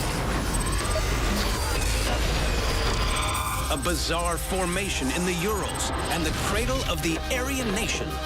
If Nazi archaeological teams had managed to find this site, Germany would have looked to this as proof that white Aryans had at one time ruled the earth. A forest back from the dead and the tsunami threat to the west coast of the United States. It's almost like a zombie forest emerging from the waves. And the return of the Greek heroes. How amazing would it be if this mythological lake that was visited by Jason and the Argonauts happened to be real? Baffling phenomena, mysteries from space. What on earth are they?